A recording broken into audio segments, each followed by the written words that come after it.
come up with an error. We're live. We're live.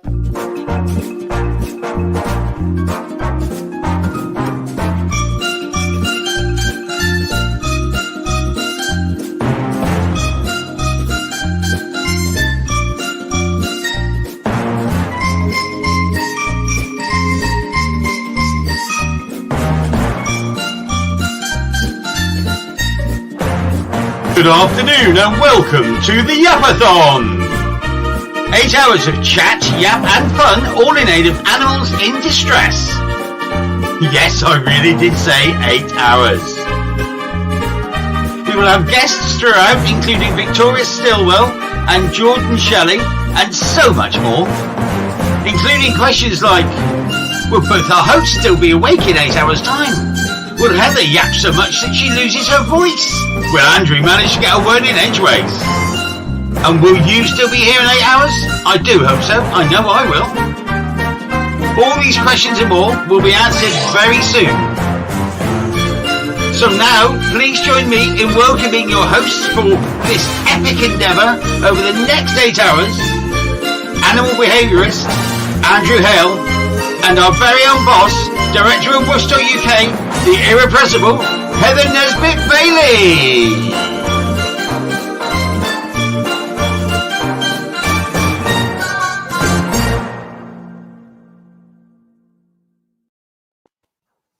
We're live. We're live. Oh my God. So far, so good. At least the first 8 hours. 8 hours, but at least the first 4 minutes was all right, because that was brilliant. And I need a wee already. Oh, no, don't. Don't. Go. So, right. Yes.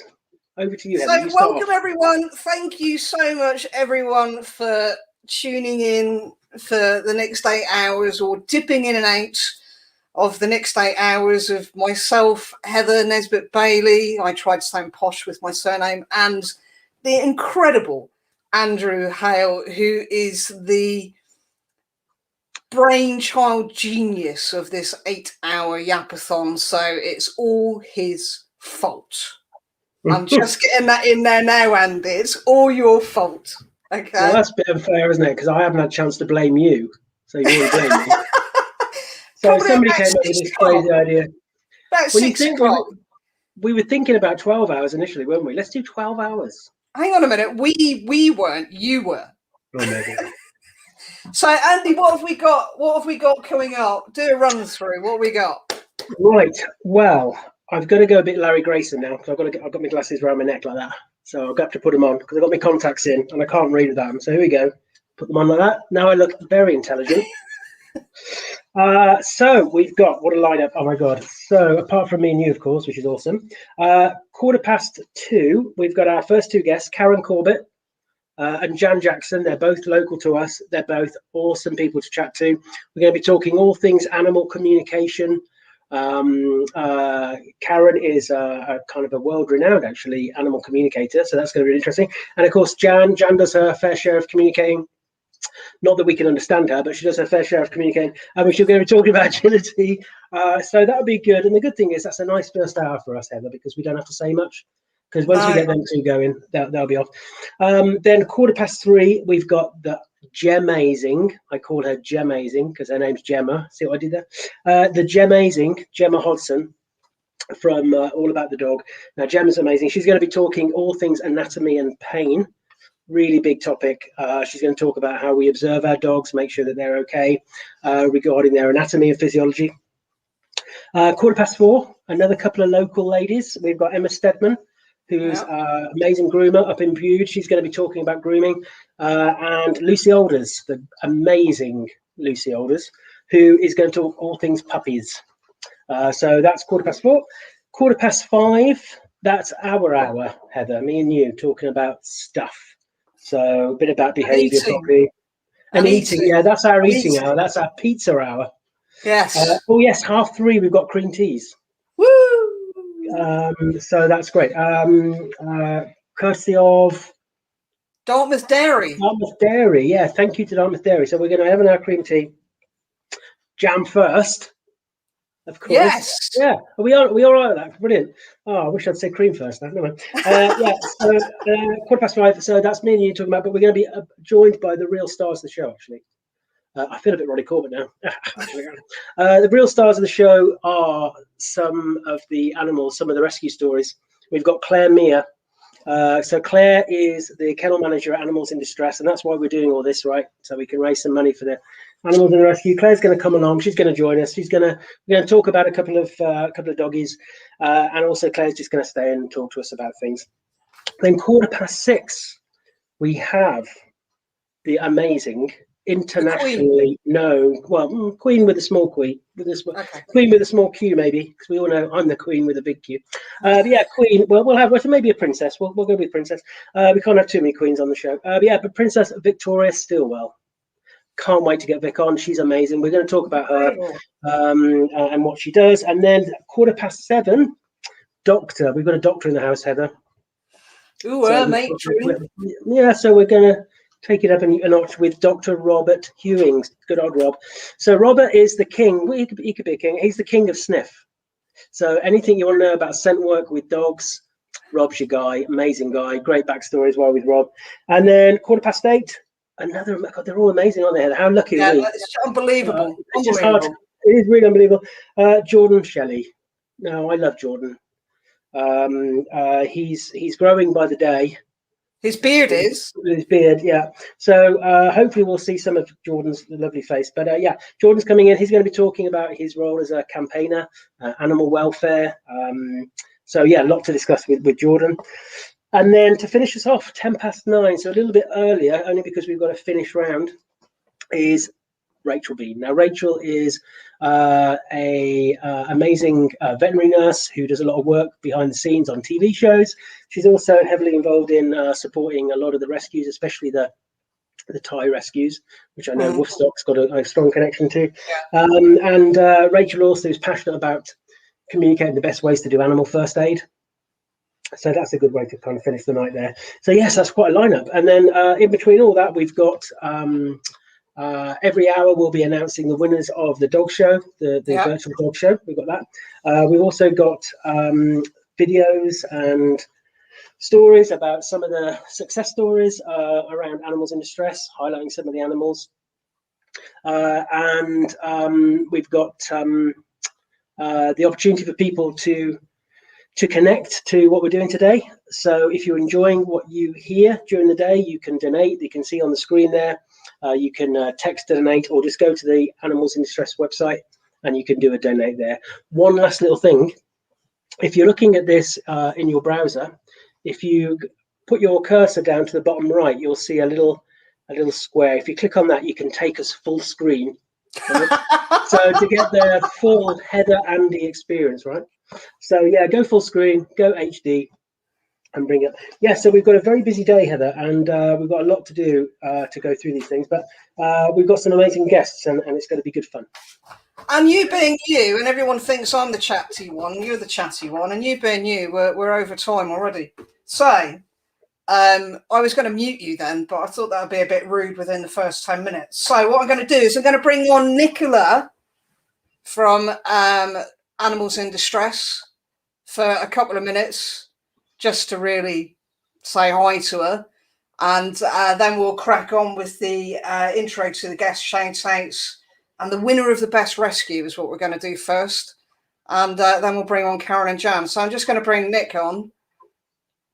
She's run away. No, I know she's there. Oh, I'll have to talk to them. She's looking confused. Well, she's laughing now. I'll bring her on because she's smiling now, and she was sat there like this. No comment about that. Right, here we go. Here she comes. Nicola, what? Hello, Nicola. How are you? Hello. Hi guys. Hello. How are you? I was thinking, oh my goodness, now I'm here. What's going on? You worry about technology. Are you okay? How exciting is this? It's finally here. It is. Thank you so much. It's taken a lot of organising behind the scenes, hasn't it, Nicola? And I think all of us doing our little bit to try and get this up and running. It really has. But honestly, incredible. you two guys, we cannot thank you enough. You've just been absolutely amazing, and we're really excited for this afternoon. Yeah, it's an incredible lineup, and incredible amounts of money are being raised for the charity already leading up to it with all the sponsors. So Totally. and even like 10 minutes before we went live, you were pinging us emails saying more people are donating for Shane's house, and I was like, oh, do it. So it's brilliant. It's brilliant. And it's been such a hard time for you guys with the pandemic and the lockdown and closing your shops and everything. This is kind of like Andy's genius way of doing a free event, because it's a free event with all these incredible speakers, to get some money in for you. So hopefully people will donate throughout the day. Definitely, it's been a real tough for everybody, hasn't it? A real tough 12 months. But every time we go into lockdown and our shops close and we can't do our fundraising events as we would normally, they're our two main sources of income. So and honestly, even the littlest amount that anybody can donate and help with today would make such a big difference. As a local independent rescue centre, £20 alone will feed one of the animals in our care for a whole month. So it makes a huge difference for us, and we just can't thank you enough. And all the sponsors today, and those that have paid to do shout outs especially as well. Honestly, it's just brilliant. It's really made a great start to our year. It is, and everyone who entered the dog show as well and donated that way, it's brilliant. While you're there, I'm just people will see at the bottom of the screen, there's a blue banner on how to donate. So to donate £5, text Aid Animals 5 to 70085. That will feed an animal in their care for a whole week. For £10, text Aid Animals again, and then 10 to 70085. That will feed an animal in the rescue centre's care for a week and provide bedding and toys. And if you want to donate £20, that's Aid Animals 20 to 70085, and that will feed an animal for 2 weeks, provide bedding and toys, and flea and worming treatments. The cost to you guys out there to donate, it's your cost of your donation and a standard text message cost. So you get your phones out. And even a pound, Heather, even just one, you can go to the Animals in Distress website, click the donate button, even if you want to do it that way, £1. If you want to donate £100, however you want to do it, you can do it by the website as well. So if you want to do a larger or a smaller donation, simply go to www.animalsindistress.uk.com and you'll find ways on there to donate. Right, Nick, I'm going to release you.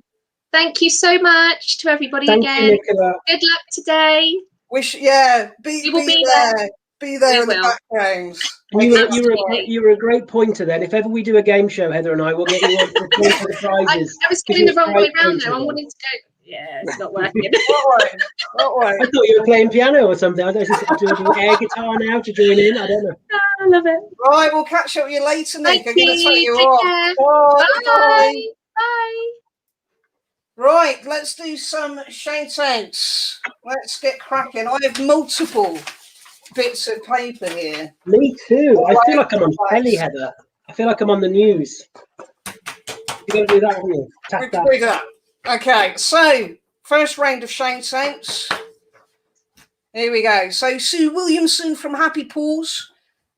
She's done 2 books, Taking the Grr Out of Grooming, which is a trust-based techniques for calmer grooming, and Taking the Grr Out of Grooming Salons. These books are based on Sue's personal first-hand experiences grooming hundreds of dogs. They've been written to share her knowledge, experience, and techniques she uses to help reduce stress and minimize anxiety for the dogs she grooms. She uses the techniques described in her book every day to achieve positive outcomes, and it's available to buy online. So check out Taking the Grr Out of Grooming and Taking the Grr Out of the Grooming Salon. That's quite good grr. Grr, Lots of girls. And do you know what? I'm just going to pop in there because Sue is amazing and those books are brilliant. So I highly recommend those books. And yeah. Perfect. The next one is Claire Radmore from Pet's Paradise Pet Minding, based in Paynton and covers all types of pet minding, including dog walking, cat sitting, guinea pig, rabbits, and small rodent minding, as well as all other pet minding. Might be chicken. I think anything. She's fully insured. PBS chat. For more information, visit Claire's Facebook page, which is Pet's Paradise EST 2016. The next one up is Tam from Trusted Dog Products. Trusted Dog Products are a small family-run business with a passion for high-quality, wholesome products for your dogs.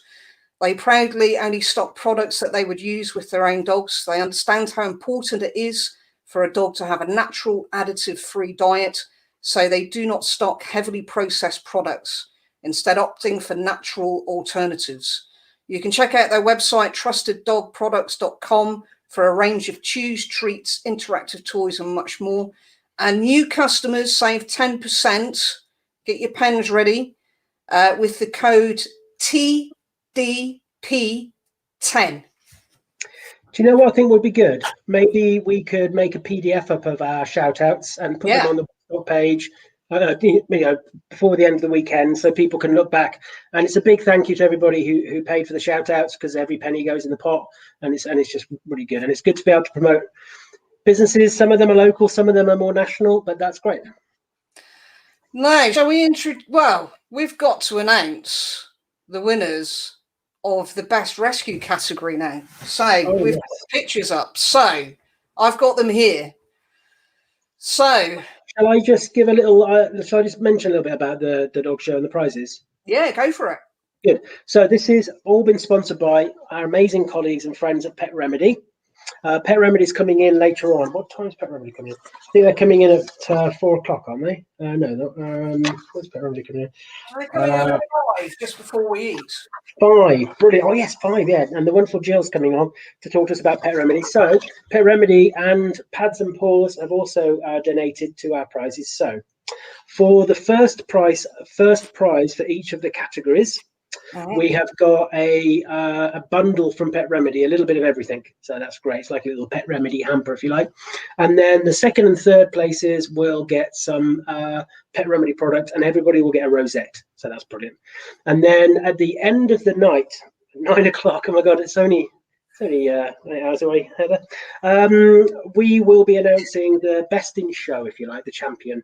And we have got we got a champion and a runner-up from all the other winners, and the champion will win another Pet Remedy bundle and the chance after lockdown in the future, so it's something to look forward to come and meet you and I, stars of the show, Heather, to come and meet us with their dogs at Bovey Castle, and we're going to treat them to an afternoon tea. So that's going to be indeed something to look forward to. I think something like 2023, I think, or something like that. We'll get it in the diary. And then that will come. And then also the wonderful Ruth Murray. Now Ruth is a great painter who likes to paint doggies, and she painted some great doggies, our doggies, for us, Kira and I. And I might show you that painting later, actually, because it's really lovely. Ruth has offered to paint the winner, to paint a kind of a one-off kind of commission painting of the winner. So that's really good of Ruth. And then the second, the runner-up, we've got a great bundle from Pads and Paws, our friends at Pads and Paws. So that's a bed and toys and that kind of thing. So that's great. So that's that's the dog show. Well, let's announce. So the first category is Best Rescue, and in third place for Best Rescue we have Yukon. Hopefully I've announced that right. Here we go. So Yukon has won third place, Best Rescue, and Yukon is owned by Amy Parry. There's Yukon. How beautiful is Yukon? It is gorgeous, and it's so hard, isn't it, Heather? You know, the panel that we had, the judges, to look through these, it must have been so hard for them, because they're all lovely, really. But yeah, great. It was really, really hard call. I think they were scratching their heads, lots of scratching their heads. I think they would have given prizes to everyone. So in second place for Best Rescue, we have Annie. Look at Annie. Hey, Annie. And Annie owns Sandra Tupton. Beautiful Annie. Look at those markings. Stunning. And in first place for Best Rescue, we have Bilbo. Oh my God, Bilbo. Look at Bilbo's ears. Look at him. Oh. And Bilbo is owned by Jackie Roach. Beautiful. So they are the three. So we have Yukon in third place, Annie in second, and Bilbo in first. Massive congratulations to Bilbo, Annie, and Yukon. And thank you to everybody who submitted, and all those people who have taken on a rescue dog. And it's great that they can find their new forever home. Brilliant. And they're all winners, aren't they? So that's good. Right, we've got two ladies sat in the background. One was just staring out of her sitting room window, looking a bit bored, and the other one has just done that. Well, that's fine. And that's. So I think we should bring them both on. So we're bringing on Jan Jackson and Karen Corbett. Here we go. Hello. Hi, ladies. Can you hear me? Anybody watching in, if you go down to the bottom, you can click on the square and make yourself full screen, because we've got to, Jan's done her hair especially for today, so we've got to make sure you can see it. No, I tried that, and then I ended up, you were being double, and I went all wrong, and I thought, no, get back. It went mad. So when we were talking about Jan and Karen coming on, Andy, we were kind of like, we were making little notes for ourselves about the guests that were coming on. And the only thing that I could come up to describe both of you in the same Easy. It's going to get worse. Any minute. It's going to get worse. Crazy. Is all I could say is hello from the other side to describe Jan. I like that. Hello from the other side. And what do animals really say for you, Karen? That's all I could think of. That was like that was the most that could come out of my brain. But Andy, before we go any further with talking to Karen and Jan is an incredible agility instructor. Jan comes to Woofstock every year with her agility team, and it's incredible. People get to have a go, watch displays and stuff like that. It's unbelievable. And Jan's done an educational video of how to use an agility course.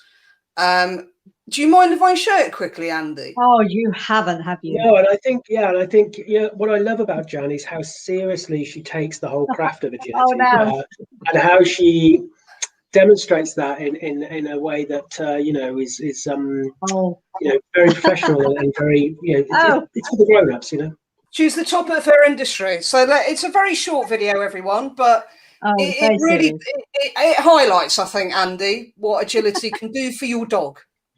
Oh no.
I'm very serious. I didn't know you were going to do that.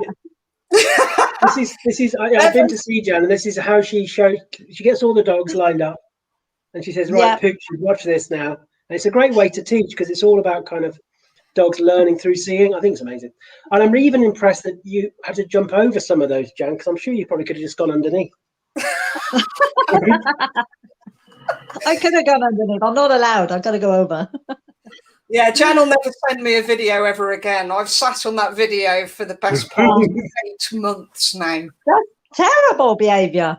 Oh, I tell you, it's very serious up there, you know. It is. I'm going to invite all my friends out there now who I know in the agility world just to give me some critique on Jan's form going through those weaves, if there's anything she needs to do to improve. Absolute rubbish. So, let's ask a question. Yes. Karen. Yes. Wait till you see the video we got for you, Karen. Oh, wow. Oh, no, you see that? Woo. We'll put that on later. I'd be impressed. So, Karen, we interviewed you last year during lockdown with Woofstock about everything. And we could have had you on for hours and hours. And we want to bring you back because people were fascinated with some of the stories and things that happened to you. So can you explain briefly exactly what you do? Because it's incredible. You think I know? You think I know? No. No, well, it's something that it was a gift that I was born with. Like I said, my uncle had it and he died the day I was born. And literally, I've just got the ability that I can lay my hands on an animal and communicate with it. In a nutshell, that's pretty much what it is. So they can communicate various ways. So smells, touch, pictures, anything. And so I'm used a lot where mostly more with horses than dogs.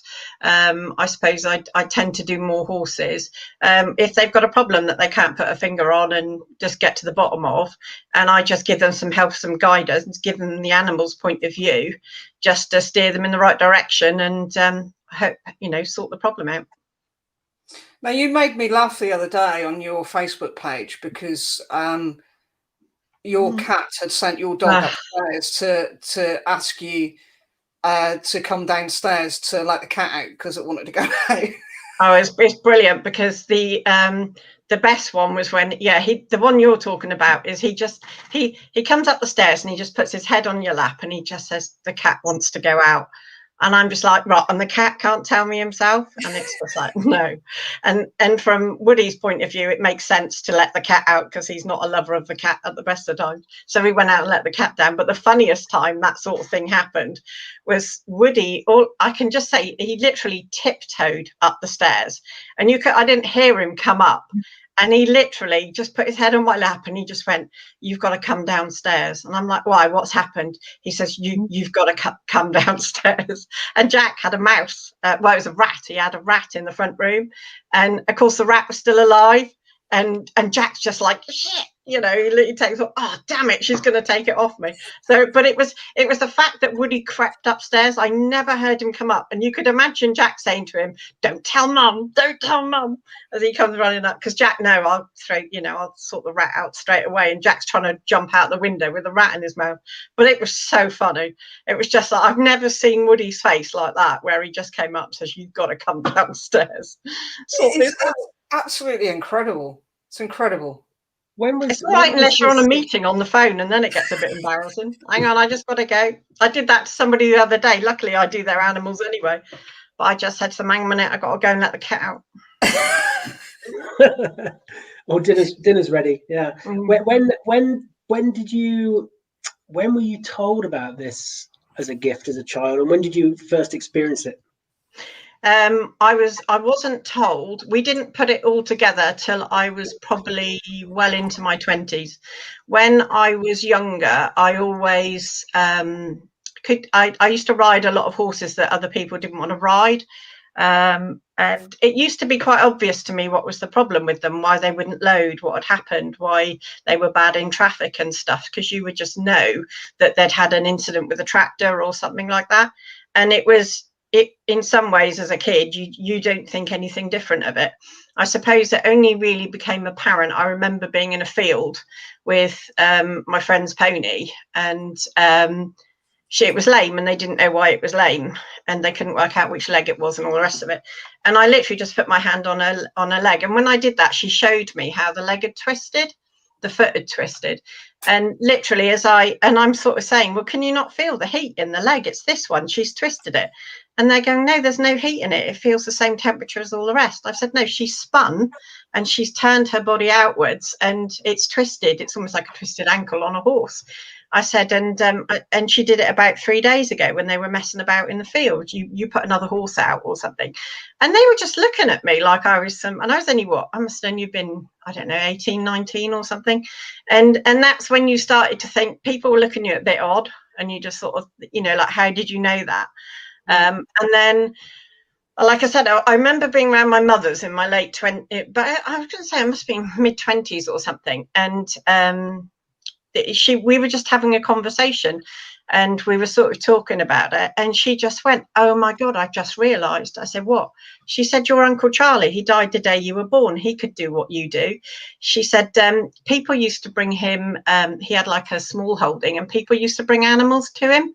And in, you know, but around the 70s, that was going to be quite frowned upon, late 60s, 70s. And they used to just sort of put animals out and leave them there for him to fix and pick them up a week later sort of thing. And it was a bit hush hush kind of thing. But, you know, it was just like, oh, we'll give it to Uncle Charlie, give it to Charlie, he'll sort it out.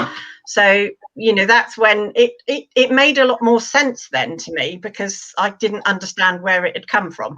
So that made it, to be honest, it made it easier. I didn't feel quite so afraid of it then. And then I knew I met Julie Dicker. How would I have been? I met Julie Dicker as well when I was, that would have been 98, late 90s. So I met Julie Dicker as well. And of course, once you've met Julie, there's no going back.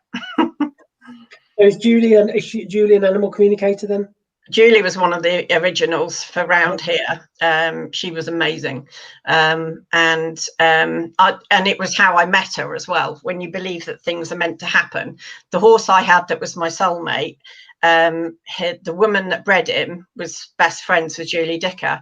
And I had a few problems with him and he had an accident. I needed her help to help fix him and do some healing on him, and that's how I met Julie. So Julie came out, and and the one thing I loved about Julie was that she said it how it was. There was no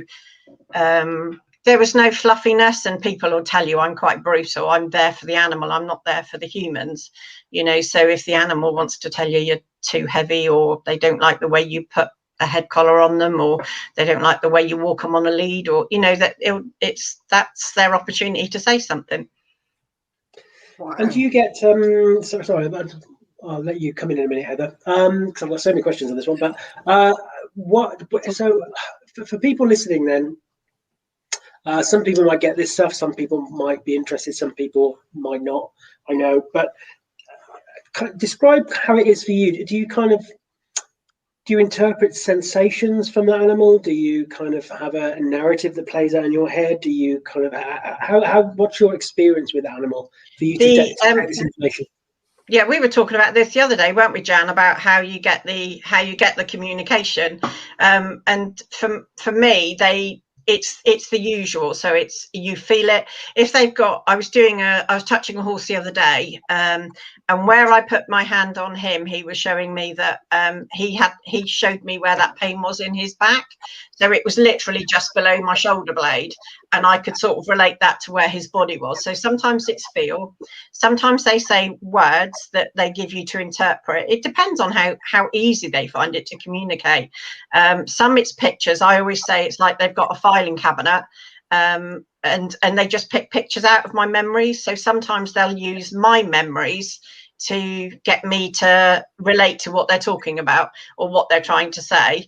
And then, smells, touches, and all the usual senses. But you're the same, aren't you, Jem? Yeah, they often show me memory links, often places where I've been as well, so I can relate to that as well.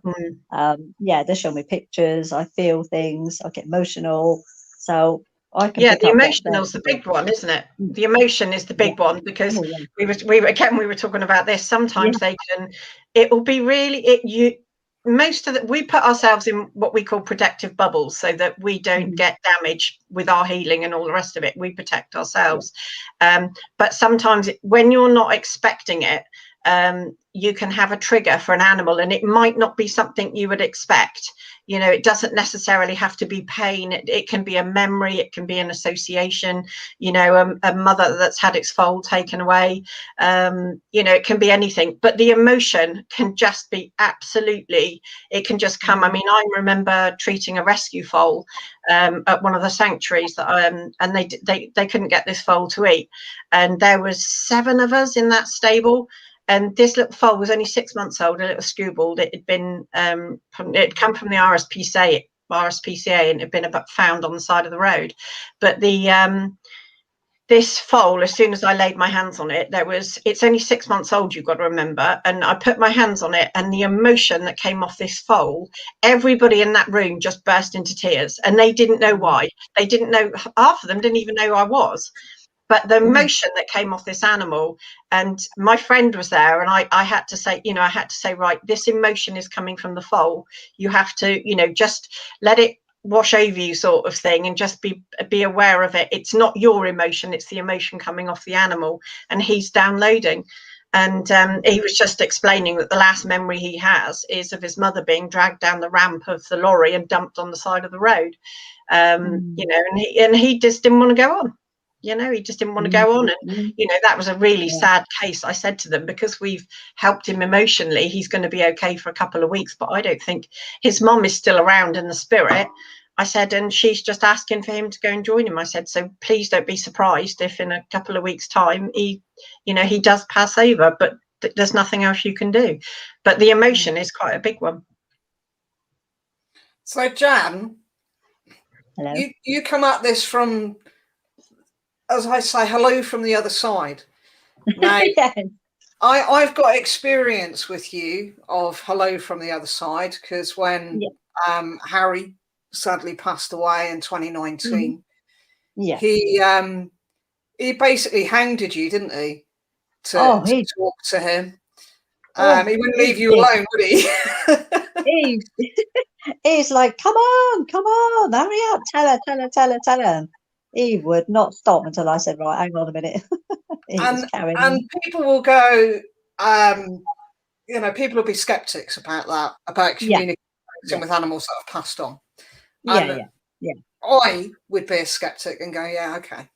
But you told me stuff that Harry was telling you that nobody else on this planet would know, including a conversation I had with Harry before he passed away, that there was only me and Harry having that conversation, and you relayed some of that back to me, that Harry had said to you that it's okay, it was my time to go, and stuff like that. And also things about the spider, that he laughed at somebody was screaming about the spider. I didn't know anything about that. I spoke to my friend and said, do you know anything about the spider in the bathroom? And she was stunned, and she could not believe that Harry had seen this, because they'd screamed because there was a spider in the bathroom, and me and Carol weren't even in the house at that time. And there's no way on the face of this earth that you could have known that unless Harry had actually told you, because there was no further connection from that. So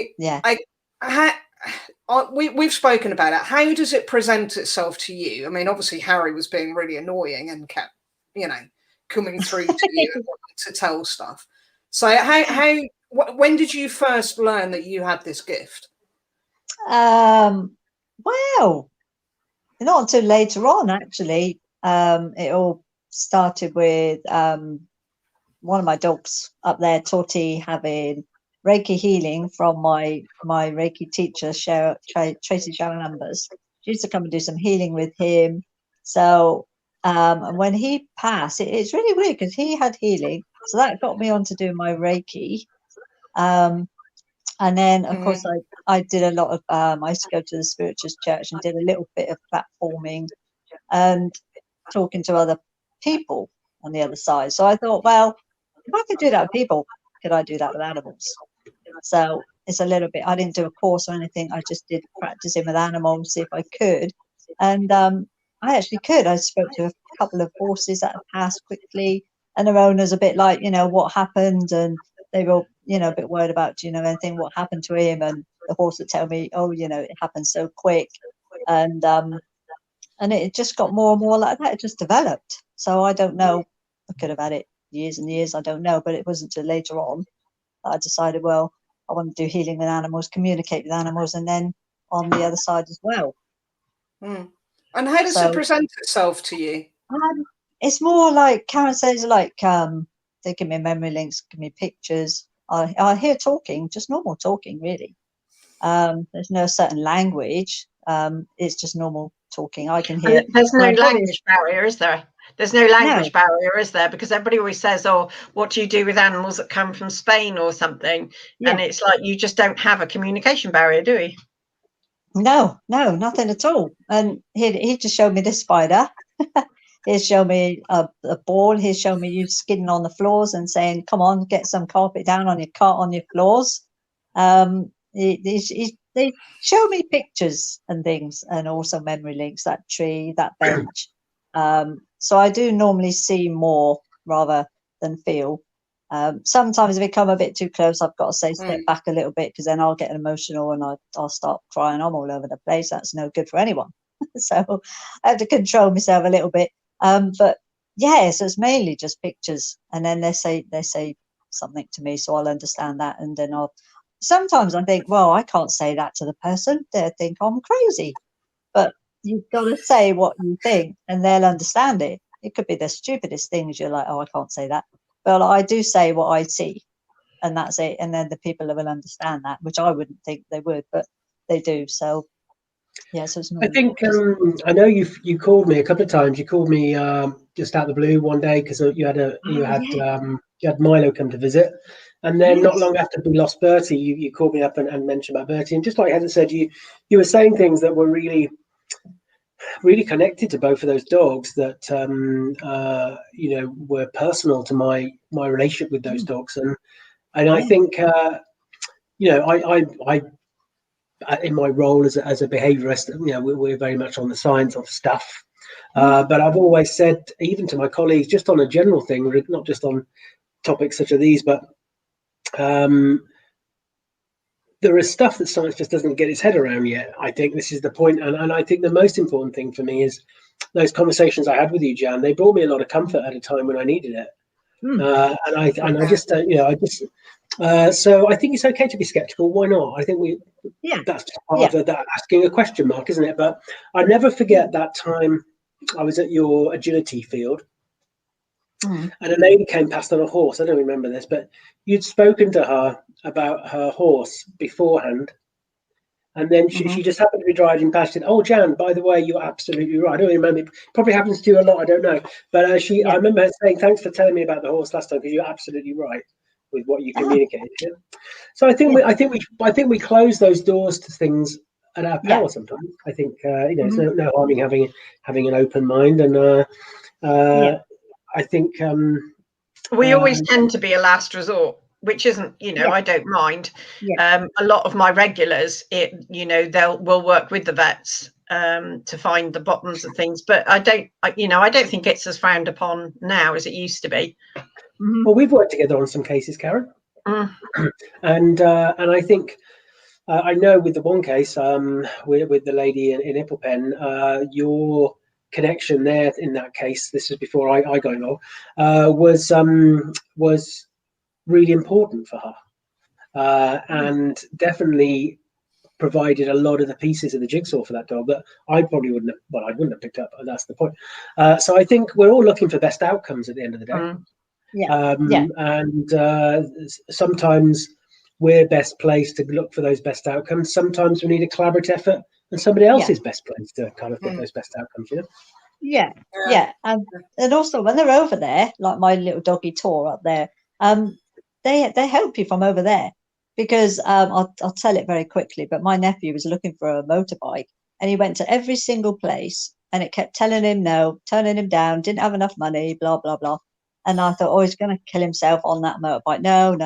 And I keep seeing signs everywhere, Tor, T-O-R, on a car, on a bike, as if Tor was saying to me, for crying out loud, woman, Tor.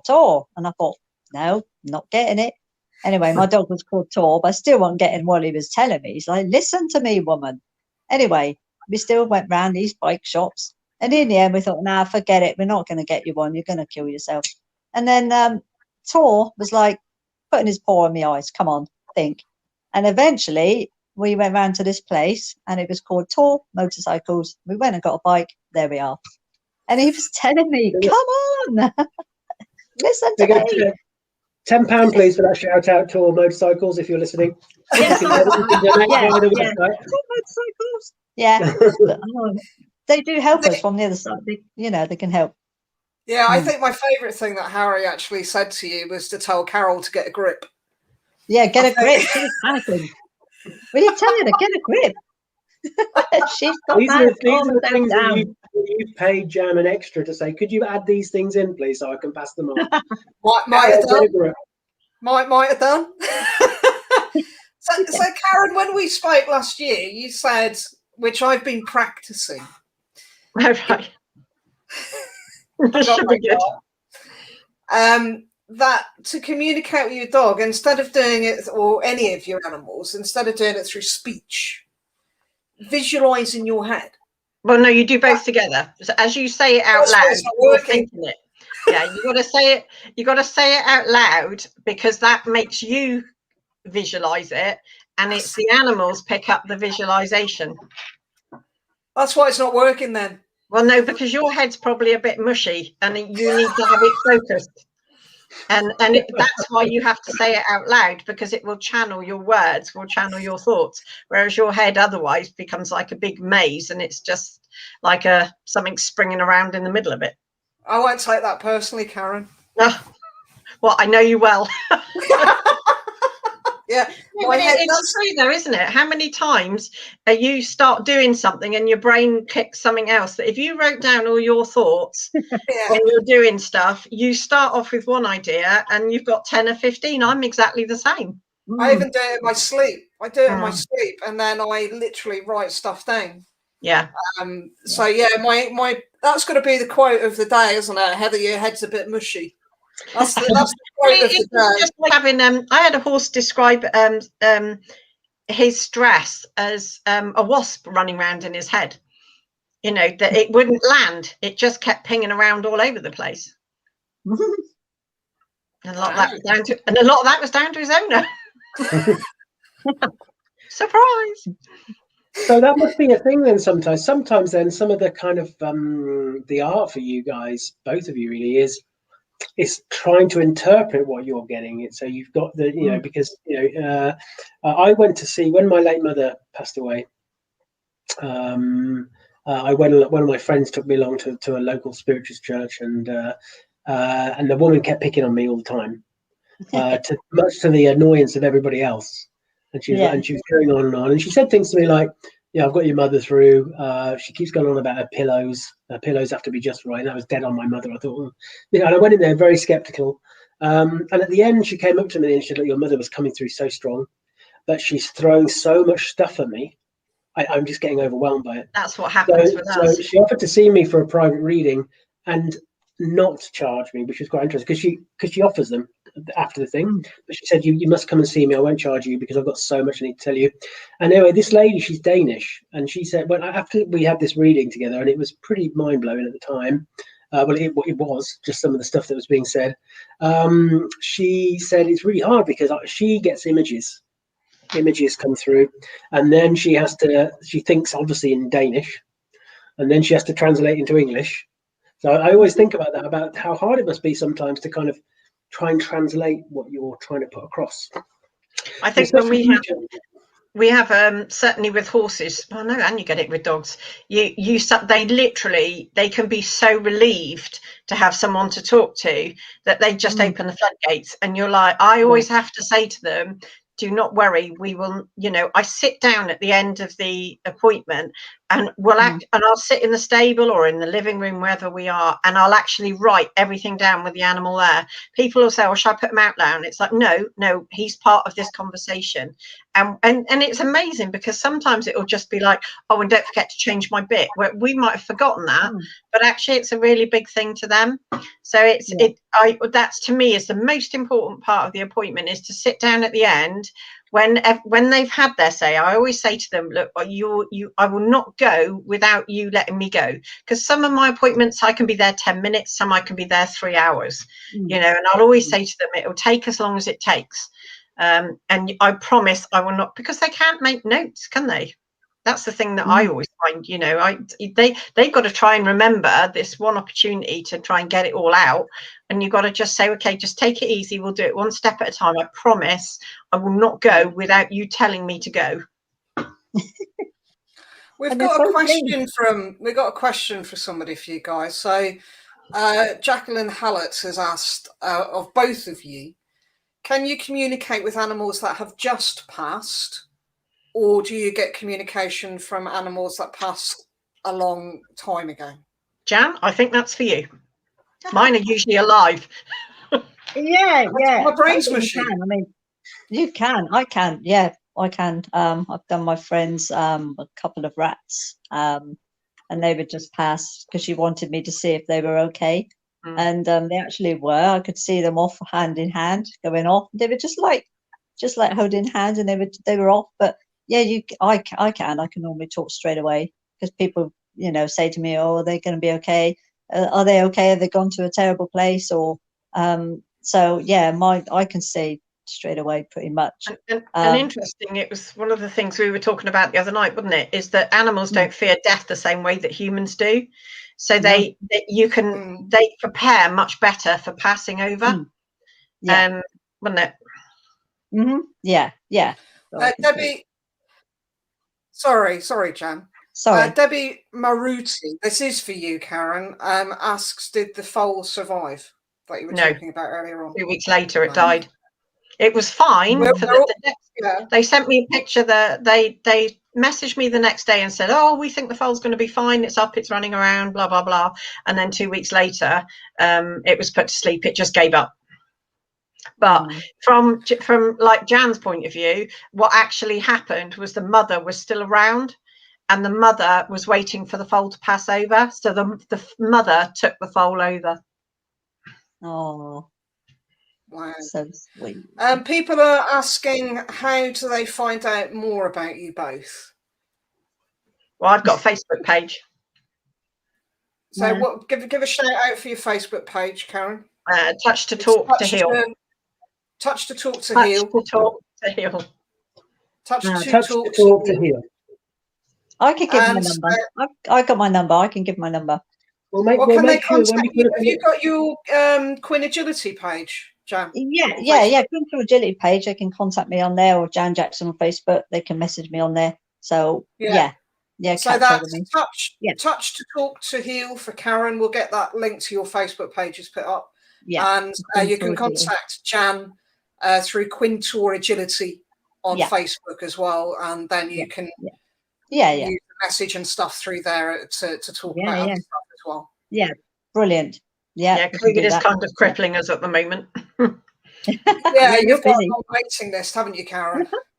Yeah, but I can't, like I say, the only ones I can see at the moment are my existing clients. It's all to do with doing risk assessments and everything.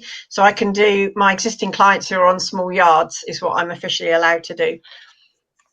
Okay. So I can't get dogs and cats in people's houses because you can't go into people's houses. So yeah, it's a good job I have a day job. Let's put it that way. And I imagine that all of this is impacting you, Jan, with the agility. Oh, terrible. Yeah, everything stops, and it is really hard because of people's well-being, and even the dogs. You know, the dogs are doing agility all the time. All of a sudden, they've got to stop. And I know there's one little Flo who would sit on the couch all day. The little fatty girl. Her mum said she's just sitting there like a little whale. You know, it's a shame because they're so busy. We have so much fun. It's like a social. We'll eat cake. We'll play. We'll muck about. We'll laugh. And it's brilliant for everyone, but now it's just stopped dead. And it's quite hard for the dogs as well, because they're like, well, you know, some dogs know it's agility Saturday at 10 o'clock in the morning, and all of a sudden they're like, well, where's this? So, it's really hard. Everything's stopped. But yeah, so I mean, I've got a few games they can play at home and do things, keep the dogs interested. But yeah, and you know, keep their brains going a little bit. But it's quite hard. Yeah, for everyone Yeah, and I really. suppose you're so used to like training as a team as well for events and stuff like that, Yeah, that's kind of like going to be getting back into it. Yeah, it would be nice to get back into it. And all the shows, everyone's booked the shows, and that's all stopped. And you know, it's just everything's just come to a halt. Really, it's quite sad. But you know, it is what it is. You've got to stay in and keep safe, and that's that.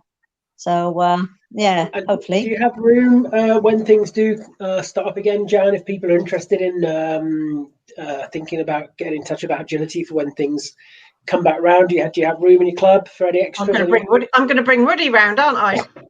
Yeah, it's difficult. Yeah, I've got a lot of room. It's booked every year, so I'm really struggling. So, but it's normally regulars, and it's very hard to get in now. It's absolutely packed, and I can only do so many hours. But yeah, but I'm sure I can squeeze more in, get the little woodies in. There's 7 days a week. There's 7 days a week, Jan, and there's 24 hours a day. So come on. Exactly. Oh, what a lovely job to have! I tell you, I love it. You're an inspiration to me, Jan. I just want to throw this in, really, because we've known each other quite a while, haven't we? Really, you and I. Yes, we have. You thought I fancied you. You did. Sorry. You thought I fancied you when you first met me. Did I?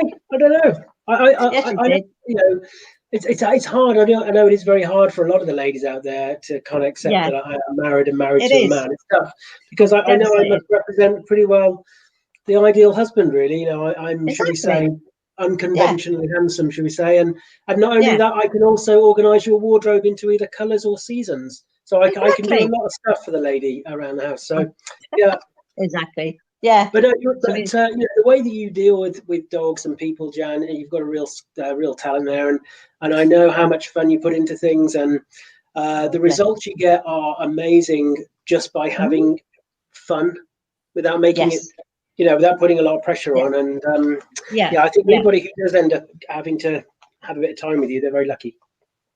Yeah, it's all about the fun. You know, some people come in and they're so scared their dog's going to show them up and they can't sit and they can't do this. And I said, just relax. It'd be fine. And, you know, even if you did one jump and then we have a laugh and we chuck the ball, that dog's happy. And so is that owner. You know, we don't judge anyone. Just come in and have a laugh. And if you want to come in and just chat, then it's fine.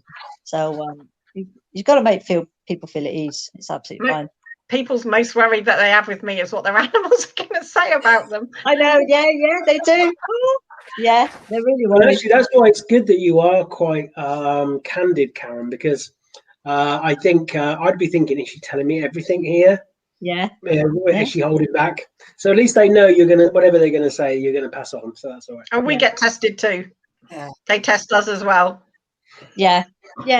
And it's not like, oh, they're going to tell you stuff. I'm not interested in people's lives. I don't go into people's things. It's tell me I'm there for the dog.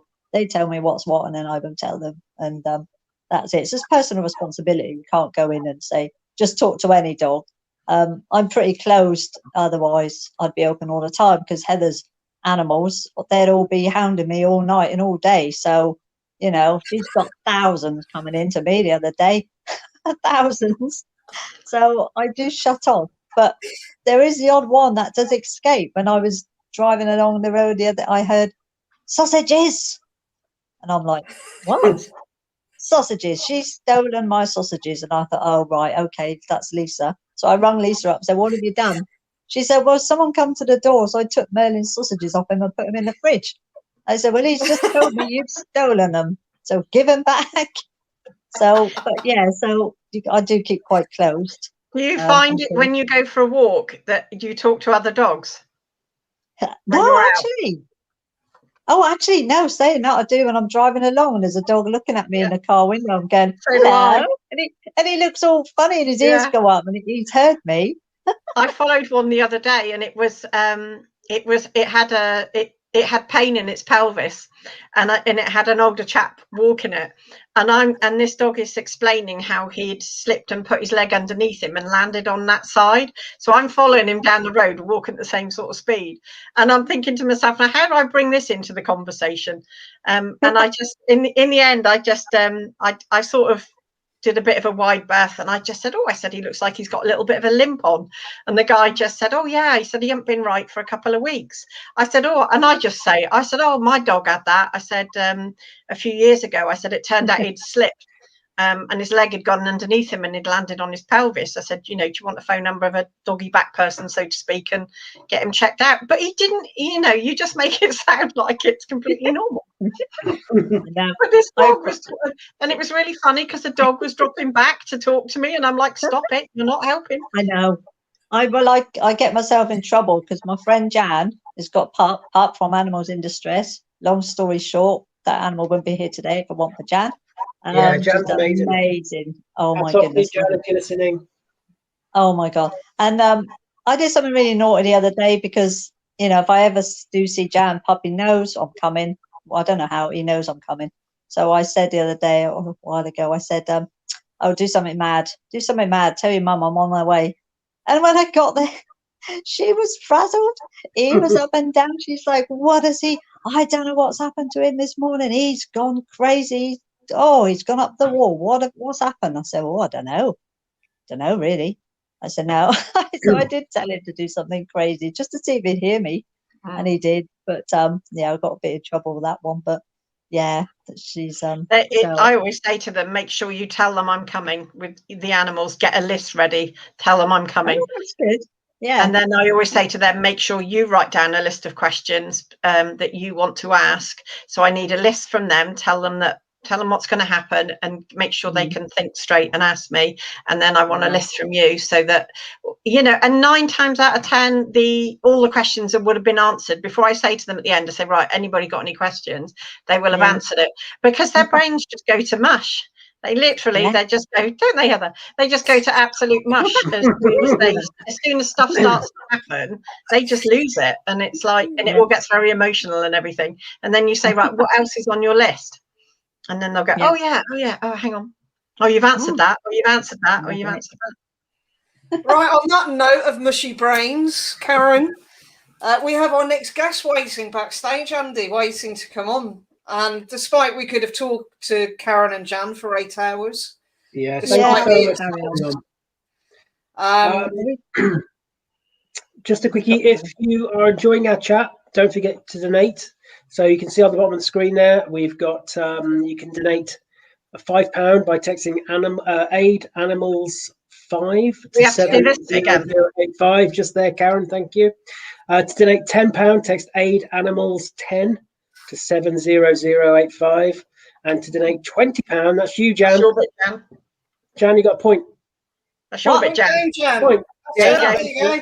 Underneath Jan's finger there, aid animals 20 to 70085, or you can go to the Animals in Distress website, which is www.animalsindistress.uk.com, and you can donate anything from £1 to, I think, about £1 million.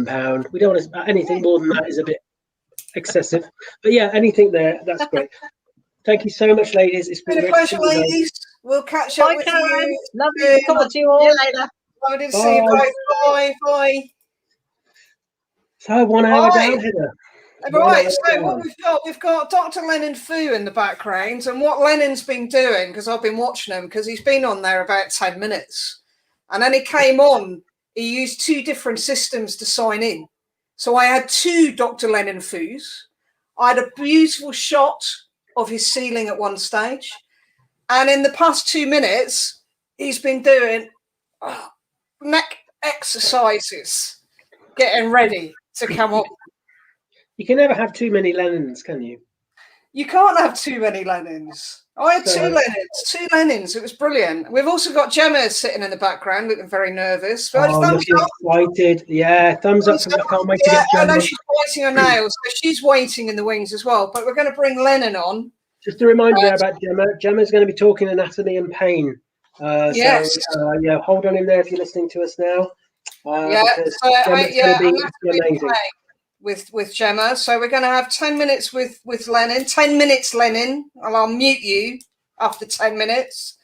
And then we're going to do the small shout-outs and intro to Gemma and who the winners of the Handsome Boy is coming up in the next hour. So I'm going to bring Lennon on. Are you ready for this? Are you sure, Andy? Yeah, let's do it. Okay, let's do it. Dr. Lennon Foos in the Hello. house. Hello, Andy. Hi, how are you, Right, Lennon? Dr. Lennon Oh, bless you. Foos. Yeah, actually, that's when we do our backup sheet to put out on Facebook afterwards, we must make sure that we reference Lennon's book. Yeah, as well. very How you cool. doing, Lennon? I like your backdrop, Andy. Thanks for inviting me on board. Good. I like your backdrop. Is that your home, Lennon? Yeah, just my little study.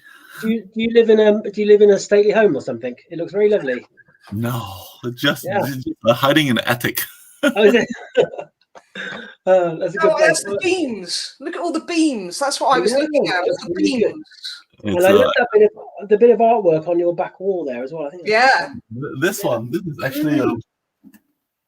is actually actually my boy's handprint and footprint when he was born. Oh, that is so cool.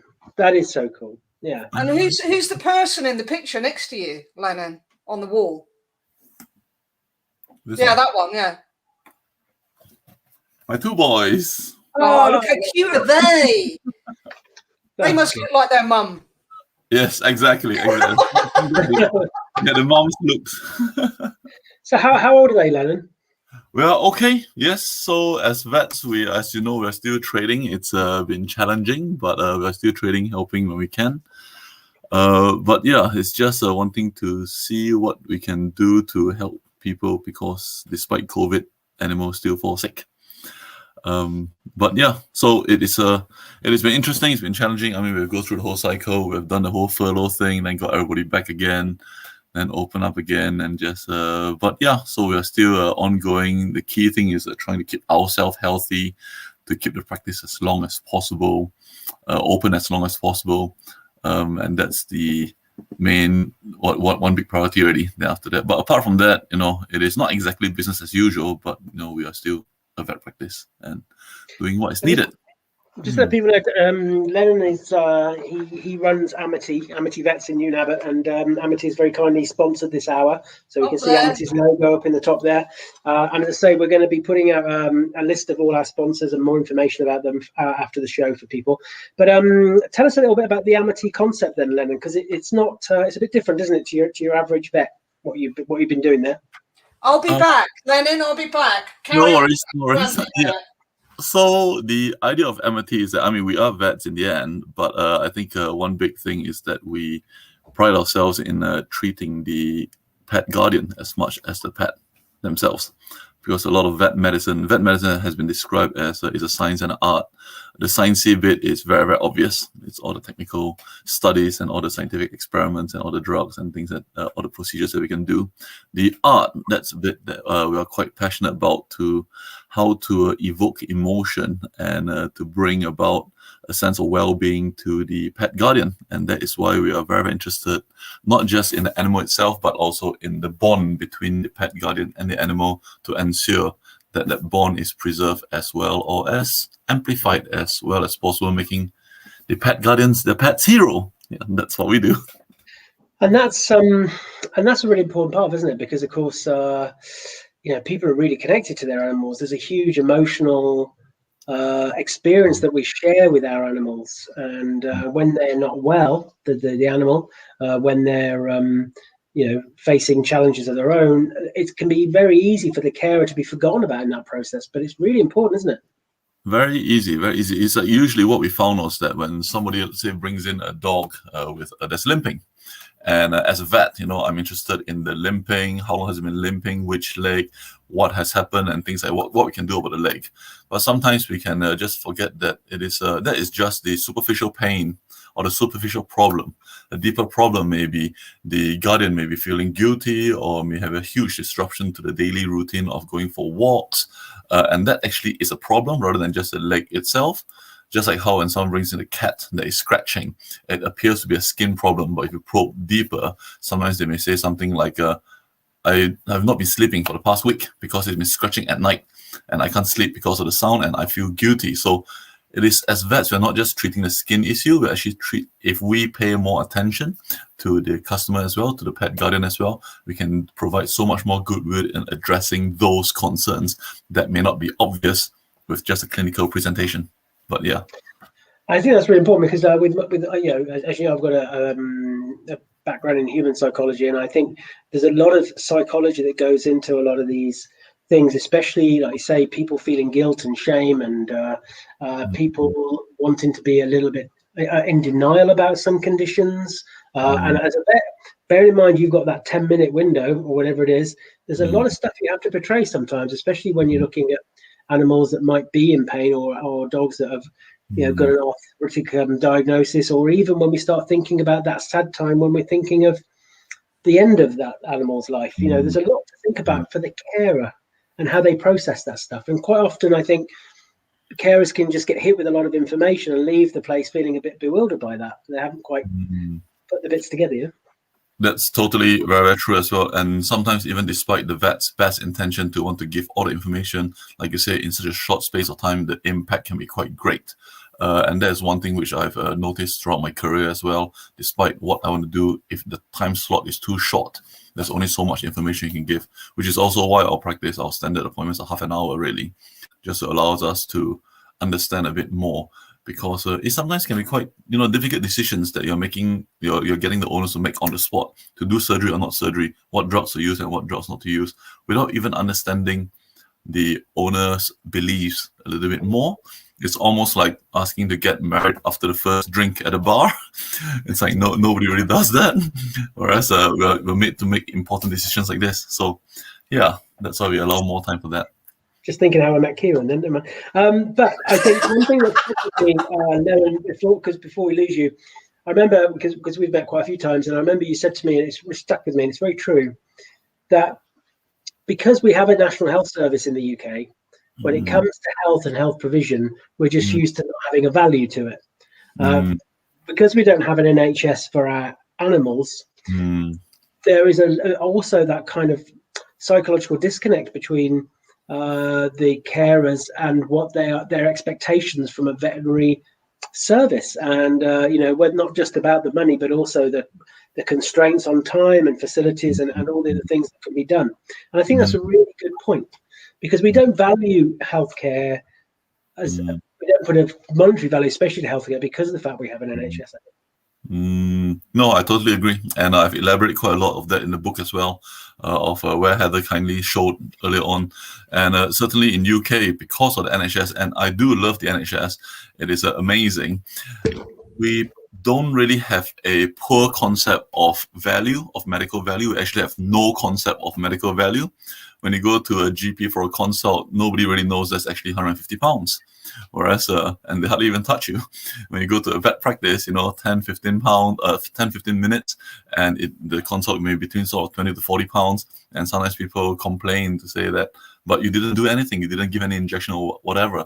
And it's a time, it's an expertise that was given. So it is a very, very challenging, and there's a one big challenging thing which the UK faces in general for medical costs.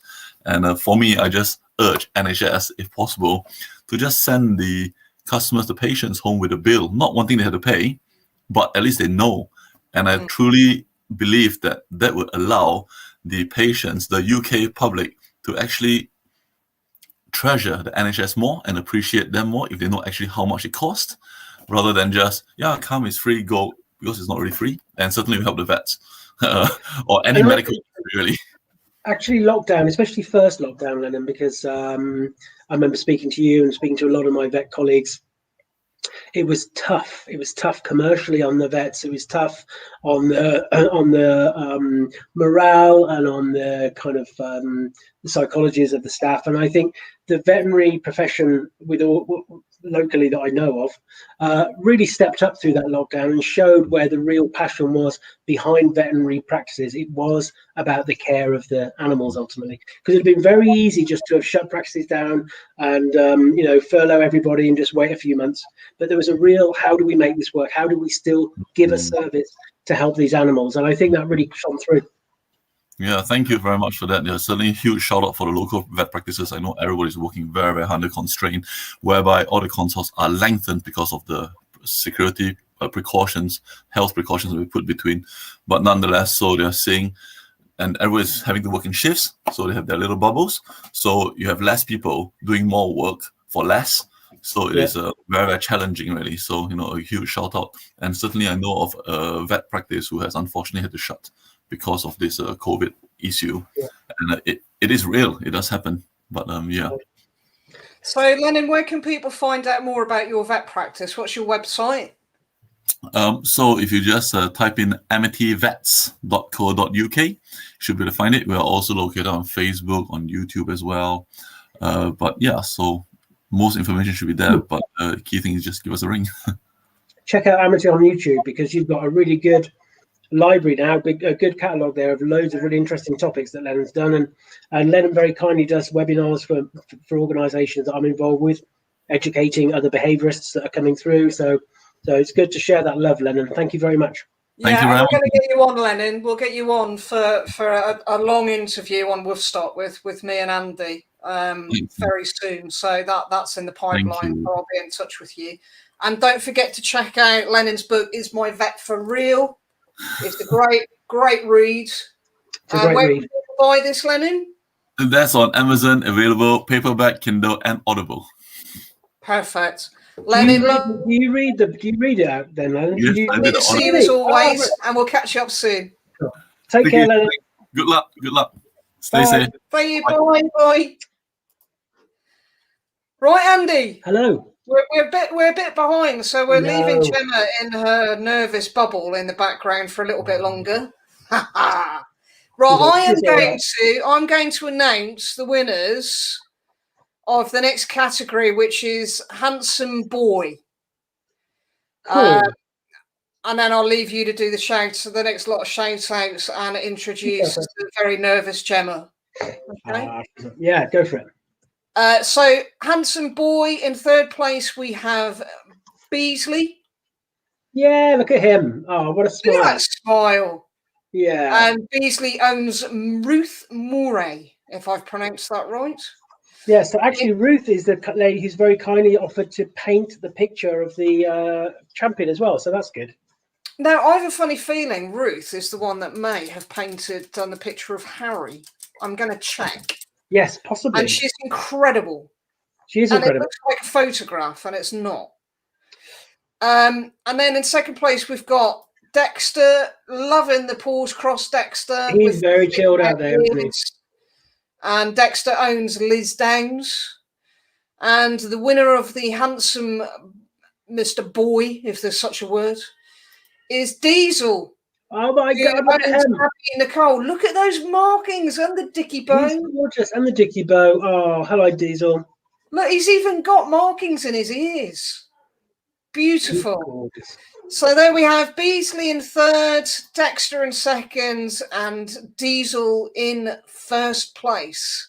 So they're all later on tonight, between 9 and 10. We will be announcing the champion of champions and the runner-up champion of champions later. And this is all sponsored by Pet Remedy, so thank you again to Pet Remedy, and they'll be getting their Pet Remedy prizes and rosettes through the post once we get that bit sorted out. We'll get our little owls onto that. Absolutely. So over to you, Andy, for the shout-outs, and then introduce Gemma. Right, glasses now. Now, the thing is, because we've been... I'm going to have to go on my phone here a little bit as well, because we've just, it's gone crazy with the shout outs. We had a few last minute ones. So I need to make sure I'm reading some bits and bobs. So bear with me while we look at that. Right. Okay, good. So let's start here. So we've got Caroline from Barkit Place. Caroline is amazing. Barkit Place helps reduce the stress of raising a dog for committed pet parents like you. They help you positively nurture the best bond with your dog, so you can live life together harmoniously.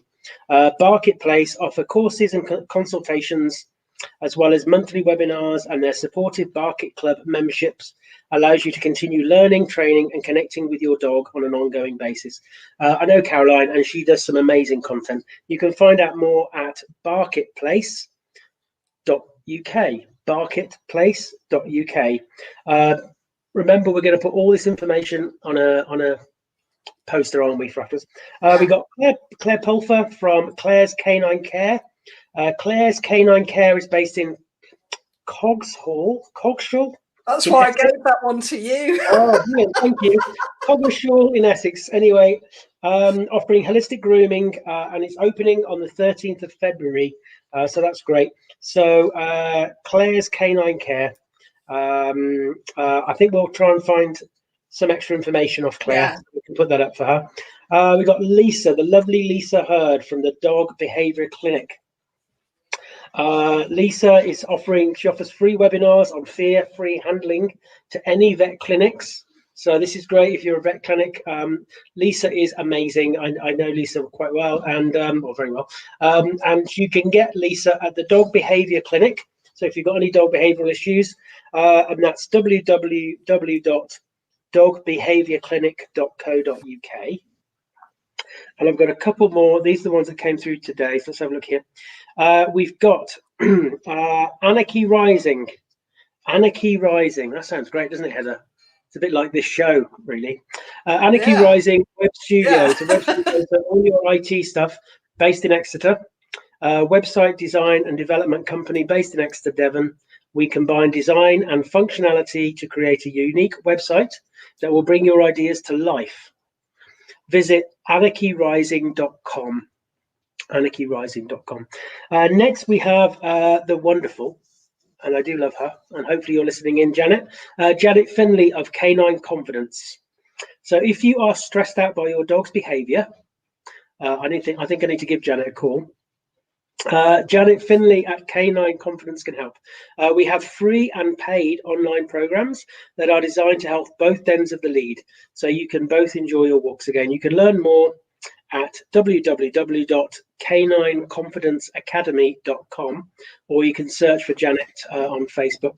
Janet's got an amazing book that I recommend to all my clients, The Other End of the Leash by Janet Finley. It's brilliant, and it looks very much about the human's experience when we care for a dog with difficulties.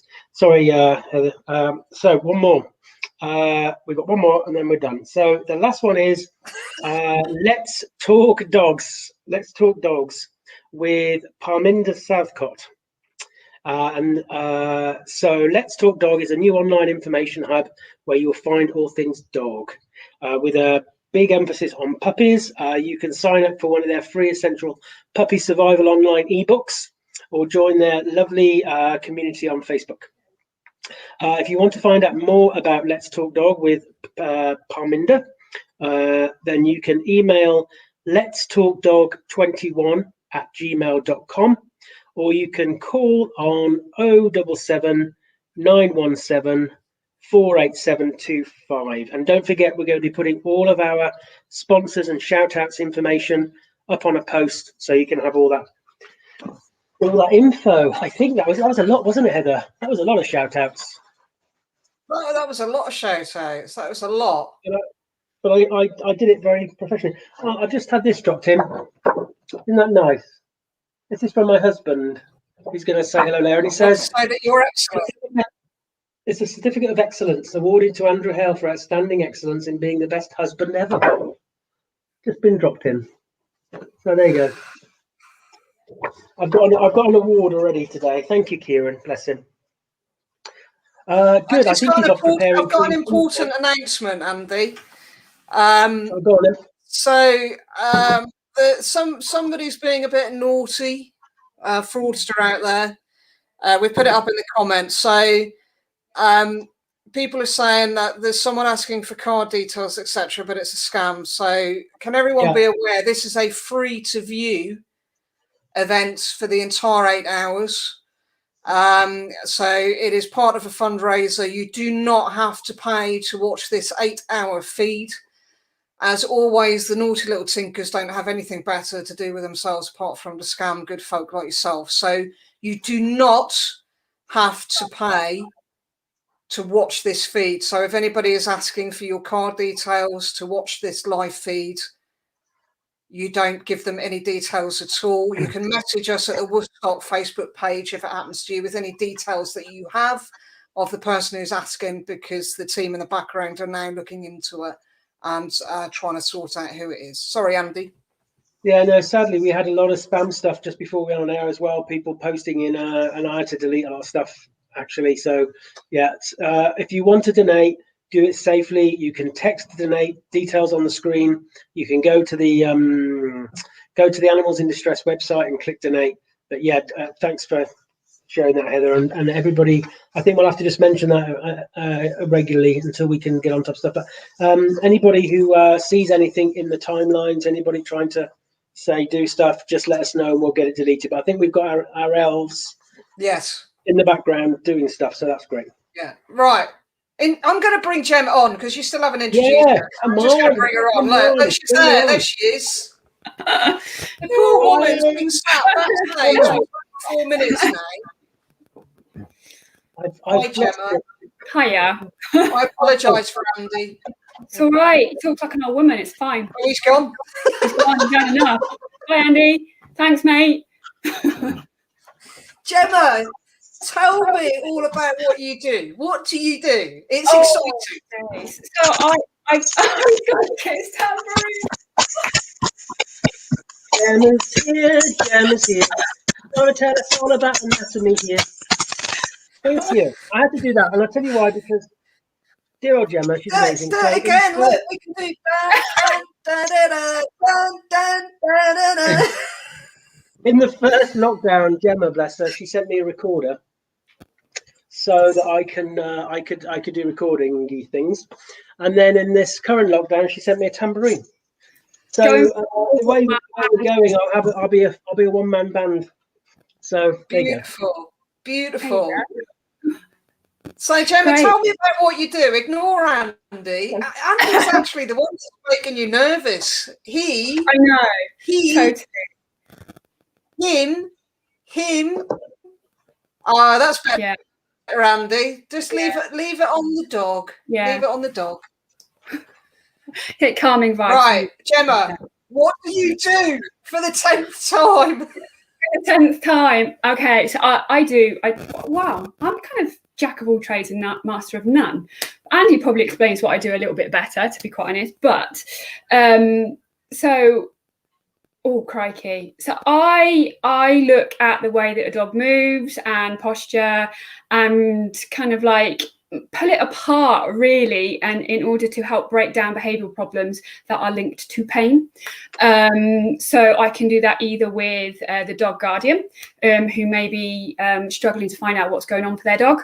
I also work collaboratively, get the right teeth in, with other dog professionals like trainers and behaviourists. So they might be struggling to kind of find out what's going on for the dog and then bring me in to kind of help.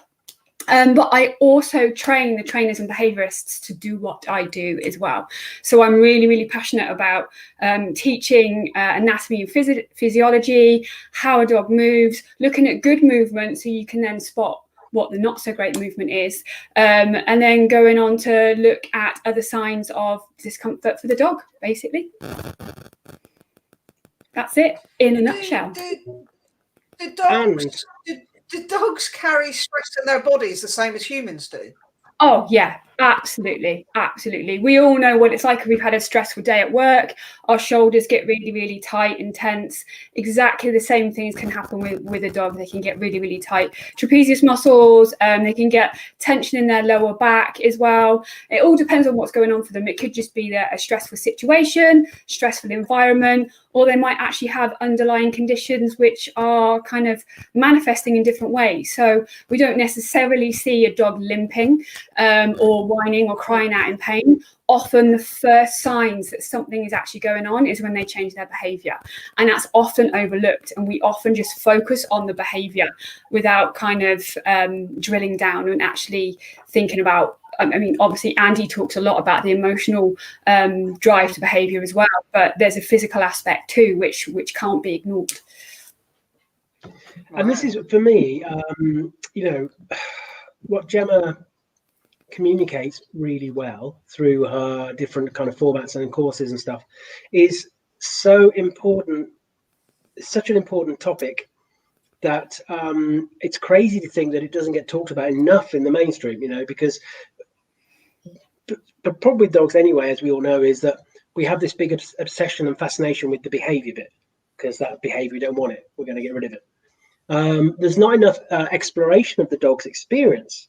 And actually, it's really important. And what Gemma communicates around anatomy, observations, looking for signs of physiological and mechanical pain is so important for carers, but also for us professionals. So there is a big band of us now who've been influenced by Gemma and the things that she talks about, who I know now when I go and see a client as a behaviourist, I'm so much better at being able to think, actually, you know what, I'm going to use the old Sarah, if she's listening, Sarah Fisher, her question marks. We say that a lot, don't we? Question mark. That dog's gait looks a bit off, question mark. That dog looks a bit uncomfortable when they stand up, question mark. Isn't it interesting how we have this good day, bad day presentation for the dog? Some days they seem okay with their behaviour, some days they're not. Or isn't it interesting that the dog seems a bit more gnarly at night, but they seem okay in the morning? All these things are really important. And a lot of this stuff is stuff that I picked up from Gemma. So tell us then, Gemma, about your story. How did you come into this? How did you come to be who you are? Crikey! So professionally, I'm not talking. Andy. So actually, I've lived a life with dogs ever since at the age of about 7. So I grew up with gun dogs, Welsh Springers, Italian Spinoni. My grandparents had German Shepherds. But I kind of fell into horses. Fell in love with horses right from an early age. And I had an issue with my first horse. She was a big Dutch warm blood, and she was just displaying some really kind of erratic, random behaviours. She would take me backwards over 6-foot hedges. She would gurn in her stable. She went from being this big, beautiful, well-covered horse to skinny like a greyhound. She would fence walk. She would box walk. She was just seemed really, really distressed. I had several vets out to her. None of them could put their finger on it. And I was literally, she literally brought me to my knees. I was in absolute floods of tears with her. I just wanted to help her and I couldn't. So, I went to Dr. Google, did a lot of research, and the same things just kept coming back up. One thing, gastric ulcers, which can be really, really painful for a horse. And again, horses, like dogs, can't actually tell you verbally what's going on. So she was trying to tell me the best way she could through her behaviour that something was wrong. So I managed to get a brilliant specialist. I'll give him a shout out. His name's Tim Brazil, Equine Medicine on the Move. And he came with an extra long scope, sedated my horse, and lo and behold, she had grade 3 gastric ulcers, the worst being a grade 4, 0 being none at all. And that just really kind of sparked my interest in horses initially, about how pain can affect behaviour. And once we'd actually resolved the gastric ulcer, she was actually still left with some pretty kind of random behaviours because she'd learnt them. These then became habitual to her because she didn't know any other way to kind of cope in certain situations, and things were kind of triggering for her, or lighting candles, as we say, in ACE and T-Touch. So yeah, then I kind of found a T-Tech practitioner that was able to help me, and I absolutely blown away with kind of the methods that they used. And I had my horse back within like 3 months. She was just back to her wonderful self. And then after having to give up my horses, because I fractured my neck in a car accident, I kind of looked to dogs to fill the void. And I got my dog, Ron, the British Bulldog, for anybody that kind of follows. We love you, Ron. We love you. Ron, he's been evicted from my office for the moment because otherwise he'd be here kind of snoring. And I think people have heard enough of that from my dog. And yeah, I did every single positive training course with him. And what I saw a lot of in those training courses were a lot of dogs that were actually really, really uncomfortable and showing it in their behaviours, and it wasn't being picked up on. And then I went down a rabbit hole of looking at body work and the way that dogs move.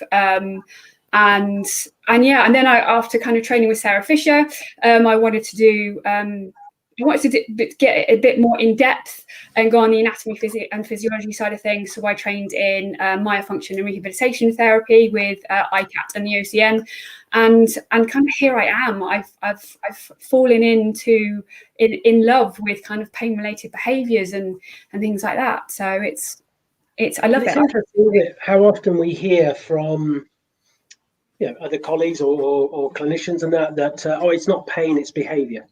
Yeah. As though they are separate, and it's all part of the same thing. And I would invite anybody listening now to think, imagine if you had that painful neck now, where you've got a bit of dental pain, or you've just stubbed your toe, or you've twisted your ankle. Think about how that would make you feel and how it would change your behaviour. Even when we have choices, we can then choose to go and take some paracetamol or go and have a rest. But even then, it's going to make us more irritable, probably. It's going to make us more aware. It's going to make us either more animated or less animated. And actually, I think it was Sarah who said that she feels that probably 80% of her dog cases where the dogs have a reactivity issue of some sort, there is an underlying physiological issue. Oh, yeah, yeah. And I see that myself in practice, Gemma. I see that exactly the same. I'd probably say the same statistic for me. Yeah, I mean, you only need to look at the study that was done, I think, in 2019, which was pain and behaviour in cats and dogs. I think it was Daniel Mills that actually headed up that study. And they actually found it was between 56 and I think 87% of dogs that presented with behavioural problems actually had an underlying health issue. It's mind-blowing, and it's not taken into account anywhere near as enough.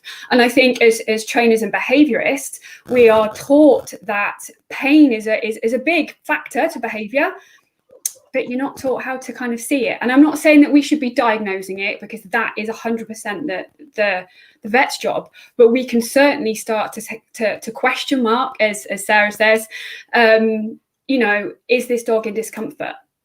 And it needs to be taken more seriously, definitely. And often we do have to evidence-based stuff back to the clinical team, because the one thing that we get as a behaviourist is I might spend a couple of hours with that dog, seeing that dog in different areas. I also get the luxury of having an hour-long, well, it's on Zoom now, of course, history-taking exercise. Our clinical colleagues get 10 minutes, and what people don't recognise is adrenaline alone will make that dog push through the pain in the vet practice. So it can be very hard for our clinical teams, and building up good clinical, good relationships with our clinical teams is really important, so that we can evidence-base some of this stuff. Yep. So we've got afternoon tea here. Dartmouth Areas have very kindly given us cream tea. Oh, look at you and me. I've got my china, look, in the queue area. So that's very nice. So Andy, we're so camp, you and me. We're just no cheesecake, no. No, that's something else that we must mention. Cream tea with jam. Gemma is a worldwide. We thought you were the only one that could put up with us doing this. Gemma's actually a world-renowned aficionado on all things cheesecake. Hell yeah! So, I like cheesecake. As desserts go, you can't get any better than cheesecake, can you? Really, it's just it covers everything. It must be. You must have had moments where you think, behaviourist, anatomy person, cheesecake maker. Not maker, eater. Eater. That's fair enough. Between making a cheesecake and eating one, you need to go to the professionals. Luckily, there's one about 30 minutes away from me who delivers, by the way. They look amazing, Gemma. They look amazing. Do you want to give a little shout out to your local cheesecake maker? Oh, the Breeden Hill Cakery. Oh, she's amazing. Oh, my days. Just, oh, yeah. If they're listening, just like any product placement, if you want to send free product, please find my website on Google. That's great. So coming back to this then, Gemma, because this is such an important topic, and I hope, I have a question, Andy. Yeah, go ahead. I'm going to read a bit of this down. He never shuts up. He doesn't. Oh my God, no, this will be the only time he is silent, when he's got his mouth full of something. I know, but I haven't done one yet.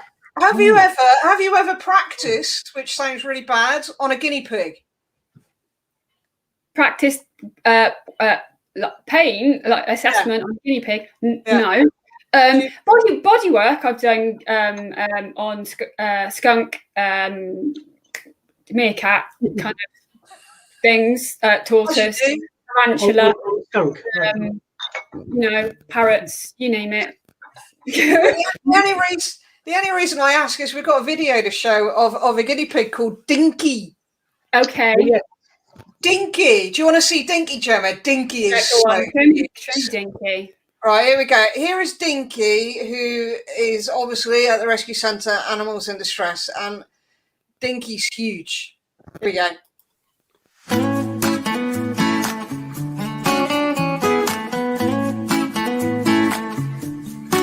Hello, this is Sandra from Animals in Distress. I've got Dinky with me. He's a lovely little piggy. Guinea pigs make good pets for children, but the adults do need to take responsibility just in case that the children do get bored in the end. Make sure they get looked after properly. We're looking for a nice home for him. We're going to bond him with another male. And thank you very much for listening. And this is from the Rabbits and Guinea Pig Department. Thank you.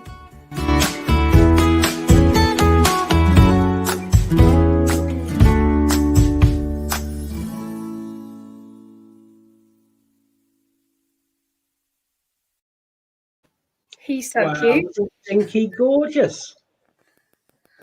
Go on, shove it in your gob, Heather. I'm talking now. Mate, have we got jam on first or cream on first? I've got cream first. Oh, you could have one of each just to make sure that we don't get any comeback. I'll do one of each. Kieran's done it for me, so I'll blame Kieran. I thought it was jam first. What do you think, Gemma? I'm not weighing in on that argument. Lives have been lost over that, isn't it? Yeah. I love that video that was going out on Facebook with they were doing like a Trump thing, but it was the Cornish guys and they were saying, build that wall, cream first, build that wall. It was good. So Gemma, this is important. It's a really important topic actually. So what I really want people to the kind of viewers to really think about is we tend to see behavior as behavioral problems, as though that behavior itself is the problem. And actually, very rarely is the behavior the primary. It is almost always the secondary, as in it's secondary to that dog's emotional need. It's secondary to that dog's stress. It's secondary to that dog's pain. And also, I think a lot of people think of pain as being mechanical. So like, hip dysplasia or, broken bone or whatever. But pain can be way more than that, can't it? Absolutely. I mean, you can have emotional pain as well. I mean, it triggers the same responses in the brain.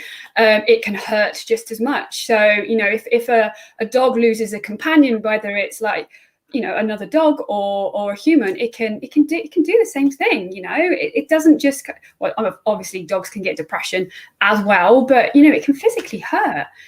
It's all relative. It all needs to be taken into consideration for that dog. And pain is individual, actually. It's as individual as that actual person. I don't think you can compare pain at all, because one person's perception of pain can be completely different from the next as well. So I can liken it to kind of, if I have a paper cut, I will scream bloody murder. I'm a big wimp when it comes to pain. My husband get a paper cut and he'll just carry on, and it won't make any difference to him. So we also need to take into context that pain is individual and unique to that specific person and species, or specific animal and species, if you know what I mean, because I don't think we should be comparing pain levels. You see, that comes back to actually things that you say, Andy, where everyone expects their dog or their cat or their rabbit or whatever breed of animal it is to all have standardized emotions, to have all standardized personalities. Now, I know Harry, our Springer Spaniel who passed, had an incredibly high pain threshold. But equally, I also know that our scruffy Jack Russell, who's just run out of the room, who's 18 and a half, he doesn't. And sometimes you just have to touch him, and it's like you've hit him with a sledgehammer. And it's really good for you to say that, Gemma, is that why shouldn't we as humans actually appreciate that animals are all individuals? They're not all linked. They're not the Borg. You know, they're all, you know, they're all individuals. So they're all going to have different emotions to relate to pain. They're going to have different ways of coping with pain, different expressions of how they're in pain. And sometimes they'll be absolute wimps when it comes to pain, and sometimes they're as hard as nails. So it's really good that you said that. I mean, I've got a client who I've worked with long term. She's absolutely brilliant. Her name is Tracy Brind, by the way. She's a zoopharmacognosy practitioner as well, if anybody is interested in that. So I look after one of her dogs, Bradstock, using hands-on therapy and a few other things. And he's got specific behaviours that are related to pain. And we were able to pinpoint it, doing gait analysis and kind of other things, and through hands-on therapy. And we actually managed to find out he actually had small arthritic changes going on in one of his hind limbs. And it was actually doing a lot for him, you know. But I've seen dogs that have got, you know, horrendous arthritis and not kind of have an outward effect, should I say, on them. It really is incredible. Yeah, Harry had double hip dysplasia. It was a big Springer, not fat. He was just a bigger than standard Springer. When he was a puppy, he had to be taken out of the Springer puppy enclosure and put in with the Labradors because he was just a big boy. And it didn't do him any favours to have such a big frame as a Springer.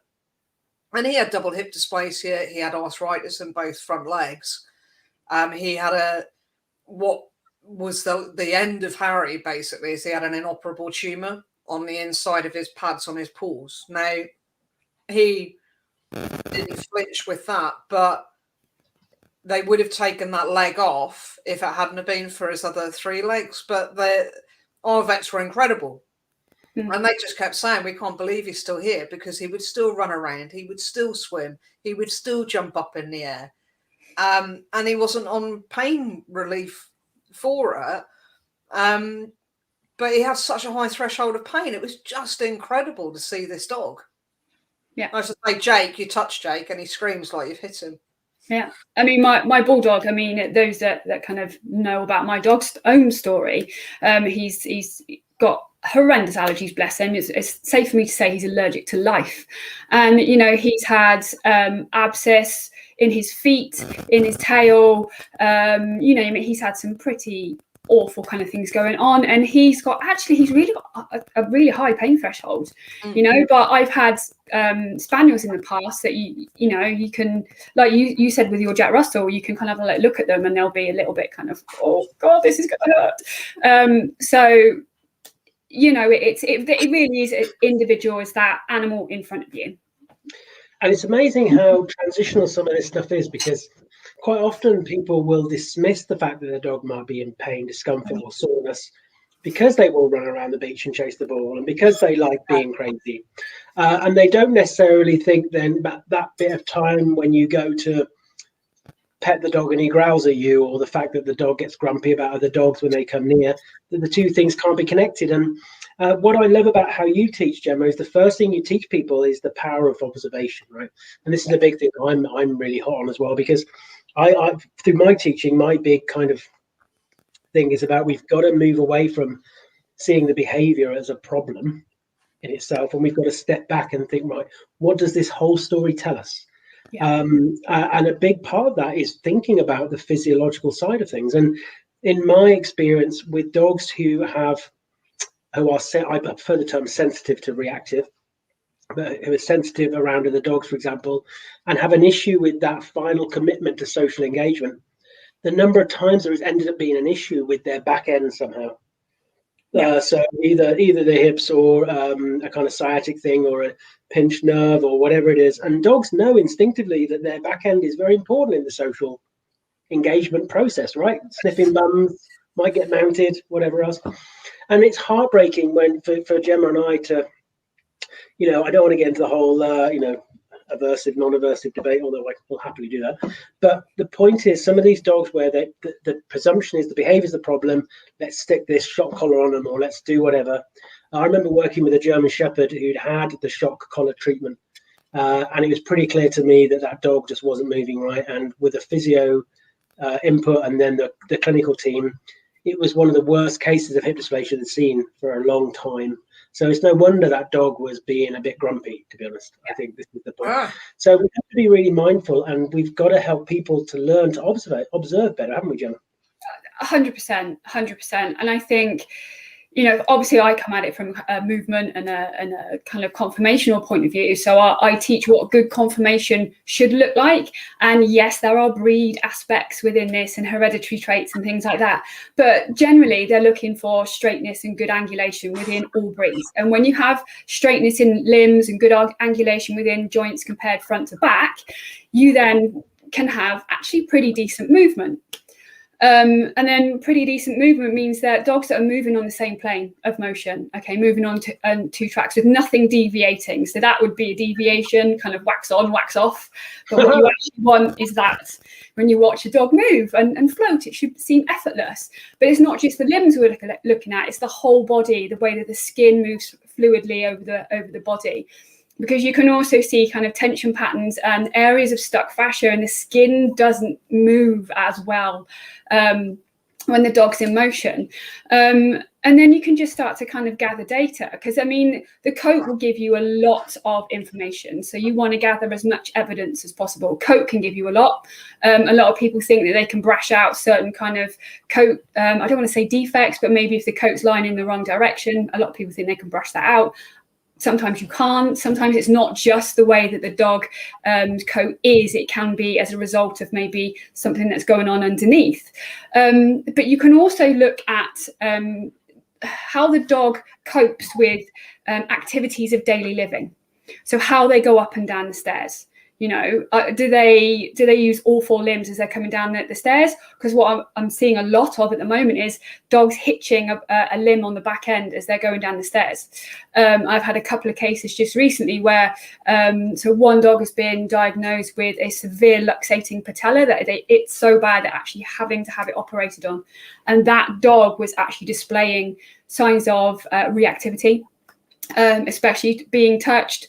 And it was directed actually at more one of their owners than the other one. So behavior doesn't have to follow a pattern where these things are concerned as well. And that's something else that's actually quite confusing to people. They want it kind of like laid out for them as in behavior that you should do X, Y, Z. They want it to kind of put it neatly into a box, and quite often you can't.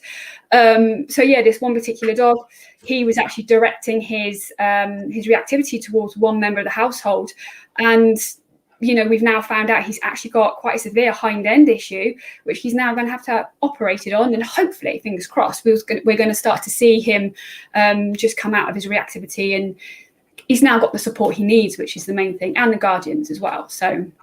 One of the most amazing things I learned through this process was about coat patterns. And when you know about coat patterns, if anybody's listening, it's about looking at a dog's coat and looking at how you might get a little twirl here, or you might get a kind of a glossy bit here, but it's very matte there. And it's just looking at those things. And it's putting that question mark there again, isn't it, Gemma? Because it might just be their coat. But the number of times I see these changes, and if you think about it, when a dog is in a bit of discomfort or pain, they're going to tense. When they tense, it pulls the hair around. And that's where that tension's showing. And something else that I learned, I might have learned from you, if it wasn't you, it was Sarah, the difference between when you're touching skin, and the fascia is that kind of skin bit there, isn't it? The difference, if you put your hand out like that, Heather, and just feel the skin on the back of your hand, how it moves around. But if you clench your fist, it's now very sticky and tough. Yeah. And you start to pick up on these things, don't you? And so what would you say to carers then? What are the things that the best advice you would give regarding their own observations around their own dogs, the things that the kind of simple things that they can keep an eye on or look for? I think it's how your dog is coping day to day, basically. So how they sleep, is there any particular pattern with the way they sleep? Do they always sleep on one side? How do they get up from being maybe in a sit or a lying down position? Does it look like it's a bit of an effort? Do they groan? Do they moan? That sort of thing. You can also look at maybe how they stand. Can they stand still for a period of time, or do they start to shuffle their weight? So that's another clue for me, is weight shifting. Pooping's a good one there, isn't it, Gemma? Sorry, going for poops. I always, so I'm sure my clients think I'm barking mad, and I'm sure my students think the same as well, because we get to a certain point in on my course, in my teaching, where I say, okay, now I want you to kind of look at the finer details, and I want you to take a photo or some video footage of your dog having a wee and a poo. And eyebrows raised, and then kind of whispers starting, and I want your neighbours to think you're absolutely barking mad. But yeah, how a dog actually puts itself into positions to, do those daily things can actually tell you a lot about how a dog is coping. So, is there a foot in each corner? Do they kind of weight shift over to one side? Can they keep still when they're pooing? That's a big one. All these things. And, if the dog tends to move around a lot, and obviously you have to bring in other factors as well. So I'm not just saying this is a diagnostic technique, but it can give you an indication as to maybe there's some tension or body discomfort around the lower back and the hind end. So, all these things, gather as much evidence as you can. And I tell you now, you start to kind of check boxes. Maggie doesn't poo in one place. I'm discussing my dog's poo while I'm making myself a second scone. That's okay. That's or all right. Or is it scone? We haven't had that debate yet. Scone, scone. It's got to be a scone. I think it's a scone. It's a scone. Yeah, it is. Yeah. Maggie's a rescue. She's 10 now. And she's always done a spider poo thing. Where she can't just kind of like do it in one place. She's got to do like 3 lots of it, and she does that whole walking along. But she sniffs the grass while she's doing it, so she's kind of like multitasking. That's rare. That's very rare. And Wilson, who's also a rescue, who was just here because he insisted on telling me that it was their dinner time, even though I'm doing this. But as the primary carer, he felt he needed to come in and tell me that it was dinner time. Amazing. And he's a lazy peer. A lazy peer? Well, I say a lazy peer. He's a strange peer. So Harry would peed like a girl his whole life. Okay. Harry peed like a girl his whole life. Wilson does the token, or I'm a boy and I'm supposed to cock my leg a bit, so I'll just lift my paw off the floor. And and that's what he does. And he's 2. Okay. So I guess what you're saying is it doesn't always transfer into a physical problem with the animal. Not always. I think you have to kind of look at the bigger picture. Don't get me wrong, that there may be a kind of like a standout kind of thing that will make you go, actually it's this. But no, it can be a combination of things. It normally is a combination of things.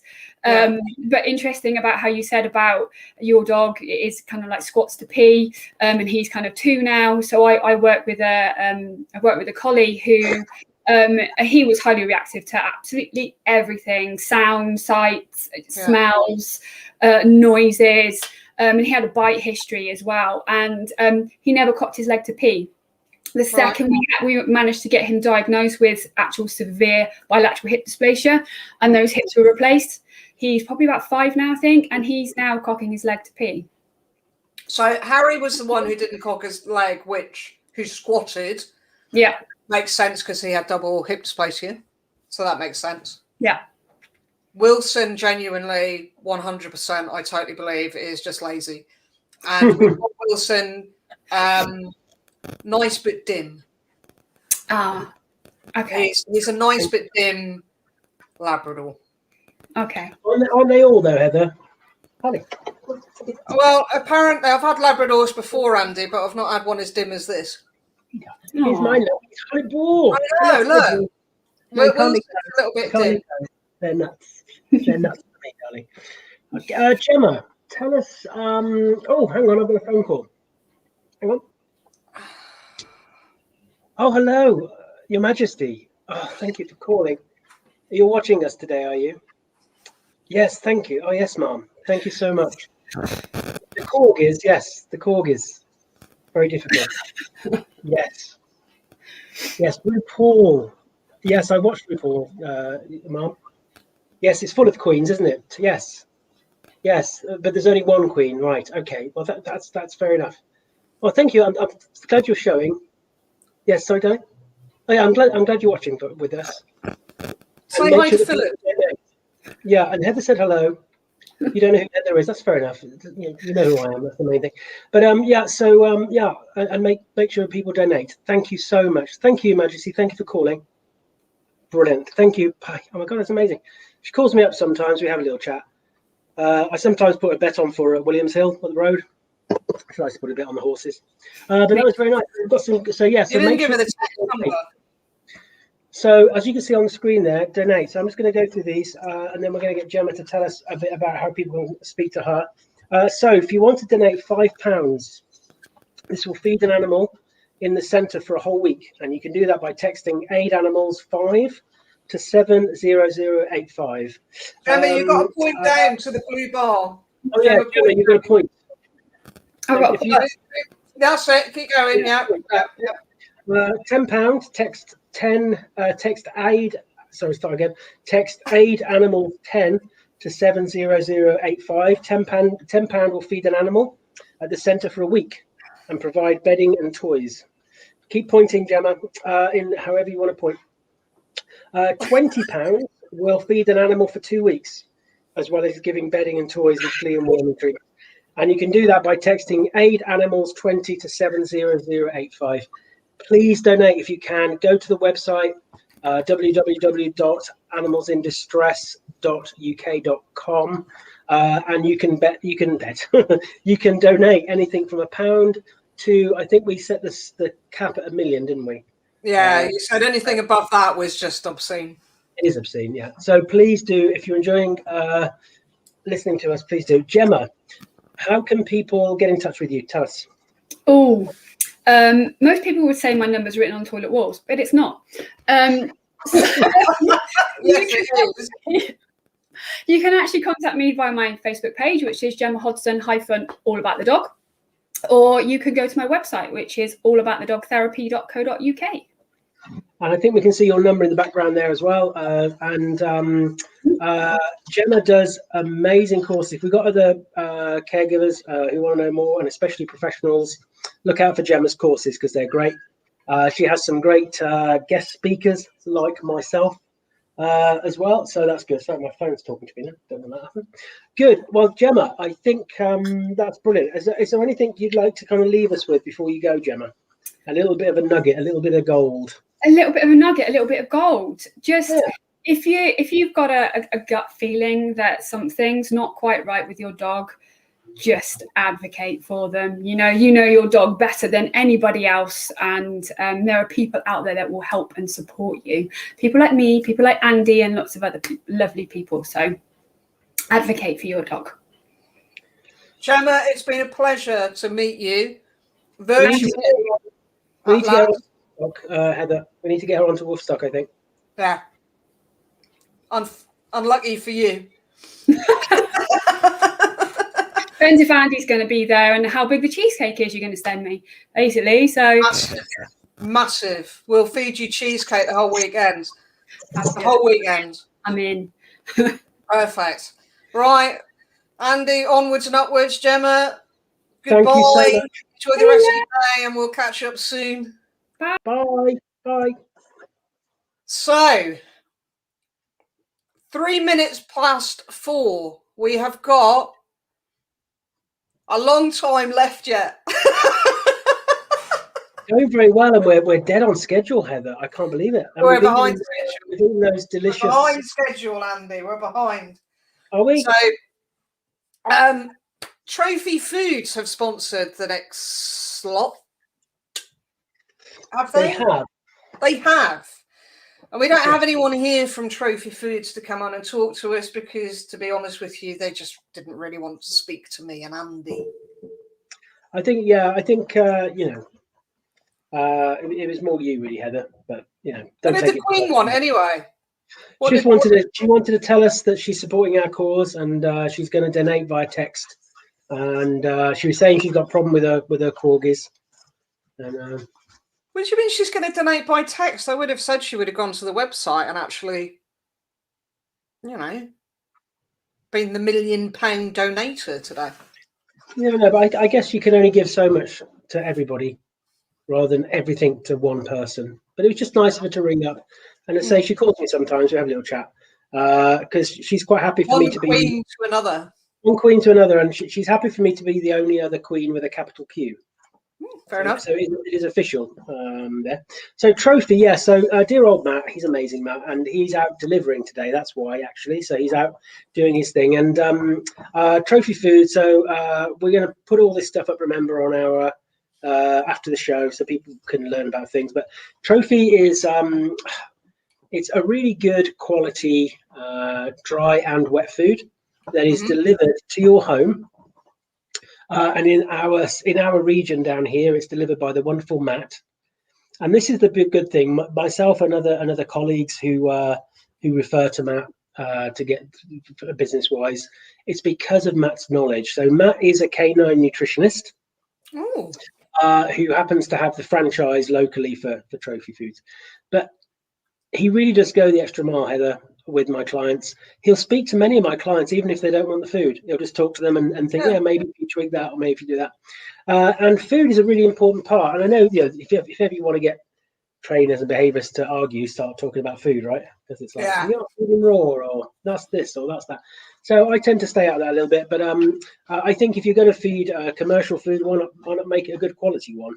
Oh, yeah. And get some good advice with it. And of course, food's important. So Gemma was talking about the role of anatomy and pain, and food's another important side of it. My own dogs have Trophy Food, and they thrive on it. They do really well on it. So I've got some contact details here. Hang on, bear with me a minute. I'm going to put my glasses on again so I can just talk about this. Where are we? Here we go. Yes. So they can, if they're interested in learning more about Trophy Food, they can have a look at the main Trophy website, which is www.trophypetfoods.co.uk. To contact Matt directly, they can give him a ring on 07702 880 868. And they can also email him on trophytorbay@gmail.com. And Matt's been an absolute godsend, you know, for a lot of people during the lockdowns, especially the first one. Heather, when it was all going crazy, remember, toilet roll, couldn't get any. Pasta, couldn't get any. So he helped a lot of people out, and he does a lot of community stuff, Matt. He helped a lot of people out that he knew at the time probably wouldn't stick with the food. He just went to help them, to get them food to them. As it happens, they love the food, so they've stuck with them. Yeah. But yeah, Trophy Food, everybody. And Matt is it's more about Matt, really, because he's just so amazing. And I know anybody who have used Matt, they really value him. Perfect. I've got some shout outs to do. And we've got actually, somebody said earlier on, they literally just missed Dexter picture being put up as runner-up. Let me see if I can find the message. We have had so many comments. The team in the background are literally working. Maggie's agreeing. I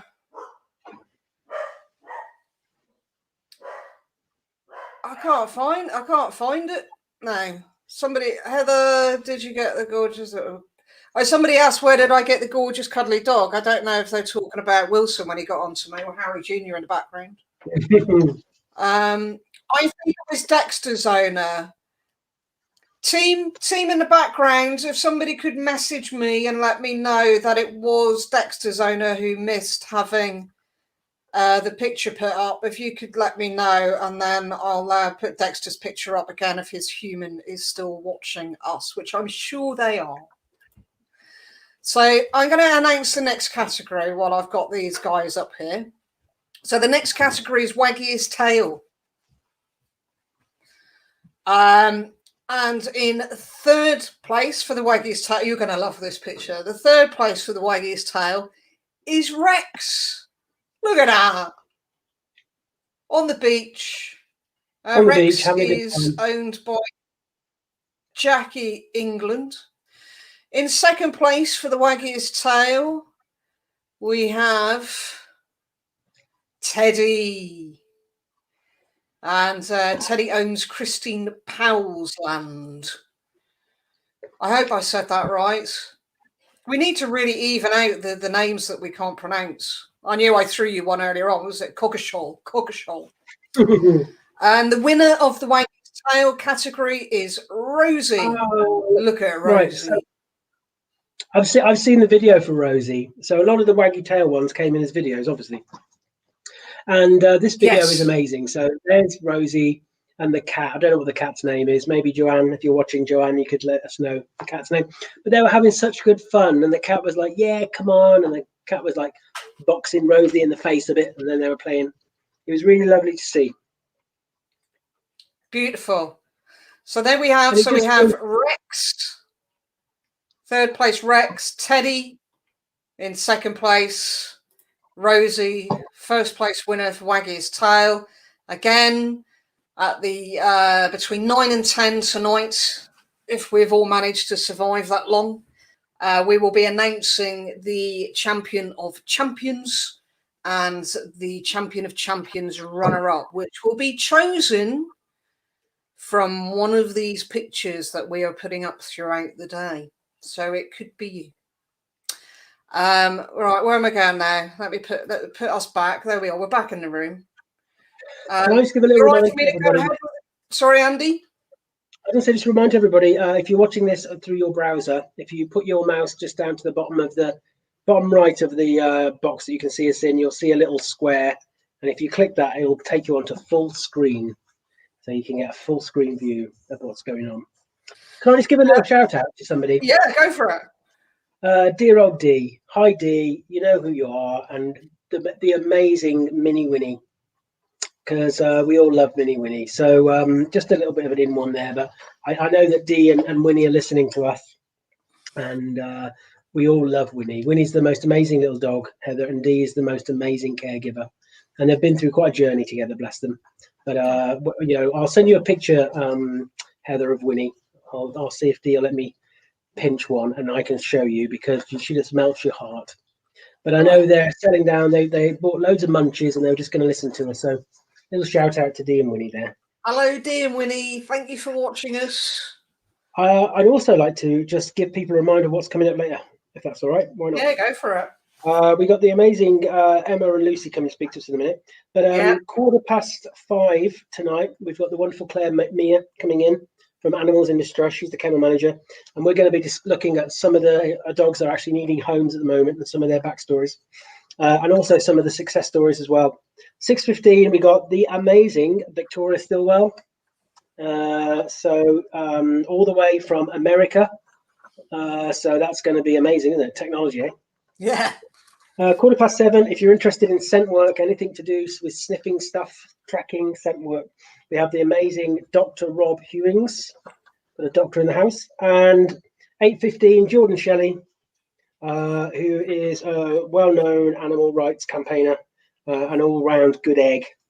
And 9:10, finishing us off, Heather, I think possibly. 9:10 is Rachel Bean, and she is a veterinary nurse who's passionate about teaching people about animal first aid, but also she does a lot of stuff. She's been doing some of the behind-the-scenes stuff of Pooch Perfect, so it'll be interesting to ask her a little bit about that. Yeah. So yeah, we've got lots coming up. Look, we have agendas. Look at us. I know. We're cooking on gas. Right, I'm going to do my shout outs now because Lucy and Emma are sat in the background. Oh, they're here, are they? Well, that's good. Lucy's got a lovely stripy top on this evening with her hair down, flowing on her shoulders. I just thought you'd like to know that, Andy, even though you do bat for the other side. And Emma, I'm not too sure. You're not quite as bright. You've got a big paw print in the background. You've also got some squirty bottles, it looks like, sat next to you. Oh, she's ready to come and give us. And I want to say that looks like a fish tank, but I don't think it is. It's not a fish tank. And also Emma has got long flowing hair just touching her shoulders and just looking all. They look coiffured, more so than us. Emma is a groomer. Can do my shout outs. So shout outs, help with hounds. Oh, I've got feedback because Carol's decided to turn her mobile phone all the way up, and I can hear myself 2 rooms away. Can you hear that?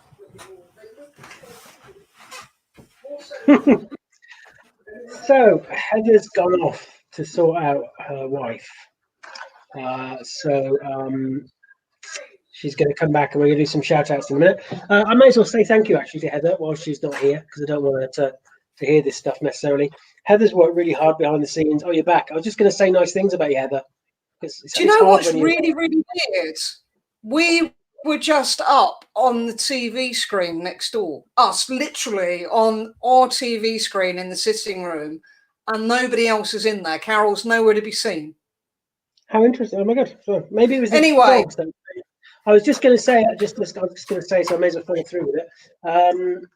Just a big thank you to you, Heather, because you've done all the tech for us today, and and worked very hard on it. These things don't happen easily. There's a lot of effort that goes in behind these things. So thank you, Heather. Oh, Andy, thank you for thanking me, Andy. And we've both worked on this, and this is your idea. So if anything goes wrong, I'm still blaming you 2 hours in. Absolutely. Oh, I love you, but I'm going to do my shout outs. Yeah, come on, get on with it. We've been talking about it for ages now. Come on. Right, so Help with Hounds. Help with Hounds is a dog training business run by Matt Hymus in North Essex. Matt offers a force-free, positive approach to helping you overcome issues you are facing with your dog, or as you would like to say, Andy, issues your dog is facing with you. Along with puppy training and online sessions, Help with Hounds can be found on Facebook, Instagram, and at www.helpwithhounds.co.uk.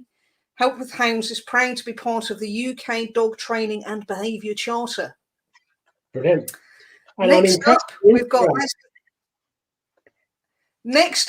we've got Leslie Young from Dogs Act Fully, a dog training group based between Torquay and Teignmouth. Leslie is Kennel Club accredited and a member of the Dog Training and Behaviour Charter.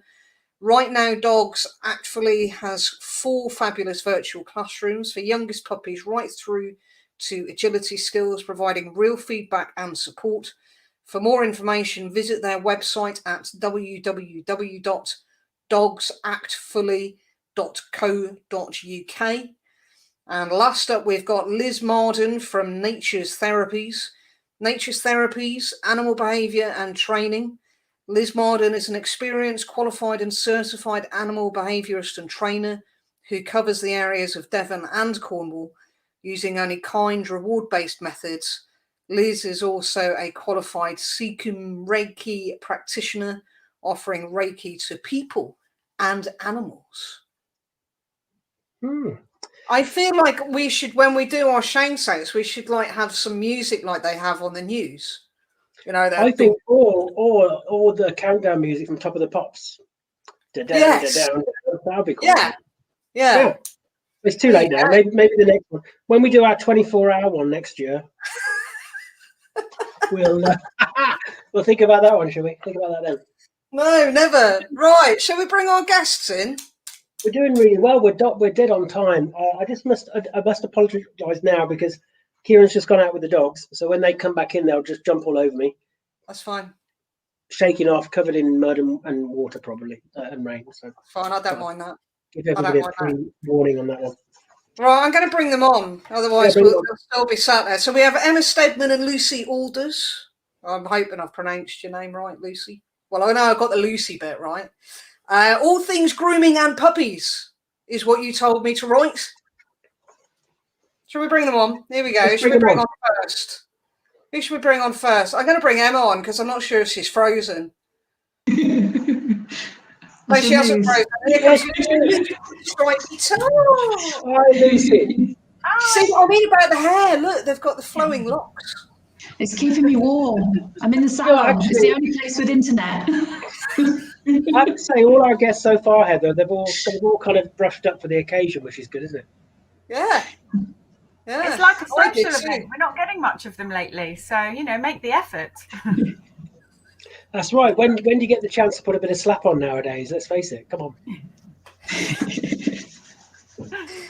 Oh, we're the gift that keeps on giving, Andy, aren't we? The puns started to roll. So, Emma, I just want to say this is your salon, isn't it? Behind us, behind you, I should say.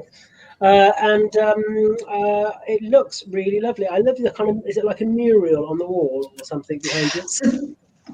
I'm all backwards forwards. So this is the backdrop. So I take lots of photos of all the dogs after they're groomed. So I've got lots of different backdrops. So I just put it down to look pretty. I think it looks very pretty. I think it's very lovely. It's quite a big space you got there as well. So that's nice, isn't it, when you've got the dogs in there? Oh, okay, fair enough. You've got it on one of those tunnel vision lenses, have you? It's actually about that size. Yeah, okay. I've just read your message, Lucy.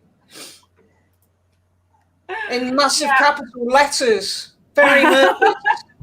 I've been doing breathing exercises just to calm myself down. We're all safe with Auntie Heather. She looks after us. You've got to worry about. Andy. So, what we're going to be looking at then? So, you're both very special professionals in my book because Emma, obviously, you're a groomer, but you are really passionate about the animal's experience during the grooming process. So, we're going to have a look at that today, and that's really something very close to my heart, actually. And I've got a few things I want to mention about our grooming colleagues. And Lucy, we've known each other a while, haven't we, Lucy? We certainly have. You're one of my industry wives, aren't you? I am your industry wife. One of. I thought I was the only one. Well, I've got Heather here as well, you see, and then Denise is coming on later. So it's a bit of a hurry, really, but that's nice. And what I love about you, Lucy, is that we've been on quite a journey together, haven't we? We certainly have. Exploring things beyond the perceived wisdoms of behaviour, and especially when we think about puppies. Absolutely. So let's start with you then, Lucy. Give us a little bit about yourself and what you do and what your passions are. Okay. Wow. So a little bit about me. I run a dog training and behaviour business. I struggle with where to put myself, training or behaviour, because I think they're all relevant. You should know a little bit about all of it, really. We teach puppies and dogs from all ages, really. So I deal with behaviour problems as well as just the basic puppy stuff. Obviously, before all the COVID, we were running classes. Now we're offering just one-to-ones or online stuff. But it's something I've been doing for over 10 years now. I guess I started because of a difficult rescue dog I had, and I realised that learning to try and teach her things wasn't helping, so I needed to go and learn myself. And that's pretty much where my journey began, was my education about understanding dogs and how to communicate with them. So it's been quite mixed. I've travelled and worked in different places. I worked in Spain for a little while, and now I'm mostly based in Devon. I do some remote stuff all round, like you do, Andy. Particularly at the moment, there seems to be far-reaching requirement for some help. But I've done a lot of puppy stuff in the last year or so, partly because of how many puppies there are. And I think we've talked a lot, haven't we, about education and trying to help people learn in advance of problems so that we can prevent them in the future. And I guess a lot of that starts with puppies. But it can also be translated to rescues and things as well. So, and I guess I do have a passion, which is probably the dog's nose. So I'm really into tracking trying to do a bit of scent work. I feel like a novice because I think the olfactory system's so big and so amazing, and we still, even, you know, the top scientists are still discovering so many more things about the olfactory system. So that's really exciting to think what in 10 years time I might know by then. So that's me. And this is the exciting thing that where we're at, isn't it, as an industry, because we've just kind of had a little peek over the top and seen this huge, wonderful, unexplored land of science, and, you know, all based upon that dog's experience, moving away from just seeing dog behavior as being some kind of arbitrary, kind of binary output, which is still sadly the norm to a point. But I think it's really interesting pushing those kind of things out. How have you found the COVID crisis professionally? Me professionally, I feel like I've been really lucky actually, because there's been more puppies around, as I'm sure everyone's aware. So in terms of workload, we've had lots, which is great. But some really interesting conversations have come up, and actually a lot of the work that I've had that isn't puppies is a lot about this kind of home management and relationship building at home. And I think that's really relative to puppies too. And all the questions around socialization and what is socialization and when should we socialize and how can we do that when we're not allowed to integrate with other people or go to certain places. So it's been a really interesting time. I think there's pros and cons to all situations, and perhaps the puppy boom that COVID has caused maybe has allowed for more broad education and for people to reach out and look for more support when they may not have done otherwise, had their lives not have changed or had they not been forced to be at home a lot more. So yeah, it's been a really interesting time, and I think the socialization thing is probably one of the biggest questions and conversations that people have had, and that's been really interesting to discuss. What is socialization, and is it okay that we can't get close to people, and are our puppies going to struggle because they're not interacting with lots of people and lots of dogs? And actually, from my point of view, I think it's been brilliant, because actually puppies have been given a lot more time and space, and I think that's more valuable than anything. So hopefully there's almost like a little turning point there of learning for everybody when it comes to puppy socialization. I think that's such an important point. And, you know, I think there was this kind of perceived wisdom that, oh, lockdown means that puppies can't socialize, so therefore they're going to all really struggle. But actually, like you say there, the more we learn about things, and our colleague Dr. Kathy Murphy talks about this regarding the neuroscience about puppies, about actually we should be trying to avoid situations because they can't deal with the kind of overwhelmed or difficult stuff very well at that point. And actually, I think you're right. I think when we look back, we'll think, wow, this is a great opportunity for, hello, darling. You all right? Husband, just in the ways that a great opportunity for people to rethink some of this stuff, but also to connect in a new way to their puppy, because they're having more chance to connect and observe and create that connection, which is really important. And this fits a lot with how you and I see stuff regarding behavior, and especially with the young pups. So I think, I think there's definitely some interesting points on that. Did you want to come in there, Heather? Sorry, were you going to say something? No, I'm just listening to Lucy. And one thing I wanted to just pick up on that, Andy, which is really relative, I think, to the human race in terms of what's happened in the last 12 months with COVID, is, you know, you see a lot of stuff about what COVID has forced people to do, which is a bit of slowing down and trying to simplify and having to physically slow down and do less and look at more valuable engagement and time with themselves and their own lives. And a lot of people have shed a lot of clutter that's been in their lives and starting to do a bit less, but do things more kind of purposefully. I heard someone talking the other day about just one thing at a time, focus on just one thing at a time. And actually, that's a lot of what I describe to my puppy owners is slow down, do less, settle, and then do even less. And it's all working with that nervous system and those emotional responses. So I think just looking at how we've had to cope, oh, hello, Harley Boo, how we've had to cope ourselves with the changes and slow our own lives down in different ways. And I know that's not the case for everybody, but certainly for a lot of people. And I think we can reflect that to our puppies too, and actually if our behavior is slowing down, we're going to be giving some really nice body language cues to our puppies to slow down as well, when their brains are trying to go so fast and grow so fast. It really helps. So I think there's this kind of dichotomy there between what's happened for the humans and actually how we can relate that to our puppies now. Hugely, and I think that's really good points there. And one thing for the listeners, especially the caregivers out there, the general public, is to understand that there has been a bit of a misrepresentation of socializing a puppy, that somehow we have a set period of time where that puppy must meet loads of people and meet loads of dogs, or else they're not going to be able to cope.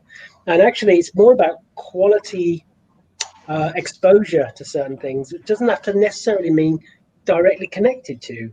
And I think that's an important thing that people have had to do through lockdown, that way around. Yeah, I got really concerned through the lockdown with puppies, to be honest with you, and the ridiculous prices that were being charged for them, and the human beings, as human beings do, getting puppies to kind of, boost their own or support their own emotional needs rather than thinking through about getting a puppy. It's kind of like people thought, oh, it's in lockdown, it's a perfect time to get a puppy. In some circumstances, yes, it is, because people are at home and they can invest the time. But people were getting puppies as an emotional crutch, and that's what they were doing.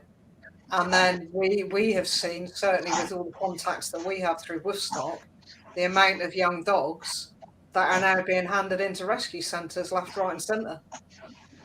Youngsters, some of them less than 6 months old, because the people that got the dog during the lockdown suddenly go, oh, well, I'm back at work now, I don't have time for it, and they just hand it in for no good reason. And I genuinely think if we had any animal welfare laws worth their salt in this country, that people should be fined for doing that. They really should. And there are genuine cases where people, and of course there's the hashtag now going around social media, lockdown puppies, as they're being called now. And there are genuine people out there that have got puppies and are going to be the most amazing, devoted owners. But I think there's going to be a lot of problems in the coming year. There's going to be a huge amount of problems in the dog industry, from rescue centres right the way down to breeders and stuff like that. And I think we're going to hit a massive issue in this country with the amount of dogs, and with all the anxiety issues, which then if people aren't dealing with it, then it turns into further behaviour issues and stuff like that. That's my opinion. I think like Lucy said, one of the positives to come out of this is how accessible now good, I guess not so good. This is the problem. There's always the not so good advice, but there is a lot of, most of my colleagues now are having an online content of some sort. But there was a statistic that was, Lucy, I can't remember. Was it Liverpool? I think there was a study with Liverpool University or something, about how many people use trainers or seek out help, and it was a small percentage, wasn't it? It's about 5%, just 5%. And when you think that includes the ones that they're not giving great advice, it's pretty scary, really, I think. Emma, tell us a bit about you then, and how did you end up getting into grooming, and tell us a bit about your philosophy regarding grooming. I fell into grooming. Everybody, there's a theme here, isn't there? Nobody thought, I'm going to be a dog trainer or I'm going to be a groomer. It's kind of like, life took us there somehow or other. I needed to get a job. And we took the dogs up to get groomed. And the groomer said, I want to go to New Zealand for a while. Do you want a job? Go get trained. And if you want, you can buy my business. So I did. And a year spent training and working alongside her, I took over the salon. And that was really how it happened. It was, So I went to, that was in 2013. She offered me it. I started at the beginning of 2013 and I took over in May 2014. I've lost count of how many years that is now, but I just try and remember the year, and then if I need to, I can work it out. That's because none of us know what year we're in now. That's the problem, isn't it? We're all like, what year is it? Yeah. You know, I do every morning on Monday to Friday on Woofstock, I do the Woofstock humour, and I put up a cartoon, and we've done it since the first lockdown. And the only reason that we've done it is so that we ourselves know what date it is and what year it is and what day it is, and we impart that on. And sometimes we haven't done it, and we've had people going, but I look at your page every day to see what day it is, what the day is, and stuff like that. So it is now 2024, Emma. So you've been doing 10 years. 10 years. Congratulations. That really has flown. Yeah, I missed 2 years there. Yeah, COVID. So you really put the so grooming, obviously, you know, our dogs need to be groomed, and as a lot of anybody who knows me will know, I talk a lot about the animal's experience during whatever we do. Really, just trying to, you know, step back and think, I wonder what it's like for them to kind of go through that or to experience that. And that's a really new focus for the grooming industry, isn't it? To start thinking a little bit. Okay, we know technically I can cut this dog, you know, as in groom the dog. But how's the dog feeling? Is the dog consenting to things? Is the dog buying into the process? Tell us about that, because it's a really interesting topic. Well, probably back to the start is I went to training. She has terriers, and she's an amazing lady, Eve Summers. She's in Cornwall with me as well. So she is used to terriers. Terriers, if you try and force a terrier to do something, they will fight against it. Really generalisation there, but mostly accurate on mostly.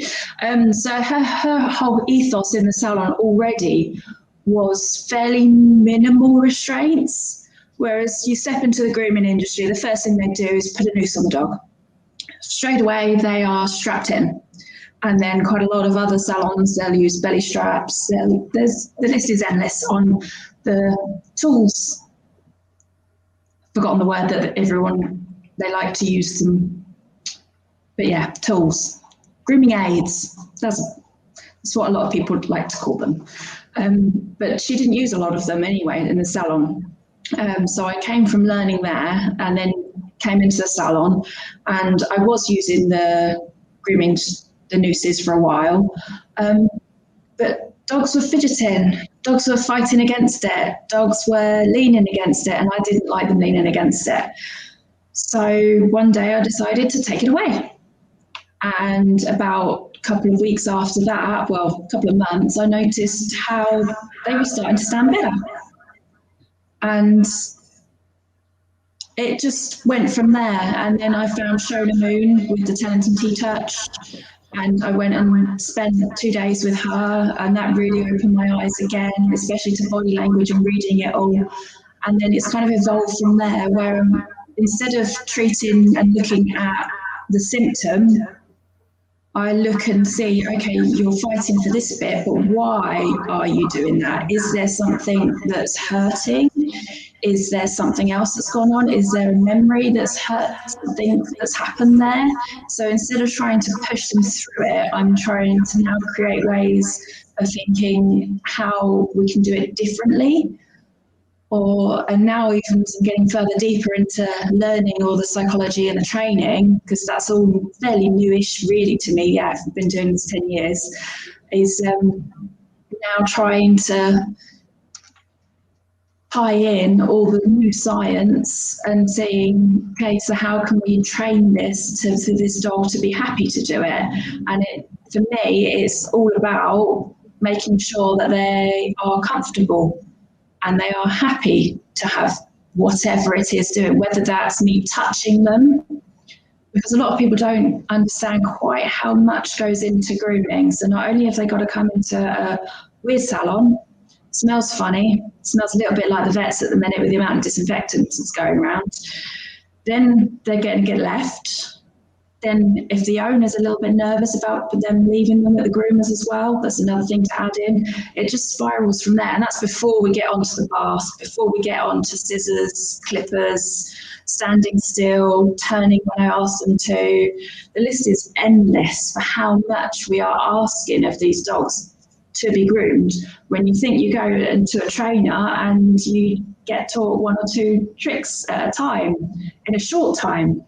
Because when you go to a training, they're generally an hour-ish, most trainings. And that includes getting there, chatting, packing away at the end as well. Whereas most dogs for a groom, you're looking at an hour and a half to 2 hours for most. And that's a long time for dogs to concentrate and to stand still. So it's taking all of that into consideration. And we're quite bad in the UK in that we like to pay for a service, and then we like that service to last as long as possible, so we don't have to go and pay for it again.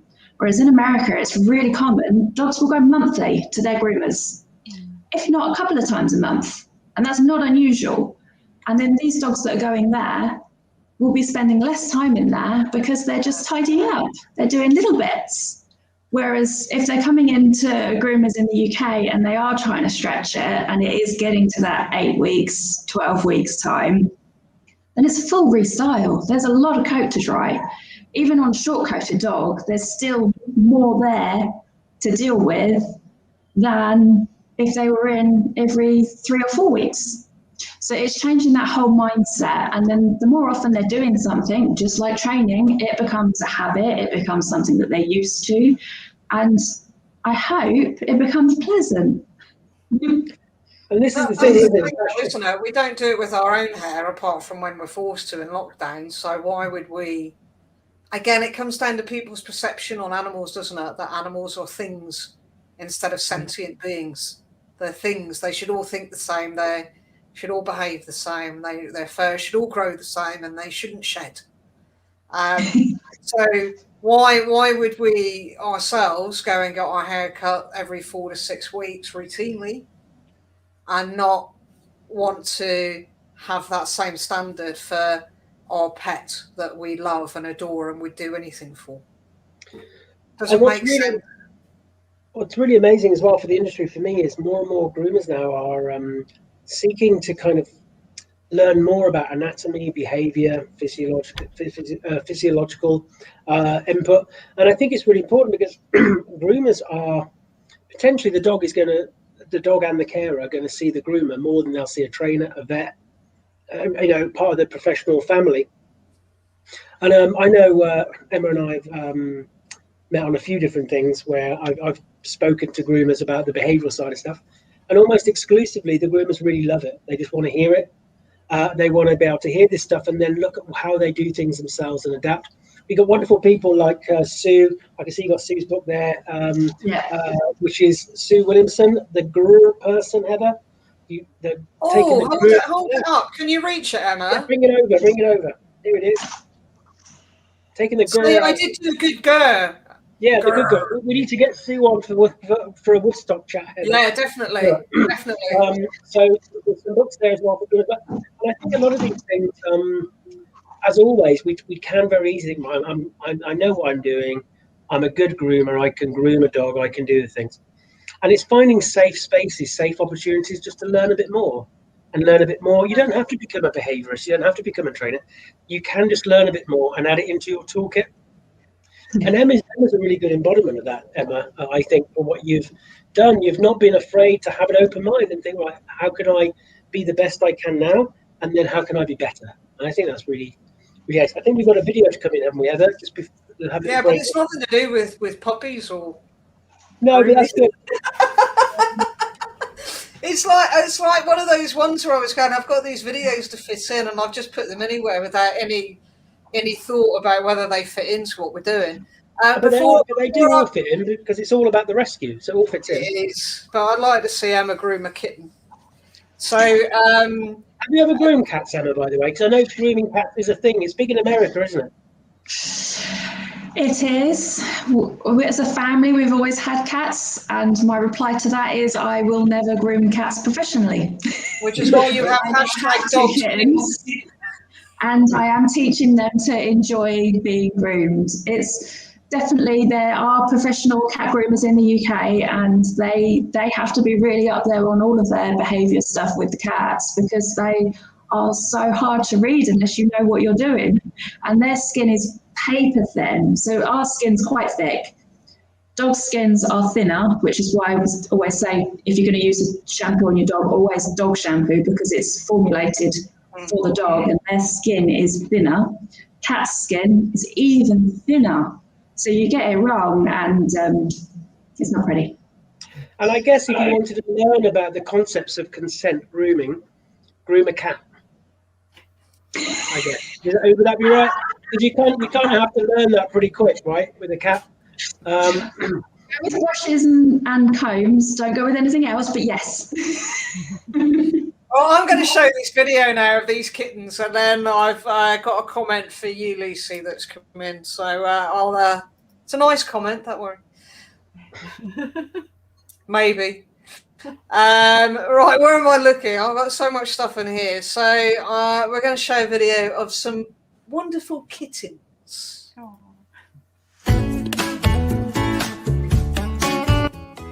With the Teen Grace kittens. These kittens were brought in to us on New Year's Day. They were found in Teen Grace Village, running around on one of the busy roads there, and they came in quite a bad way, really skinny, smelly, full of fleas, and we had to bath them initially when they came in, but as you can see, they are really flourished now. They've put on lots of weight, and nearly ready obviously to find their new loving homes.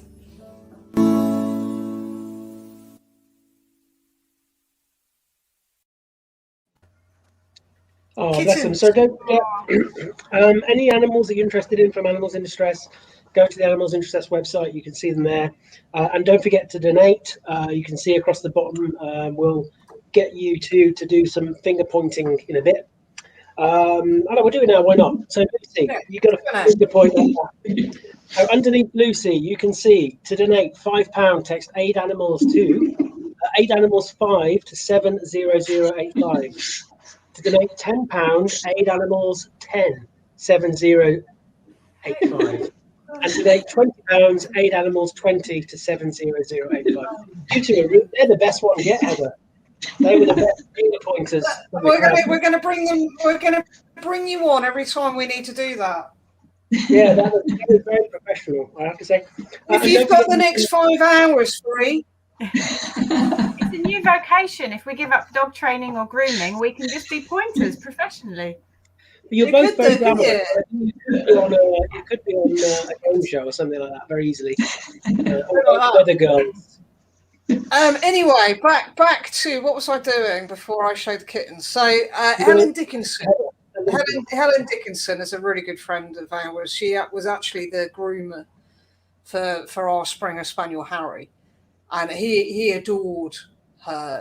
Like you go back to her about consent-based grooming.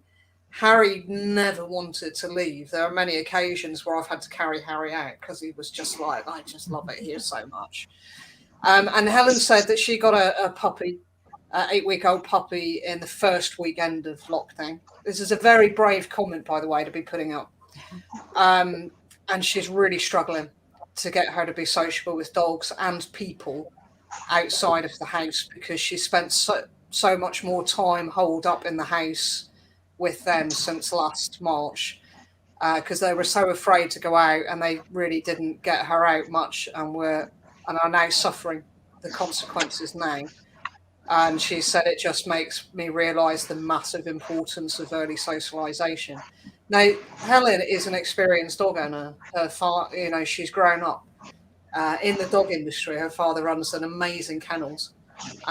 So again, it catches people unawares, and that's what I was saying. Well, people will get puppies, and I'm not saying this is the case with Helen, but people get puppies, and then that happens, which it's happened to Helen because it was that time, wasn't it? So the first weekend of lockdown, you've already know that you're getting a puppy. And even somebody as experienced as Helen, the impact that it's having on her and her family. So I wanted to share that because I think it was very brave of her putting that comment up on the post. I can hear a noise in the background. Is that your dog, Andy, snoring? Sounds like a washing machine. It does. Who's got that? You got the washing machine on, either you two? No, it's quiet here. There's nothing going on up here except a clock. And that isn't a fish tank behind you, Emma, that I thought it was earlier on. No. Don't know if you can, and that way you can see the pulleys that they go up and down. Yes, I've got 3 different ones at the minute up there, so I change them whenever I feel like it. Brilliant. But Lucy, what would be your advice then? So if people are still struggling, obviously if they've got a puppy at the beginning of the first lockdown or during that period, that puppy is now nearly a 1-year-old, coming up to 1-year-old. So what kind of advice would you be giving to people who are clearly struggling because they've missed those key indicator weeks, haven't they? So the sponge weeks in a puppy where they, the fear factor and stuff like that. Mm-hmm. So what would you be advising people now?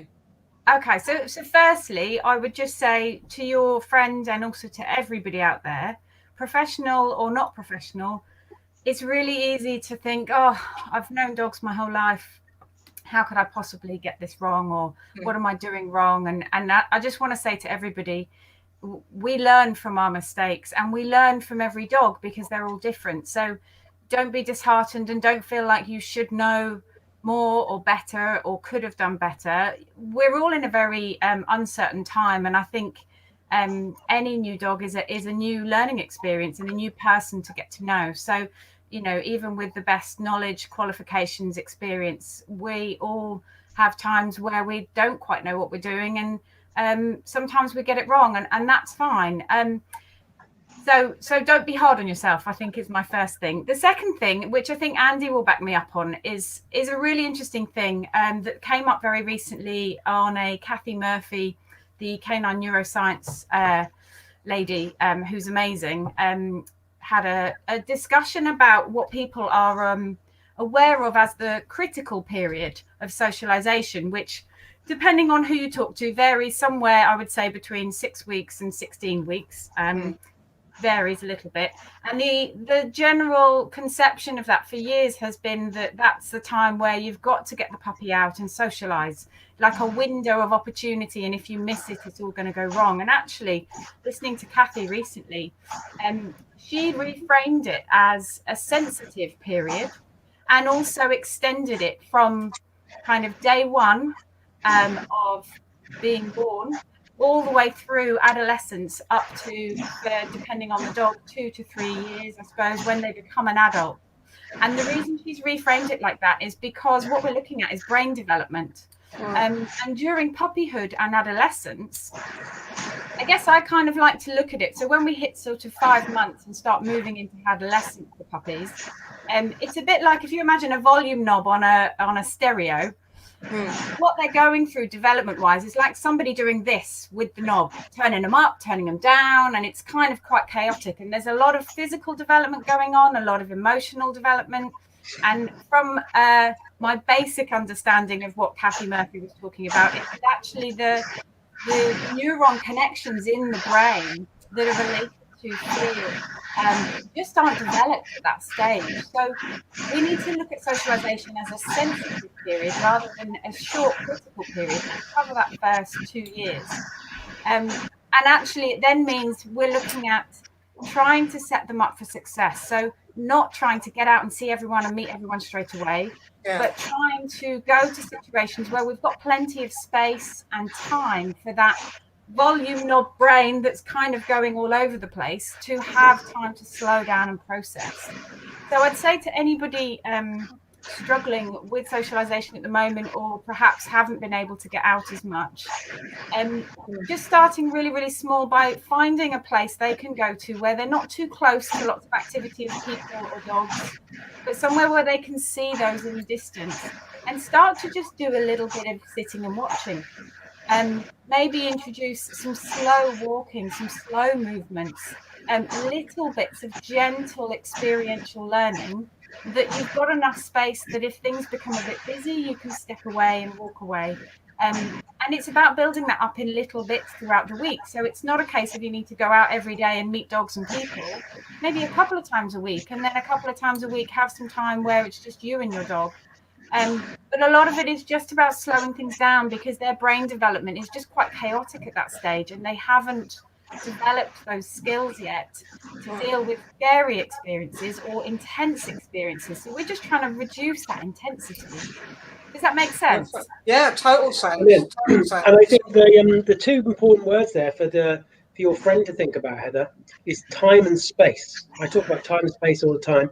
So if that dog, if they've had a situation where, because they've been worried to go out themselves and their dog hasn't had a chance to really have any exposure, much positive or negative, to the outside world, the dog's going to have time to process that. And I use my doors of the brain analogy. If you imagine the puppy has lots of doors in its brain, we need to try and keep as many of those doors open for that puppy to process things. So like Lucy said, start thinking about where can we go where we can have enough time and space, enough distance from stuff to let the puppy just see stuff. And the puppy just be able to watch. Because invariably, if we go down that beach, if we go to the park, the puppy can get overwhelmed really quickly, and then we start to see the behaviours of the dog struggling. And then we start thinking, oh, the behaviour is the problem here. We've got to try and adapt the behaviour. In fact, the issue is that the environment's got too big too quickly for the pup. So it's just giving that puppy time and space. Two really big things. Being able to relate that straight to grooming as well, because a lot of people forget that, but that's directly then to groomers, whereas don't leave it to a year to 2 years to go to the groomers. We need that time to do that little steps, step by step, to get them used to coming in, to get them used to being left, all those little steps. It's exactly the same with grooming. And we think about traditionally desensitizing and counter-conditioning. And while these things are important considerations for our toolbox, actually a lot of the stuff that we ourselves, if we think about our own experience about how we break ourselves into something new and perhaps something that's a little bit scary, like with me, it was the dentist. Oh my God, I'm not very good. I haven't bitten my dentist yet, but I don't like it. But my dentist is ace because what she's done, it's not like she was giving me lots of yummy things. She was just giving me time and space. She broke it down. She exposed me to little bits of what was coming so I could just process it. But most importantly, and this is the thing about consent, when we think about consent, I had the opportunity to say, I'm ready for the next bit. And I think sometimes consent, especially with consent grooming in your area, I know, Emma, but there is a misconstrued view that consent means that we're asking permission. Can I groom you? Yes or no?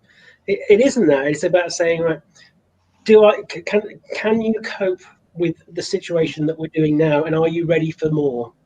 And it's just checking in each time and building things up. So when I work with a dog who doesn't like the groomers or struggles with the grooming experience, I should say, or struggles with the vet experience, I'm thinking, right, how can I get this dog to be able to know that it can say no to me? So it can say, right, hang on a minute, I've had enough. And how can I think about exposing that dog to it in such a way they can cope? So take trimmers, for example. Trimmers. Are they called trimmers? Yeah, Clippers. Clippers, that's it. That's the word I want to Sometimes I've started by using an electric toothbrush. So just the sound of the electric toothbrush, because that's not quite as bad as the sound of the clippers, right? I mean, so we think, how can I break things down? And it's actually more about breaking stuff down so that we can keep those doors open, so dog can think, right, vibratory thing, okay. Bigger vibratory thing, okay. So always those kind of things as you build those things up. Good. Yes. Right. I've got Jill in the background. So I've got Jill in the background fiddling around with her camera, trying to find the best angle that she can find. She's not Jill's smiling yet. Jill is glamorous. Oh, she is now. She's smiling now. She wasn't a minute ago. Again, it's fascinating because I got to see her wall and her ceiling and her floor, and I was messaging her to say, hi, Jill, I can see you clearly. And then she pointed it to the ceiling. So, Jill, leave it as it is. It looks perfect. Lucy, before we lose you both, Lucy, I'd like you to both to think about an important parting message and tell us about your business so people can get hold of you. And we will put all this information on our backup sheet on Facebook once we've finished today. So, Lucy, go away, go away, far away, yeah, far away, and then go away. Okay. My parting I'm getting message. tired, Heather. See, my words just aren't coming out right now. Sorry. That's all right. I feel like there's pressure, like I've got to make a really wise and wonderful parting message. And you do, and you do. That's the point. I think I'll give a quick parting message for puppy owners out there. And I think, firstly, just keep your expectations incredibly low. All the stuff that you read on social media, YouTube, anything else that tells you you need to do this and get perfect lead walking or recall or stop jumping or biting, leave it alone for now.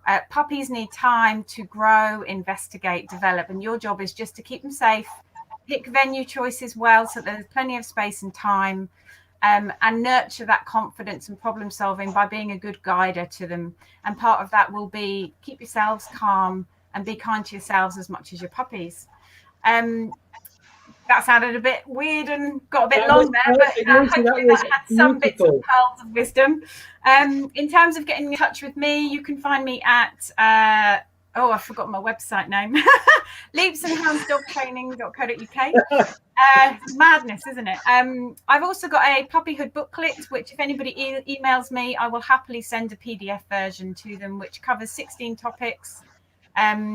There's also some bits on socialization in there, so more than willing to help. I think, as we said earlier, our big thing is trying to educate and help people learn more, because we're all learning all the time. And yeah, that's me. Thank you. Well, that's brilliant, and thank you for being generous with sharing out I've seen the puppy booklet, it's well worth getting it, and I think perhaps that's something we can share out on Woofstock as well, Heather. Yeah. And then people, if they like it, they can get in touch with you and get some support. Brilliant. We'll just bring you to Woofstock, Lucy. It's as simple as that. I think we don't invite people because they don't have the opportunity to say no. We just say to them, "These are the dates. We'll see you there." That's Emma. So I am Dogs Viewed. So you can pop that hashtag in Facebook and you'll find me and all my groups and everything through that. Parting note is, if you are interested in Sue's book, check out her Facebook group as well, because there's groomers and owners in there. So there's groomers that have the same ethos and idea as her book in there, that you might be able to find someone a bit more local to you. Otherwise, there's also the Groomer Spotlight, which is all level 3 or higher qualified groomers, which is a really good place to go to look for groomers as well. And about you said about you, yes. So thank you so much, everybody. And I think Emma is, so you're close enough to come to our real Woofstock when it comes along. So that's good. We've got lots of people who can come and help out.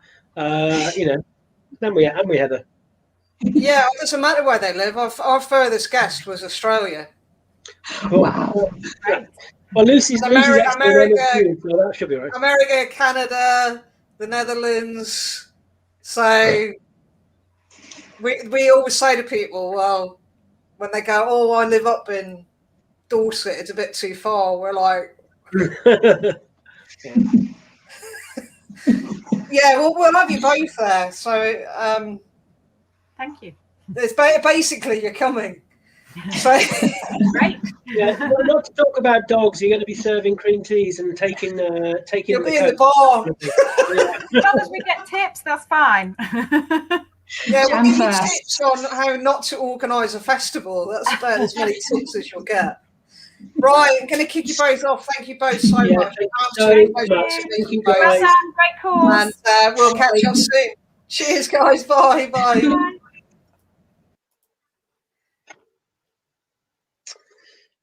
Good. We're doing good, Heather. Heather. Jill on now, or shall we just leave her in the background? She's smiling.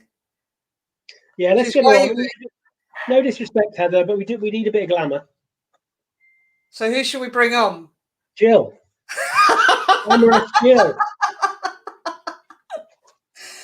Well, that's me done for. Pets Remedy will never do any sponsorship for Woofstock after I've just insulted them. Right, I'm going to bring her on. Here she comes. Bring her on. Here she the comes. Queen of pets, remedy, and all things soothing. Da, da, da, da. Hi. Hello. Oh, I've got to put my glasses on. So the good thing is, Hi Andy. Hi Heather. hello, great. So the good thing is we don't need to check what time it is, do we? No, not with the amount of clocks behind her. I'll just have one or two little clocks on my kitchen wall. This is because Martin is always for everything, so I need to have lots of clocks. I thought it'd be Martin's fault. I thought that would be the case. Good. Well, for people who don't know, Jill, well, I love Jill, and not only is she glamorous, of course, but you're also the queen bee, really, for Pet Remedy, who have been very kind and sponsored this hour for us, and also sponsored the dog show as well. Yeah. So we've been doing that, and have we got the Pet Remedy logo, Heather? Do you know what? Do you know what? As it's Jill. We could just take a picture of Jill's face and put that in the corner. Oh, it doesn't blend in well with you there, Andy. We might have to boot you up. There we go. The other way. That's it. Keep going. Other way. Right, hold that there for the rest of the day. Yeah, that's it. How's that? Brilliant. So, Jill, tell us a bit about Pet Remedy, then, a bit about the story and what and the product. I think not a lot of people really know how Pet Remedy got started. This was because of one of Martin's cats, beautiful Burmese cat called Lasky. No, actually, it wasn't the Burmese. It was the tabby. He suddenly started peeing on the bed. He was clearly stressed about something, and every few days he was peeing on the bed. Now, we tried everything to help him. We tried all various things, other things that were on the market. It made no difference whatsoever. We couldn't really find anything wrong with him. He didn't have a bladder infection. We tried everything. We'd gone down all those routes. And then Martin, being Martin, said, right, we're going to make our own. We're going to see what we do. So started chatting with various people. He had a great friend who is a psychiatrist, and started talking to her. She'd seen various bits of research about valerian and how it can actually help the GABA system, etc. So he got some vets involved and friends, and the process kind of started really. He knew quite a lot anyway about essential oils, because he'd done quite a lot of work with Tisserand, who do lots of different essential oils. So knew that there were various oils which really, had calming properties. And the idea was that we wanted to actually, calm the animal down and see if that would actually help with his stress. So that's how it kind of started really. And they mixed up all sorts of potions and lotions and things and tried, to see how it was going to work. And then started it with a reed diffuser actually, because at the time we were making home body and bath products, our company, and we had the reeds, so we thought, well, see what happens, and popped it in the bedroom, and amazingly he didn't pee, and so we left it, and then suddenly we thought, well, this is working quite well, let's just hang on in there. And of course the valerian was the strongest in the mix, so the smell was a bit overpowering really, but we persevered with it. And then suddenly one evening Martin was in bed and the cat jumped up and peed on the bed, and we then thought, oh, okay, but then realized that the actual pot was completely empty. So that's kind of how it started. I mean, there was a little bit more in it, but the basics, that's how it started. Then we got various friends to try it with we knew had were having issues, and it seemed to make a difference. So that's when it was born, really. I mean, we then started trying it in plug diffusers, which is much more gentle because, you know, it's then very gently coming through, you know, so the plug is heated through very gently. So you then diffuse those oils. And, you know, we had to very carefully adjust all the different oils that we'd mixed together. And then we got the formula we have to, which, you know, as you know, is the base is valerian. It's mixed with a bit of vetiver, a bit of clary sage, and also some sweet basil. So all of those together actually have their own calming properties, and it works really well together. And of course, the main thing, of course, is the valerian, because the actives in those valerians actually work alongside the animal's own calming mechanism. So they trick those fired up nerve cells, which they get, and indeed we get when we're stressed, into thinking they're getting the calming message. So it brings it down. So it then, you know, makes it more, they're more able to cope with what's happening around them. And then you can actually use that as an aid to help with that behavior. And of course, that's basically how it started. And I was going to say, valerian has a big, long history of being used for humans as a calmer. You know, way back, I think it traces back, you know, a long, long time that we recognise the value in valerian for us. And even now, modern day, there is a lot of the calming products that we buy for ourselves across the counter at the pharmacy will have a valerian component to it, won't it? Yes, yes, it will. I mean, this way of, you know, using it in a diffuser, you're actually then breathing in those actives. So for an animal, as you know, their sense of smell is so much heightened that gets into their system quicker. But yes, many years ago, valerian was actually used in very high concentrations as to an so it would send, you know, they could put people to sleep with it. You'd need an awful lot of it, and you know, very, very long time ago it was that way. I mean, obviously we don't want to make them go to sleep, we just want to actually bring the nerve cells down so they're able to relax. And of course, you know, I'm always spraying Martins, much more relaxed. That's right. Do you know what? I've got a spray. I've got my little spray here, Jill, and I just have a little spray every so often, and I use it. And I think what I want to put in here is just so people know, I'm the behavioural consultant for Pet Remedy, and we've enjoyed working together for a while now, and it's such a great team there. And what I love from my point of view, my big passion about educating about the animal's experience, the emotional experience, the wonderful family at Pet Remedy have just swung behind that, and I really thank you for that, Jill. You know, because it's all you know, the whole ethos behind the product is about improving that dog's or cat's or rabbit or horse is emotional experience, and we can do a lot with this product. The difference with animals that I've worked with the product is just huge, and I think some people think that just by using the product you'll fix stuff, and it doesn't quite work like that because it's part of a bigger picture. But even with my own dogs, you know, when there's fireworks going off, Arthur, he struggles a little bit. A few sprays of Pet Remedy, or get his Pet Remedy bandana on, and he will cope a lot better. And it's such a great product, and we've got some great exciting initiatives coming up, projects coming up, haven't we, Jill, in the near future? So look out for those for sure. I was going to say, yeah, and thank you very much for supporting our dog show. Yeah. So I can see it's been going well. I think it's been brilliant.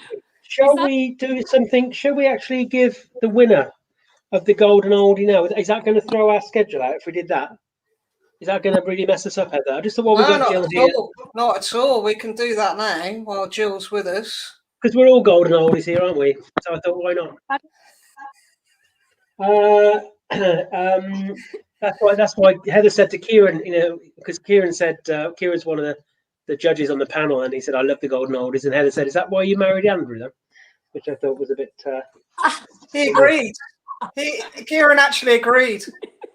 You know, the number of times I've been mistaken for Kieran's father. There's not that big an age gap between us, and I don't think I look like his father. But it has been said on several occasions.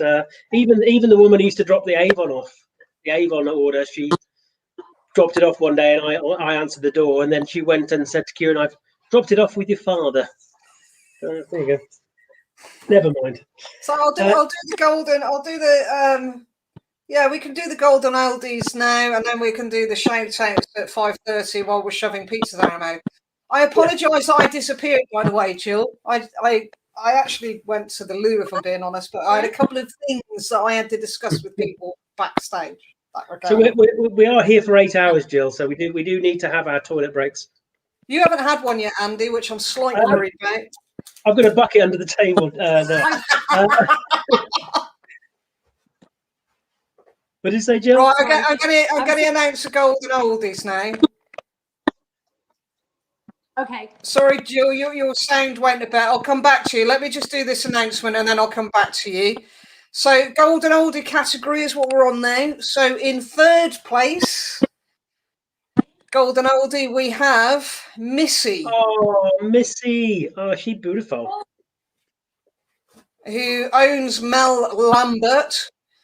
In second place, we have Major, who owns Samantha Manners. What a beautiful dog. Gorgeous. And in first place of the golden oldie category, we have Connor. Oh, isn't he? I'm a bit biased here because I do love my collies, but Connor is, he's adorable. Connor is 16 years old and he owns Leslie Knapman.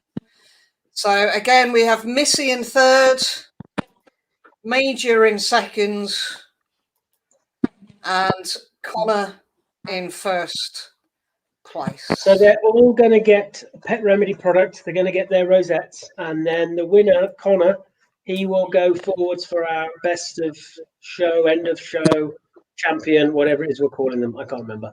But yeah, so the kind of champion of champions, he'll go towards that. Perfect. We're going to get Pet Remedy product. So if you want to know more about Pet Remedy, then it's www.petremedy.co.uk. And you can also follow Pet Remedy on Facebook. What we're going to do, Jill, is we're going to be sending out, putting up together a document with all our sponsors' information on. So we'll make sure that we get that done. But I think what would be good is to get Jill back, Heather, again, with Woofstock, and we can have a good old natter and have more time with Jill, because I think that would be really good fun. That would be perfect, because years ago when we first started, Jill, we had some of your products you kindly sent us years ago for Woofstock, and we really are advocates of what you do. So if people are saying they're struggling, we literally say go to Pet Remedy and check out their products and all the information, because you're great at putting information and stuff up there as well, about what will work for the animals, and it is really, really good products, really good products. And it's a good British success story of a family. I see Pet Remedy as a family. It's not like a big corporate faceless entity. It is a British success story, a family of people who really care about the emotional needs. And I think sharing Martin's story about his own cat just shows where it came from. It came from the heart, right? It came from, how do we help our cat? So I think that's the whole product for me. It's just great. Brilliant. Thank you, Jill. Fantastic. We'll get you back on with Woofstock with me, and we'll have a good old natter with each other another time. But thank you so much for all your sponsorship and for everything that you've done towards the Yapathon. It's been absolutely incredible. So I've got Claire in the background here. Thank you, Jill. Thanks. That's okay. And give our lift to Martin. I will. Bye. Bye. Right, it's my turn to go to go and powder my nose, Heather. You go powder your nose. I've got Claire in the background, but I don't have Karen, so I'm just going to bring Claire in.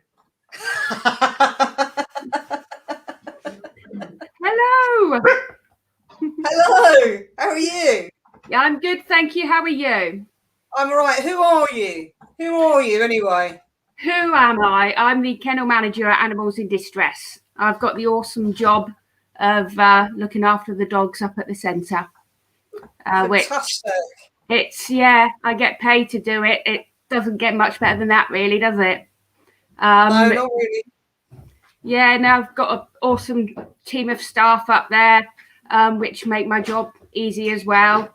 So yeah, that's me. I've been doing it at Animals in Distress for about 4 years now.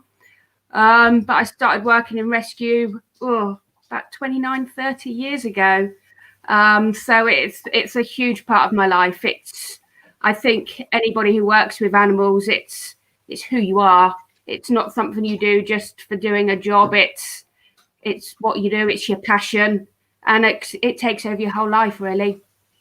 Yeah, as you it know. certainly does. As I know, yes. Yeah. So we've got Karen and Larry in the background that we're just about to bring on. So you're gonna tell us all, and Karen's gonna tell us all about Larry. Larry's looking absolutely spectacular. He's beautiful. Yeah, he's beautiful. He's an exceptional boy. He really is. I think they've frozen a bit in the background, so I'm going to bring them on and see if their Wi-Fi's working okay or not. They seem to have frozen. We'll see. Hi, Claire. Hi, Andy. Do you feel better for that? I do feel better for that. Yeah. I think they might be having some technical problems in the background. They're going for a different device. So tell us a bit about Larry while I fiddle around in the background here. The amazing Larry, he came in at the beginning of 2018. He was an unclaimed stray from another local kennels. There we are. So yeah, Larry. He's like, hello. Oh, he's beautiful. Oh, I'm going to take a picture of this. He's it's a shame I just can't cuddle him. Yeah, he came in. He was an unclaimed stray from a local kennel that we help out with. And when he came in, it was apparent that he had a lot of trust issues that we worked with. But we could just see what an amazing boy he was. He was with us for probably about 11 months. He was the poor boy. He was life just stressed him out. We don't know any of his background history whatsoever. But every angle of life was a stress trigger for him. And he was quite a worry at some point because we didn't know at first how to help him. But we just eventually came to the conclusion we made his world very small. We basically put him up in a quiet block and just went back to basics with him, blank canvas. Like I said, we made his world small because he just couldn't process anything.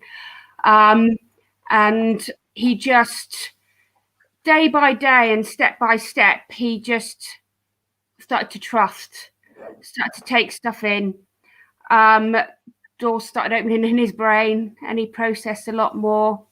And yeah, he's a marvel to actually see what he was like to what he became when he left Earth to what he's like now. Karen and Ian, I applaud you because you've done so well. Look at him. He's absolutely amazing. So yeah, he's one of the dogs that I'm going to remember for a very long time. Very much. Karen, you had some input with Carl, didn't you? Yes, we got Carl involved about 4 weeks after we met Larry. Ian said to me, I really want to help this dog, but I don't know how. So a colleague of mine in work had recommended the dog Father Devon to us. So I sent him an email about Larry. And he came up to the centre to assess him for us to see what we were going to be dealing with. And it just goes from there, really. We've got a shout out for Carl later, actually, so that's good. Yeah, he was actually coming up in his own time as well, wasn't he, when you guys weren't there, to help with Larry as well. So he really put a lot of his own extra effort in as well, with Larry, even when Karen and Ian weren't there as well. So yeah, a lot of credit goes down to Carl as well. Definitely. And I think Larry seems like a dog that really fits there's a colleague of ours called Sarah Fisher, and she has a great saying, which is, take it slow and the trust will grow. And I think that's very much Larry, isn't it? That's Larry's story, I think. Yeah, very much so. Yeah, I think the thing with Larry, like I say, we met Larry at the end of November, and I think Carl saw him Saturday after the Christmas, and I was scheduled to have an operation on the 7th of January. So Carl did a lot of work with him while he was still in the rescue centre. And we picked him up 3 weeks after my surgery. And Carl worked with us on a one-to-one basis for about 6 months. Yeah, well, that one. About 6 months. And then we started to go into group training classes. And we've just progressed from there, really. Tell us about Larry now. Tell us about the Larry that you know now, because he looks adorable and butter wouldn't melt, I think. Tell us a bit about Larry now. Yeah, I say butter wouldn't melt because we've got a digestive biscuit sat in front of the iPad. The same thing works for me. The same thing works for me. Yeah. Sorry, can you repeat that? We were laughing. I didn't hear that. I just say the same trick works for me when my husband needs to keep my attention. It's normally food. Yeah. Yeah, Larry now. How would you describe him now? Larry, well, he's all his personality has come out. The one thing is with him, I always wanted to be able to take him anywhere that I was going, anywhere. You'll find out in a minute where I do go, but I'd never wanted to leave him at home if I could take him with me. So his personality was for him to calm it down a little bit, because he, as Carl would say, he's just a very excited dog. He's excited about the whole world. It's almost as though everything was so new to him that anything that moved, and Carl always said to us, he said, Larry, when he comes in a field, when he's on training, he will look for the most exciting thing in that field and focus on it. And his threshold levels would go from 0 to 100% in no time at all. And Carl said, well, you've got to train him to calm him down. So, and that was the whole thing about it. And now he comes down really, really quickly. And from places I can take him now, I can take him into a pet shop. I can take him into the bookies. He loves going in the bookies. He loves going in the pet shop. And the reason I taking those places, gets rewards. People feed him behind the counter. They love Larry when he comes in. I could take him into Screwfix, Tool Station. And that's what I've always wanted to be able to do to him, because there's lots of dog people out there who love dogs. And when you're taking them in places, they want to say hello to your dog. And Larry is a dog that wants to say hello to everybody. And he's really now much calmer. And yeah, he's come on.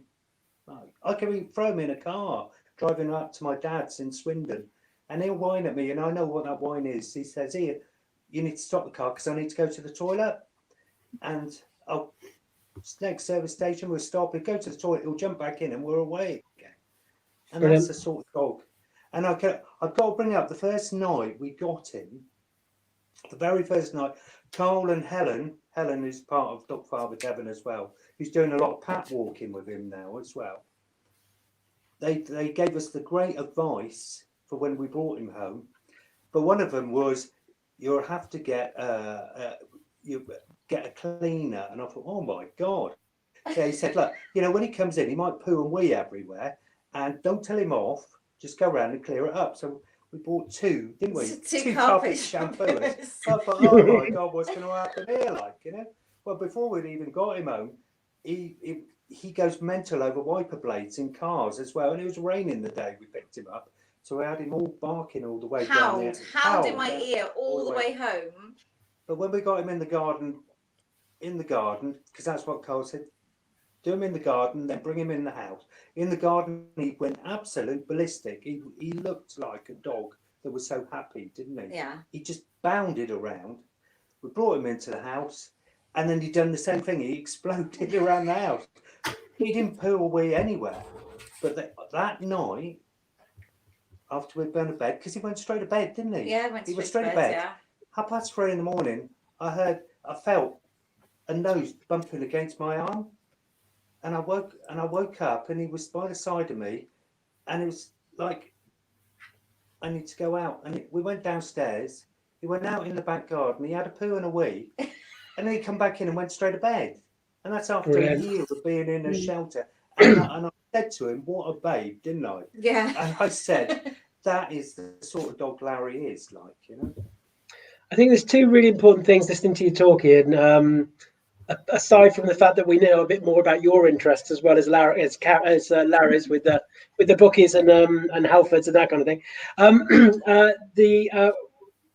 with two really important points. First is you're a really good example of taking in a dog, and with all the kind of things that he had and the kind of rough edges that came along with him, and just seeing through that and seeing that kind of that dog that needed your care and your kind of tutorship. And I think having Carl on board, that was brilliant. It helped you kind of navigate that. And this is a good point to anybody. When you take on a dog, a rescue dog, you've got to accept that dog that comes through that door that day one will be a different dog come day 7, the end of the month, 6 months, 12 months. And it's allowing yourself to go through that journey. And listening to them, Claire, makes me think about Bear, which we're going to talk about. Bear, another challenging case, who also, just like you were describing there, Ian, about Larry, about being kind of, you know, high energy, high octane dog, who had to learn to come down a bit, learn to process things a little bit. If anybody's listening and thinks, "Oh my God, look at Larry now! Look at, you know, I know we've got the digestive there, but even so, he's doing well." Who are kind of inspired by Larry's story. We've got another dog, another Larry, really, in Bear. Every dog's different, I know, who would benefit from the same thing: a home that people can have the patience and the time with Bear to allow him to decompress and come down and be just like Larry. It's a great story. I heard a bit about Larry's story. I wasn't working directly with the rescue at the time, but I heard from a lady who was helping out, who phoned me up for some advice on Larry. And I know how hard everybody worked to get best outcomes for Larry. And I know it was touch and go at times, but with Larry, I know. And this is just wonderful. And thank you for coming on with him, because it's important that people can see that if we just give that love and that time and that space, it's amazing where you can end up. Yeah, definitely. I always said to Karen, I didn't want to take He's over incredible. about this dog for days, like, you know. But the one thing about him is that he just needed, as Carl said, always reward a dog when he's doing something you want him to do. Reward him, even if he's lying in his bed. Say, "Good boy." It's a behaviour that you want. So therefore, I just carried on with that sort of thing. And one other thing is desensitization. He would go wild at people, cars, and other dogs, everything. So it was, and Carl said he's got to learn, when he's going out, it's like reading the newspaper. And all we did was, for cars, I took him to a car park to get over cars, because there's loads of cars. So desensitizing cars.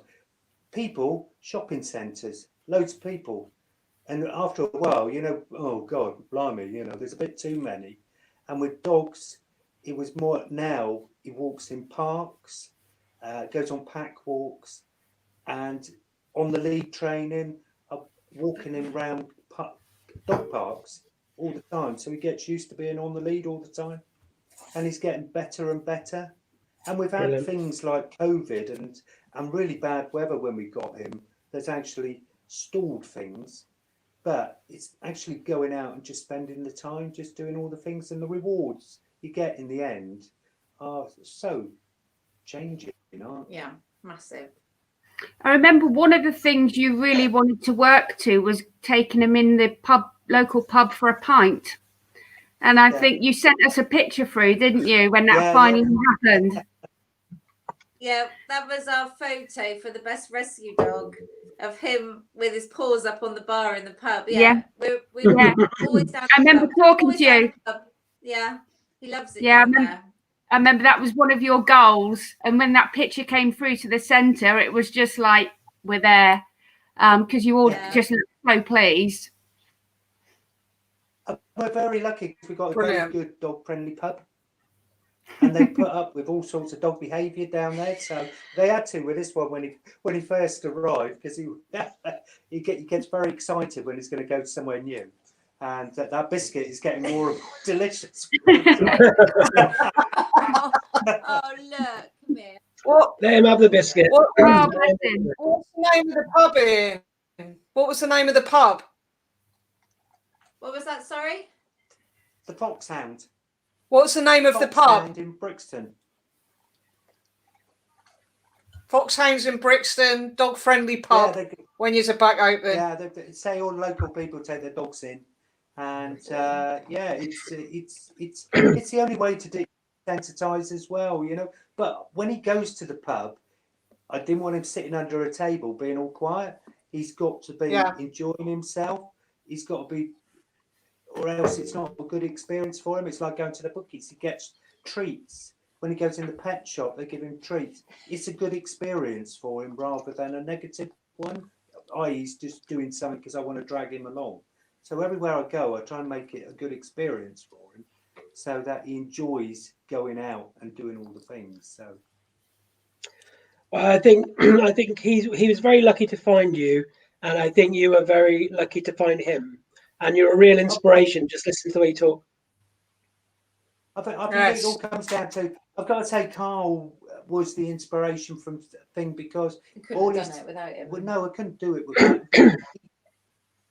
He's just the worry. Oh, and we've got to mention Micah Mayo, dog walker, who just threw him in the back of the car with their kids, and they just used to love him, and they made up songs for him, and they just treated him like the normal family dog. And they had a dog as well, and they took him out, and didn't they? And he come down tons from that as well, didn't he? Yeah. There's been so many people that have helped us. I mean, you know, Carl and Helen, we couldn't have done this without them. And Carl is very modest about this. And I keep saying to him, if it wasn't for you, we wouldn't have been able to do this, because we didn't know what we were doing. We're not professional dog people. And Carl's been there every step of the way with us. But he's very modest. He would say it's not to do with him, but it's everything to do with him. He gave us the confidence to take Larry on. And but there's been so many people, haven't there? So many people that have helped us.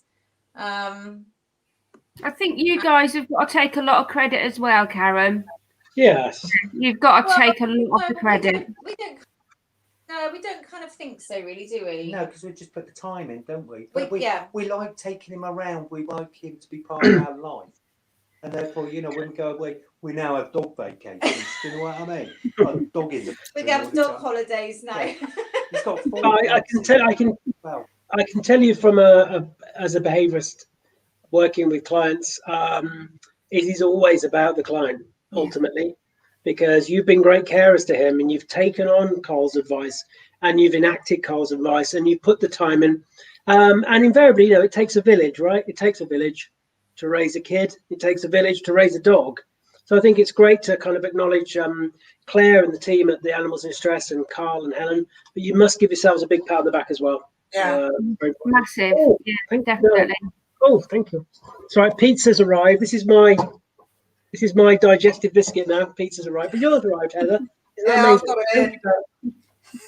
Well, this is great, and what a great story. I think some people get put off by rescue and by adopting, but actually, if you go through a good rescue where you have an idea about the dog and their needs, and you get the support, you've actually got a good way to get that kind of really close companionship out of a dog, because they give us so much back, don't they, Karen? They they repay us 10 times over, don't they? Yeah, I mean they are amazing. I mean he's just so full of love, and he's got so much love to give to everybody. I mean Ian's definitely master. He follows Ian everywhere. No, not all the time. No. Only at night time. I don't know why. He's like a leech. If I get out of bed, he's like a leech. And then he's there. But in the daytime, he's okay. But it's when we go to bed, he has to follow us everywhere, doesn't he? If I get up, that's it. Yeah, but it's. I just said to him when I saw Larry's photo on the Animals in Distress website, I phoned up to say, do you rehome to people who work? And they said, which dog are you interested in? And I said Larry, and they're like, oh, we need a special home for Larry, and they said apply for him anyway. So I filled out the application form while I was at work, and then I phoned Ian up and said, by the way, Ian, I've seen a dog, I've fallen in love, I've applied for it, and we're going to see it at the weekend. And he was like, oh. So does this happen often, Ian? Is Karen quite impulsive? Am I impulsive? Yeah, well, she took me on. So good answer. Right, well, before you go, Karen and Ian, and maybe that's where I got it from, about desensitizing, because she was a bit, overexcited all the time as well. So I just made her bored of me after a while. And I think that's what I do with Larry. I bore him by white noise. Yeah, he becomes white noise. Well, before we say goodbye to Larry, Karen, and Ian, Carl's actually put a comment on the Facebook page saying self-recognition. Definitely. Self-recognition, and that is from Carl himself. I know, but we've said to him, we really could not have done it without him. He's just been amazing, and he's always there on the end of the phone if we need him. Absolutely, he's just been brilliant.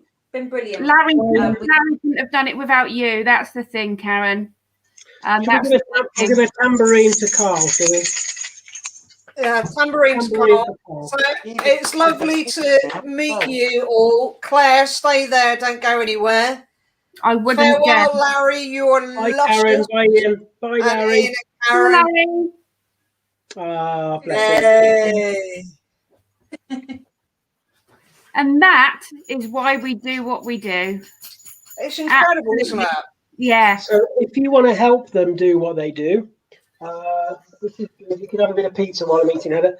So if you want to donate, please donate. If you're enjoying our company today, then please think about donating. You can do it really easily. Claire, you need to start doing some pointing. So you can send £5 just by texting Aid Animals 5 to 70085. That will feed an animal in the centre for a whole week. Just that £5 will feed an animal for the week. Text Aid Animals 10 to 70085, and that's £10, and that will feed an animal for a week and give bedding and toys. £20, that's text Aid Animals 20 to 70085. That will feed an animal for 2 weeks, provide the bedding and toys, and the flea and worming treatment. 20 quid can go a long way. If you, or you can go to the website www.animalsindistress.uk.com, where you can donate anything from £1 to £1 million. No more than £1 million, please. So literally £1, guys. Just £1 will just be an extra £1 that will help hugely. Have we had an update on some of the shenanigans that's going on? Have we sorted all that out now, Heather? Yeah. There's some naughty people out there. Yeah, we've had a few people trying to spam us, Claire, which is outrageous, really. Never. Yeah. So, Claire, me and Heather, we've got to eat pizza, you see, and I've got my pizza You've got here. to do your shout outs. You've got to do your shout outs first, Andy. Have I? Oh. Or we could show Bear's video and then do your shout out. So no, that's okay. I'll do my shout out, and then Claire can tell us a bit about her job and all that kind of stuff as well. So here we go. Are we ready this time already? Oh my god. Okay, good. So shout outs. Here we go. Oh, sorry. Yeah. Okay. Okay. Yeah, I buggered that one up. Never mind. Right. So exemplar dogs. Kerry, wonderful Kerry and Sally. They provide puppy and dog training workshops and seminars in Dawlish, Starcross, Exminster, Exeter, Teignmouth, Sheldon, Bishop Teanton and surrounding areas. They specialise in small class numbers to give excellent trainer-handler ratio, intensive courses. They also offer one-to-one home visits, behaviour and emotional coaching consultations, a wide range of workshops and seminars, including Rally UK, scent levels 1 to 6. That's cool. Tricks and others. They're amazing trainers at Exemplar Dogs. Highly recommend them. They always use kind, fair, effective, up-to-date training methods. You can contact them via Facebook, Exemplar Dogs. So that's EXEMPLAR. So Exemplar Dogs. On Facebook, email info@exemplardogs.co.uk, or you can phone 07715 342 942. Remember, we're going to put all this information up on some kind of poster or something for after the event. So next we've got our friends at Pads and Paws. Now, Pads and Paws, they're donating a prize for the runner-up of the Best in Show. Pads and Paws, the healthy pet food shop, specialises in dog, cat, reptile and small animal nutrition. Open 7 days a week, including evening deliveries. And that's another one as well. Pads and Paws, really helpful during the lockdown, getting stuff out to people. Nutrition and raw feeding advice. Sophie there, she gives a lot of good advice on the food side of things. They also have freshwater and marine aquatics. They have 2 stores, St Mary Church, which is available on 01803 329 149, and also the Preston branch in Paynton, 01803 463 356. They're also on Facebook as well, Pads and Paws. The Preston branch now also has Kaleidoscope Aquatics. They've moved in there. Finally, the wonderful Debbie and Barkers Unleashed. Now, I've been involved in the Barkers Unleashed project when it first started up, and this is an amazing private hire dog field over in Brixham. Beautiful views. Everything's catered for there. Your dog is completely safe. You can pay for the half hour or the hour. They have the big kind of deer fencing all the way around. Really amazing place, and you can check out Barkers Unleashed. So if you've got a dog that isn't particularly good at their recall, or you're training them, you've got a dog who struggles around other dogs and you just want a safe space, or even if you just want to go and relax. Kieran and I go up there sometimes. We take a winter picnic in the winter or summer picnic in the summer, and we just relax and let the dogs do their thing. It's a great space, and you can find out more about it and also book online at www.barkersunleashed.com, and you can check them out on Facebook as well. So yeah, Barkers Unleashed, great place to go and see their doggies. Right, so I need some pizza time. So Claire, tell us a bit about your job and what you do. Oh, she's done that when you were in the loo. Oh, did she? Okay, fair enough. Yeah, tell us about. Yeah, anyway. Shall we show the video of Bear, Claire? Yeah, show the video. So you guys can have a little bit bite to eat as well. And then can you give us the backstory then on Bear after the video? Yeah, of course I can. I'm going to tell you why you're on here, because obviously you're a very important person, Claire. She is. I like to think you are. When I go the videos through from the staff at Animals in Distress, the various videos that we've got, all of them, I was going to say some of them, all of them have been edited. And the reason they've been edited, and I've kept the edited bit to be used at a later date.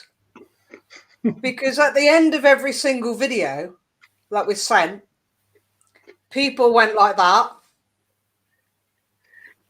because they were glad it was over. Somebody, I don't know the lady's name, who was showing Carrot and Karen the rabbits, went like this at the end. She was sat on the floor with the rabbits, and at the end of the video, she went like that. That's Debbie, the rabbit manager, I think. Yeah. So I've kept all the clips, and I'm going to put them together and create an outtake video for animals in distress at some stage. But here is the bear video. And I've edited the end bit. Who was it with Bear? Was it Lindsay? Is it Lindsay? No. Lindsay, yeah, she's Bear's favourite person on the planet. Okay, yeah. Well, I've edited the bit at the end of the video out of Lindsay and stored that in the Woofstock archives, where at the end of the video, Lindsay does that. Have you got the bit where she dances? Might. Okay. So... Sorry, Lindsay. So, right, this is a video all about Bear. Hiya,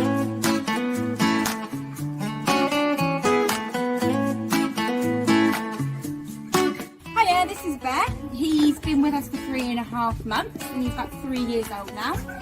He came in because he was a little bit boisterous and his owners found him a little bit too much. He hasn't been out on lead for about 2 years. So he is quite boisterous and pulling on the lead, and he is quite reactive with the dogs. He is on a training plan at the moment, and we are working with Andrew Hale. And we are noticing improvements with him week by week. He is looking for a home, and he will need a home who's experienced with large breeds and can continue with his training.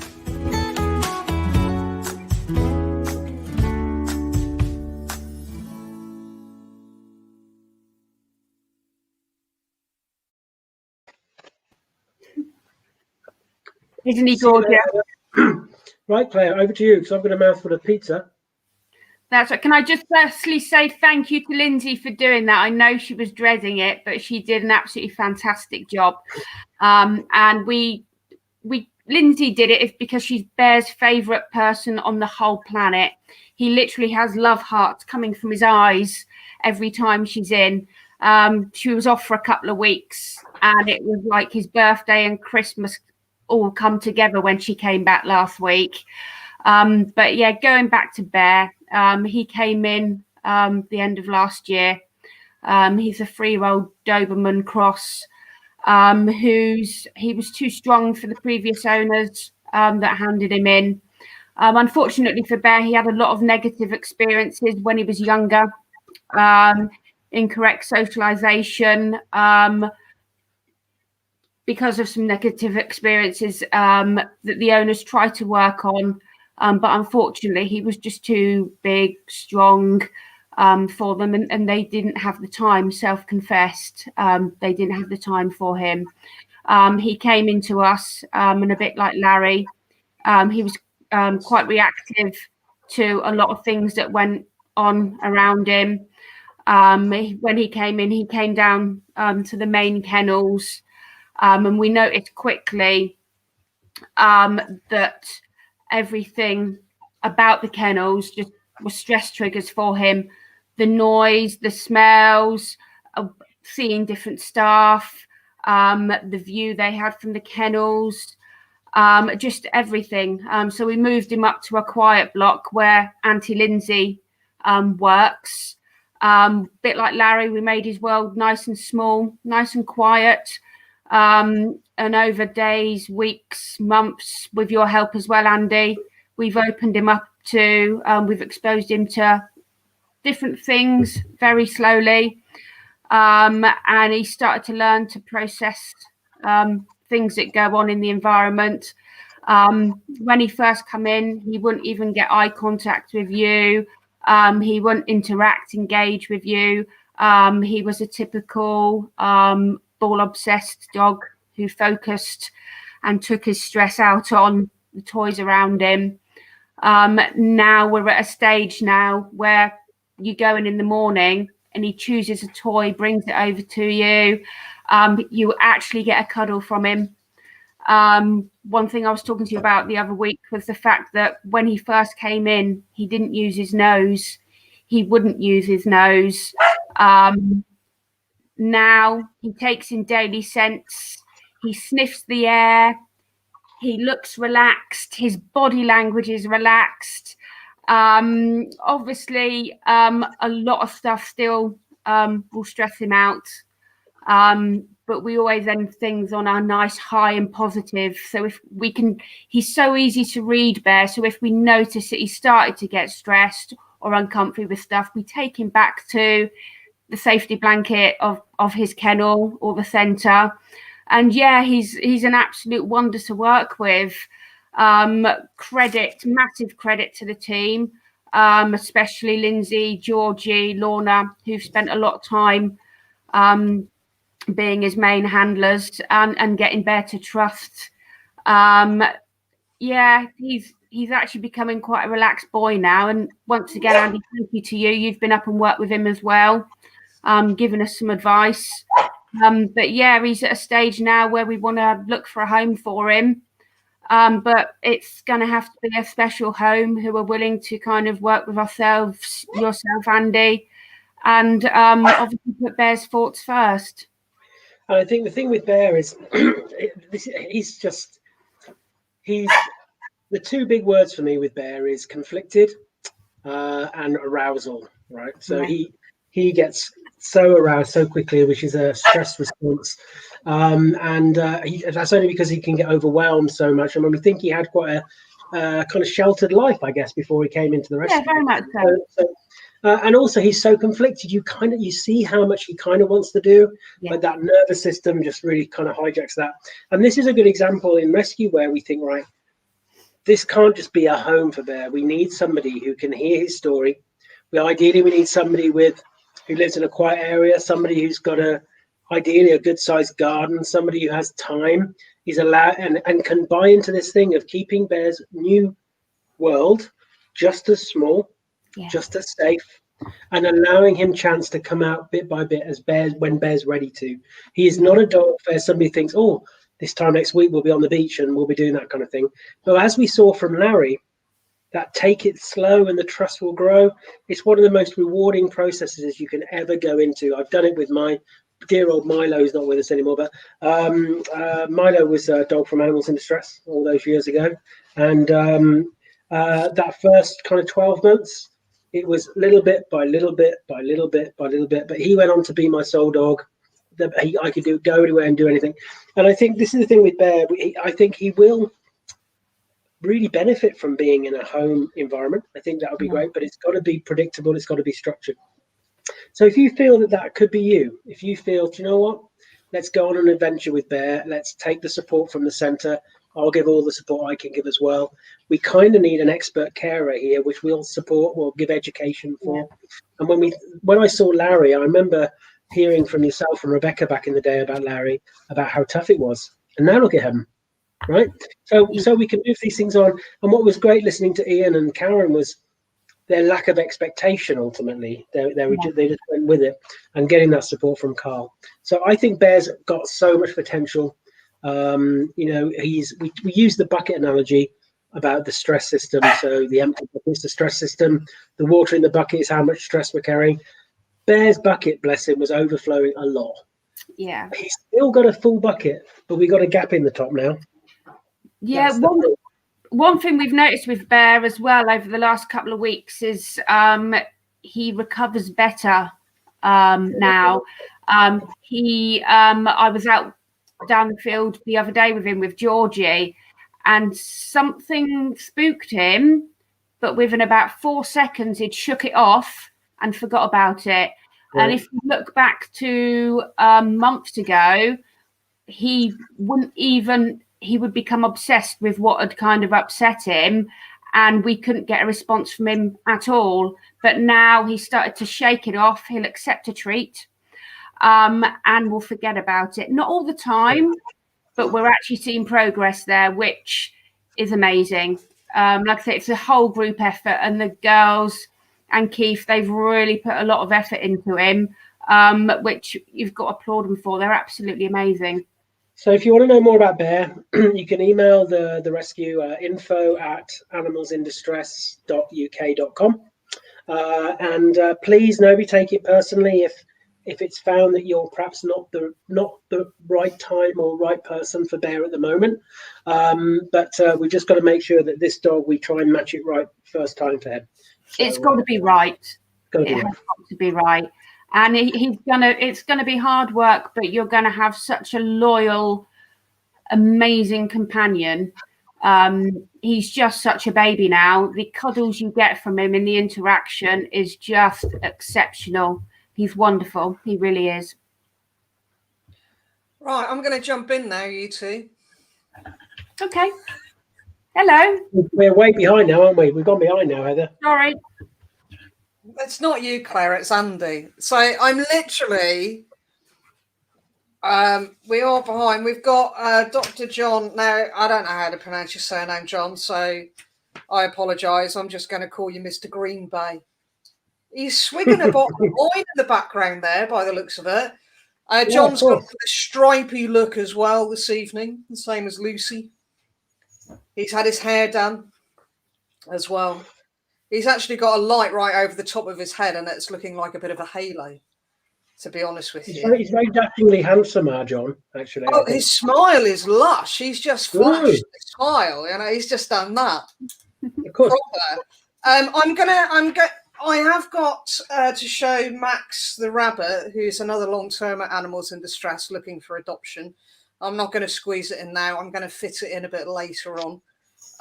So watch out for Max the rabbit. He is just divine rabbit. He's gorgeous. So we'll fit that in a bit later.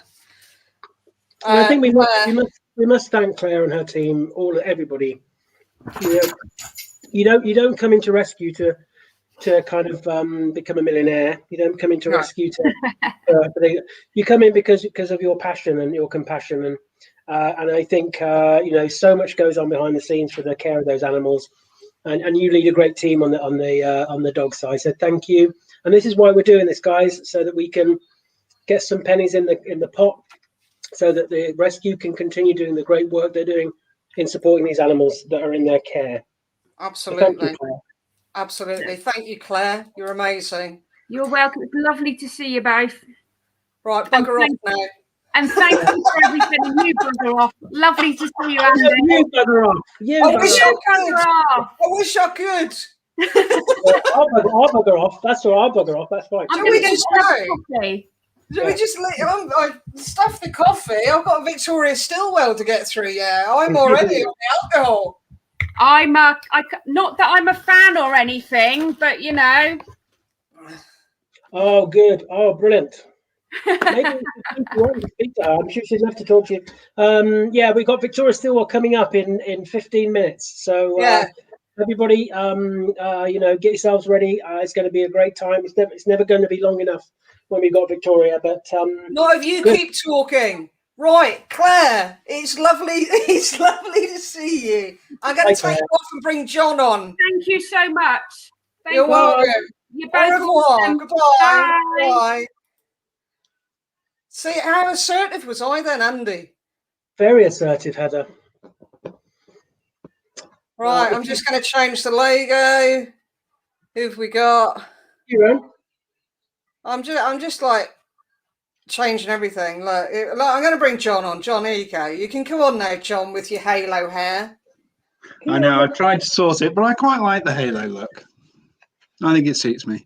Look, it does actually suit you, and you've got like an evening cravat on as well, which is quite fitting. Oh, yeah. Well, for this. Otherwise I forget my face covering. You see, and you don't need it here. We're virtual. I know. It's perfect. COVID safe. Andrew, you're still able to talk. I would have thought by this point you'd be sounding a bit more throaty than you are. Well, look, I love you, John. I love you. I haven't had a chance to say very much, John, to be honest. So Heather's just been waffling away. Oh, really? Okay. I've probably got some kind of neck injury just from nodding my head. But good to have you on, and thank you for sponsoring this hour, John, and especially you're welcome. Having Victoria on. And so you are part of a husband and wife team, or boss and subordinate, as she likes to refer to it. Yeah. At Green Bay, and Green Bay is local vets here in Torbay, and you're one of the few only now privately owned practices, aren't you?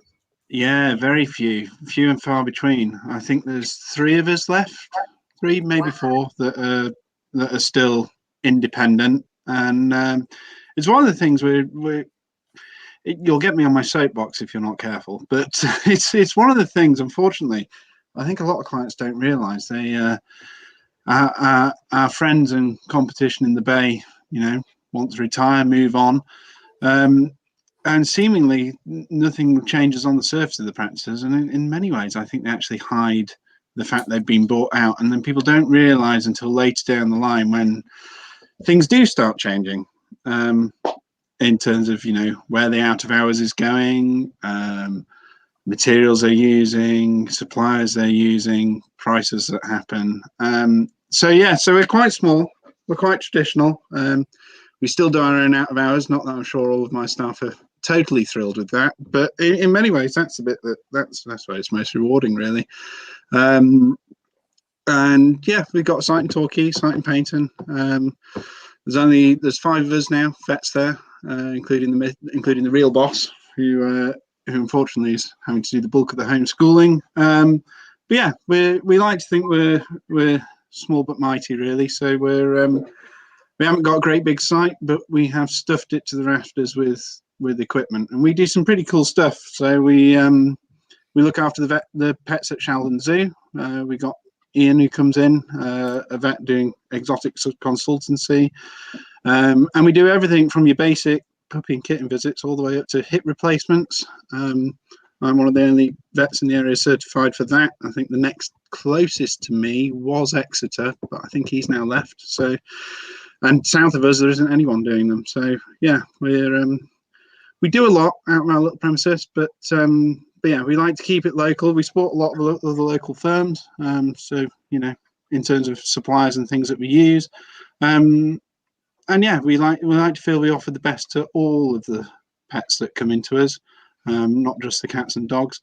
And then more recently, yeah, we've been getting involved with some of the zoo stuff. So Ian and I went down to Cornwall to help a cheetah, which is quite exciting.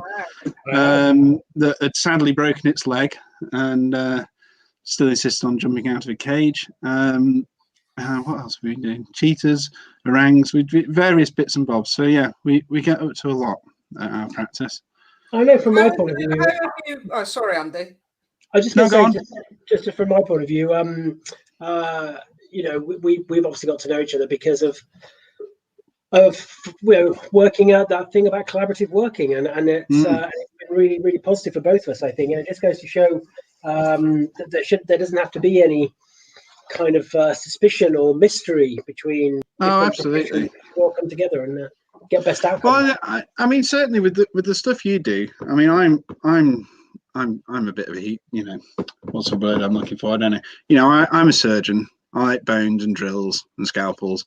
But one of the things they don't really teach you at vet school, in fact, I'd go as far as saying they didn't teach me anything really at vet school, is behavioural.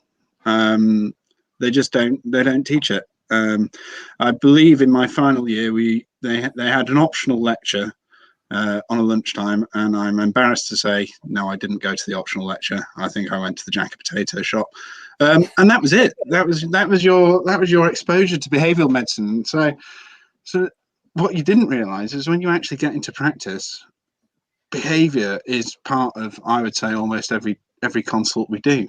And you sort of, unless there's a medical reason for it, you're sort of like, oh, okay, no, I don't know why your dog's choosing to whatever it's doing, chewing the carpet, etc. So no, it's really useful to have you sort of on board, because I think we first met in Cockington, didn't we, years ago? Yeah, dog show, yeah. I think that, yeah, no, I remember that. So I think it's really handy, and we've had some success with some really quite tricky cases actually, but I think separately, I don't think we'd have got very far. 100%, and this is what we were talking about referencing earlier, wasn't it, Heather, with Gemma? That the days of saying, oh, well, it's not pain, it's behaviour, we've got to forget that, because it's all part of it. Everything is connected to that animal's experience. their the kind of physiology, the neurology, the behavioural experience, everything. And you're absolutely right. Many of the cases that we've worked on, you might have identified part of the physical component, but not the behavioural aspect, and I might have done the opposite. But together we can get those best outcomes, and it's really important. No, I think that's really good, and the clients are really receptive to it. You know, many of the clients that we've worked with on that sort of thing have had dismissive experiences from one aspect or the other, and I think that's the other thing where in certain business models in our competitors, it's very time focused and target focused. And I think, unfortunately, with a list this long to get through, cases are being given some pills and sent out the door, and then now that's tomorrow's problem. Whereas we've actually got the time to, well, it's not a short consultation, is it, when we get you around and walk them up and down and do what we're doing? But then we're actually getting to the root cause of things, and overall, you're going to have a lot more contented and satisfied owner and a lot more contented and happy dog, which is what it's all about. And it's not just us two. I think. So, John, sorry, go on. Yeah, ask me something because I'm going to waffle otherwise. No, Andy's the waffler. So, so before we leave you, because sadly we could listen to you kicking me out. Hour. That's all right. Don't worry. Yeah, literally. Basically, if I'm being honest with you, yeah, I'm literally just about to kick you out. So you don't mess up our scheduling. I'll be honest. I saw your brutality towards Andrew. So, what advice would you give pet owners or animal owners who are having to bring their pets to the surgery during the pandemic? Because it's a very, very different experience at the moment. I was going to say, now that is a really that's a good question, actually. The best advice I could do is actually tell them to call their vet in advance, actually open a dialogue and work out what they're doing, because safe to say we're all doing something slightly different. The corporate groups, as far as I'm aware, are still keeping people in the car park. Yeah. We're not doing that, but we're not told what we've got to do. So, but we are working very differently. Our friends at some of the other independent vets, we're all doing slightly different things, and it's not that we don't know what we're doing. It's we've all got different spaces available and different people in charge, and certainly with our waiting room, we're quite small, so we are having to limit the number of people coming in, but we are still letting people in. So I think the best thing you can do, most of the vets have got information on their Facebook or websites. But I would actually say I think the best thing to do would be to, rather than using online, phone and book the appointment and ask the questions then what's expected of me when I get there, because we are open and we will see things, and animal welfare is paramount for us, but we're delivering it all slightly differently. So that would be my advice, is actually call up and have a chat before you just turn up and are looking for signposts pointing you here, there and everywhere. Perfect. Thank you, Dr. John. It's been an absolute pleasure to meet you. I think what we're going to do at some stage is we're going to get you back on to do an interview through Woofstock with myself and Andy, and have a really good chit chat. That's good. What we get up to. But thank you so much for your sponsorship for this hour. No, you're welcome.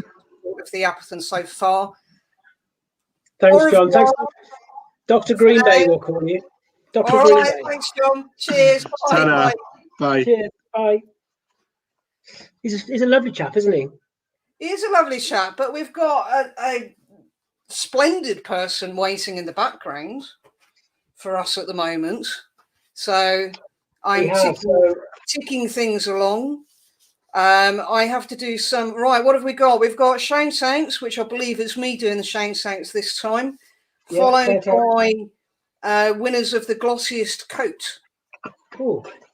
We could have actually run a competition for the best lockdown hairstyle for the humans that have been on so far. Yes, that's true. Yeah. I was gonna do what's on your shelf when people came in, but we can't do that with you because you've changed location. No. Yes, Right, John, John says surely I win for that category. So maybe he's definitely in the running, isn't he, John? for the halo hair, he was definitely in the running for the halo hair, that's for sure. Right. So go on then. Moving swiftly on, we have, ladies and gentlemen, take your seats. We have the most amazing Victoria Stilwell sitting in the room at the back. John was hanging around. He's gone now. No, he's come back again. He doesn't know how to log off. I'm just going to do some shout-outs now. So we have Alice King K9 Plus. Now, I know Alice very well. She walks our dogs, and she's incredible. She does adventure-led walks for your pooch. Alice treats each dog as if they were your own, heading off to have fun and adventures with dogs, making lifelong friends along the way. You even get pictures and videos of what your dog has been up to on their walk. You can find out more on her Facebook page, K9 King Plus, the Ivy Bridge Dog Walker, or email Alice at k9kingdogwalking@hotmail.com for more information. Next shout out goes to Caroline from the Ogwell Dog Trainer. Despite lockdown, Caroline, known as the Ogwell Dog Trainer, is still running puppy classes. They have taken on a new format and are being run via Zoom, which is fun for puppies, really, because they do tend to zoom around, don't they? And that's proving to be very effective. Don't put off training your puppy until we come out of lockdown. 6 weeks is a huge chunk of your puppy's life. And if you wait, you could find you have lots of problems, such as jumping up, pulling on lead, or not coming back when called. Get booked on their next 6-week course starting Saturday, the 6th of February. All the details can be found on their website, the ogwelldogtrainer.co.uk. That's the ogwelldogtrainer.co.uk. Let's quickly announce the winners of the next category, which is glossiest coats. So, these are stunning. They've all been stunning up to now. Andy, you're going to love these pictures. So, in third place for the glossiest coats, we have look at Finn. Look at those ears. Finn is the owner of Sarah Chapman and comes in at third place for the glossiest coat. In second place, we have Poppy. Look at the shine on that. Poppy owns Karen Tristram. And in first place, we have Rudy. And Rudy owns JC Lamont. Look at that face. That is the big rubber nose. Look at those eyebrows, the colour in the eyebrows. That's brilliant. So just run through again. In third place, we have Finn with the incredible ears. Poppy, all shiny and glossy there. And Rudy in first place. Congratulations. Well done, everyone. Right, I don't know whether you need to get your tambourine out at this point. Of course, definitely. Shall I bring her in? Are we ready? Well, I don't think you can. I think I can. I don't know whether to get my top hat out and, you know, stand up. If I stand up, you'll just see my midriff, which isn't really attractive. Maybe if you do your tambourine and I'll do a bit of jazz hands. Well, yes, because are you ready? Victoria's good on the jazz hands, I think. Are you ready? Go. Okay, hang on, I need to choose which. Okay, here we go. Jazz hands, here we have Victoria Stilwell all the way from USA. Which comes, woo! Yes, jazz hands. Hi, Victoria. Woohoo! Hello. Thank you for joining us. Thank you very much. It's very good to be here. I really enjoyed that last conversation you had with Dr. John. Yeah, you know, you'd like John a lot, actually, Victoria. He's really kind of on it about trying to do things a little bit differently, like about how he looks at the whole story really behind animals and their health. It's not just a case of fixing something. It's looking at the whole picture. He's very much there. Good. Well, this is exciting, isn't it? And I think, isn't it the wonders of technology as well, to think that you're all the way over there in in the good old US of A? I am in Atlanta, down south in Atlanta, Georgia. It's cold here today, which is not that unusual for wintertime, but we tend to be pretty mild climate. So do you have seasons a bit like ours then? Do your seasons kind of oh marry? yeah, we have seasons, definitely. It's just that we have a longer summer. So for example, maybe 8 months of the year we're in shorts. Wow. 8 months of the year, yeah. And the rest of the time it's cold. But yeah, we have autumn, spring, and it's just a milder climate. I like it here, but I do miss England. I was just working out, I haven't been there now nearly for a year. February was the last time, and I'm normally in England 4 or 5 times a year. So when we met for the charter meeting then, that was the last time you were in the UK? Yeah, it was. Yeah, and I was actually filming there for Help My Dog Is Out of Control for BBC's One Show. So we'd filmed another 2 dogs, and so then we had another 6 lined up. And that's what I was going to come back in last May to do another 6 stories. But of course, that couldn't happen. Has it made, That's so sad, isn't it? Yeah. You must have to plan quite a way ahead because you're very busy. And I know one of the things we're going to kind of explore a little bit tonight really is that obviously people know you from being on TV and being in the media, but you do so much behind the scenes, a lot of stuff that never gets reported. But you must have to plan quite a bit of time, quite a bit ahead for your media and TV stuff.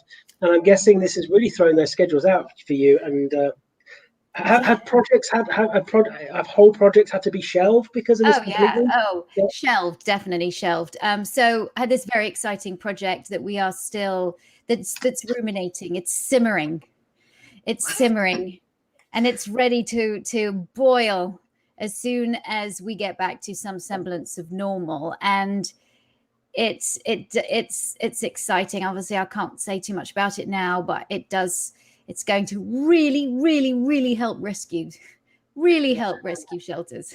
So I'm excited about that. But yeah, I was talking with my husband, and I worked out that really since It's Me or the Dog started in late 2004, but from 2005 onwards, when I came over to England to film, I spent most of every year, mostly in the air, flying to one place or another. And I've never really had more than about 3 weeks at home. So I've actually embraced the fact that I haven't been able to travel. And that's been a blessing in one way. It truly has been a blessing. Obviously I'm like everybody else. We're all itching and dying to do things that we can't do. But I've liked not traveling. I don't like not being in England because England is my heart. Do you think this will change your workload moving forward? Will you be more mindful about the travel, do you think, moving forwards? I don't know. I always say, oh no, I'm not going to do so much. I'm going to spend more time at home. That's absolute BS. I've already got this project that we're hopefully going to be doing next year. I've already booked a project that we're going to start filming with in the autumn time, and start ruminating and pre-production in the summertime. And by then we'll hopefully all be vaccinated, especially here. And things are not going to be normal, right? They're not going to be normal for a long time. Production is going ahead. Even now here in Atlanta, what people don't really know is that a lot of Hollywood movies are now made in Atlanta because it's become a very big movie city and TV city. Fear the Walking Dead is Blindside. All of these big movies that you see, The Change Up, all of these movies that you see, a lot of them are filmed here in Atlanta because it's cheaper. And so we've got Warner Brothers and Big Pine Tree Studios? Pinewood, thank you. Oh dear. Pinewood Studios here. Anyway, yeah, so there's production is still going on here, but there have to be real guidelines, right, to production. So I was going to ask you, everyone kind of, when you mentioned Victoria Stilwell, everyone mentions the TV programs and everything that goes with that. Yeah. I'm more interested, not that I'm not interested in that. However, I have completely lost my wife to you. I'll be perfectly honest. She will sit and she will binge watch anything and everything that you have done. Thank you. Tell her thank you. She's just crazy about what you do and the journey that you've been on from the start, to watch that journey and the changes. I'm fascinated by the amount of charity work that you do, because people never seem to mention it. And not only the charity work that you do, but, and I hope I'm not wrong in mentioning this because it's something I'm passionate about, but the involvement you actually had in the fox hunting legislation as well. And you raised your voice and you stood up and went forward with that. And a lot of people don't know that about you. And you actually received an OBE, if I'm right, for your work in charity. No? Not me. That's not somebody you. else. Is that, well, I give you one. Well, thank you so much. I mean, I'm so honored. Yeah, that's actually online. That's actually online. Oh, is it? So they just didn't tell you. There you go. They didn't tell me. The palace just didn't tell you. Thank you, Queen. There you go. Andy was on the phone to the Queen earlier. I was on the phone to her earlier, and she didn't mention it then, funnily enough. But yeah. Well, look, don't believe what you see on the internet. Yeah, I'll have a look at that. I'm sure maybe that's on Wikipedia, but I think the people who you can't change your own Wikipedia. I don't think. I think there's some sort of rule about that. But no, my charity work is a huge part of my life. The blessing of having a platform like this is being able to raise awareness and raise funds for organizations that need it, that are dear to my heart. And there are many. Because I started in rescue. Before the show, before I even became a trainer, I walked dogs, and I walked rescue dogs. So the first dogs I walked were greyhounds. And there is a shelter in, just south of London near Guildford. And that is a home for rescued greyhounds from the track. And so I started when I was 18, 19, walking dogs there. And then I did a little bit, not a lot, but I was a walker for Battersea Dogs Home. And it was really there and at the Greyhound Kennel that I really just thought, this is the best. I love it. I love these animals. But it wasn't really until later that I thought maybe this could become a profession. So it's interesting. Before I really got to know you over this last year or two, if anybody said, who's Victoria Stilwell, I said, well, she's a dog trainer. Now, if somebody asked me that, I'd say she's involved in welfare. She's a big campaigner. Because I say these are things that you do under the radar a little bit. I know you've made some really good, especially online shows, looking at different aspects of these things, and you share a lot of stuff on your social media. But I think it's a really important part that people need to think about. And you're right. I think when people create a platform or they get a profile, the big thing is, what do you do with that? Yes. And to be able to go on and do something really positive with that, I think that says a lot. Yeah. Look, people often ask me, or they say, how you're so lucky to be where you are, and how did you get there? And it's yes, I am lucky. Right idea, right place, right time. It hit. It had all the ingredients to be a success, but maintaining is something completely different. Getting a TV show, is great. It gave me a platform. But when we started the show, and everyone thinks, because, there's people that might not be huge fans of me have come up with all sorts of very odd stories that I was an actress and Channel 4 plucked me out and said, let's put her and give her a show. And I, don't know where they've come up with that one, but the show was my idea. And I was the one that approached the production company, same makers of the Super Nanny, and said, I've got a great idea for a new show. It's called Super Trainer. And they went, okay, we like the idea. Send us a video. So my husband and I, we I was working with, at the time, the craziest family in New Jersey. They very graciously let me film with them. They had, I think, 4 dogs, 2 cats, 4 children. And it was mayhem. I always say that little video we made, 8 minutes long, called Super Trainer, was the craziest family that's ever been on It's Me or the Dog. But that was the thing that sold the show to Channel 4. And so even after we filmed the first series, I didn't know we were going to have another one. But I remember the producer coming to the location where we were up in Leeds, and we'd nearly finished filming the first series, and she went, how about filming another? And this time Channel 4 want about, I don't know, 25 episodes or something crazy. It's a long time ago. So they want a lot of episodes. So I was like, okay. And then 2 turned to 3, and then to 4. And then it stopped here, but Animal Planet picked it up in America only as a filler. They picked up the British series only as a filler but it did so well that they then commissioned another 4 seasons. So I spent another couple of years filming in America. Yeah. So I didn't know when I first started this that it was going to be like this, but I'm telling you, it was a definite journey. And also, when you started that journey and you were thinking, great, I'm going to make a TV show, an entertaining TV show that people can buy into, but also learn about training their dogs in a nicer way than it has been portrayed before.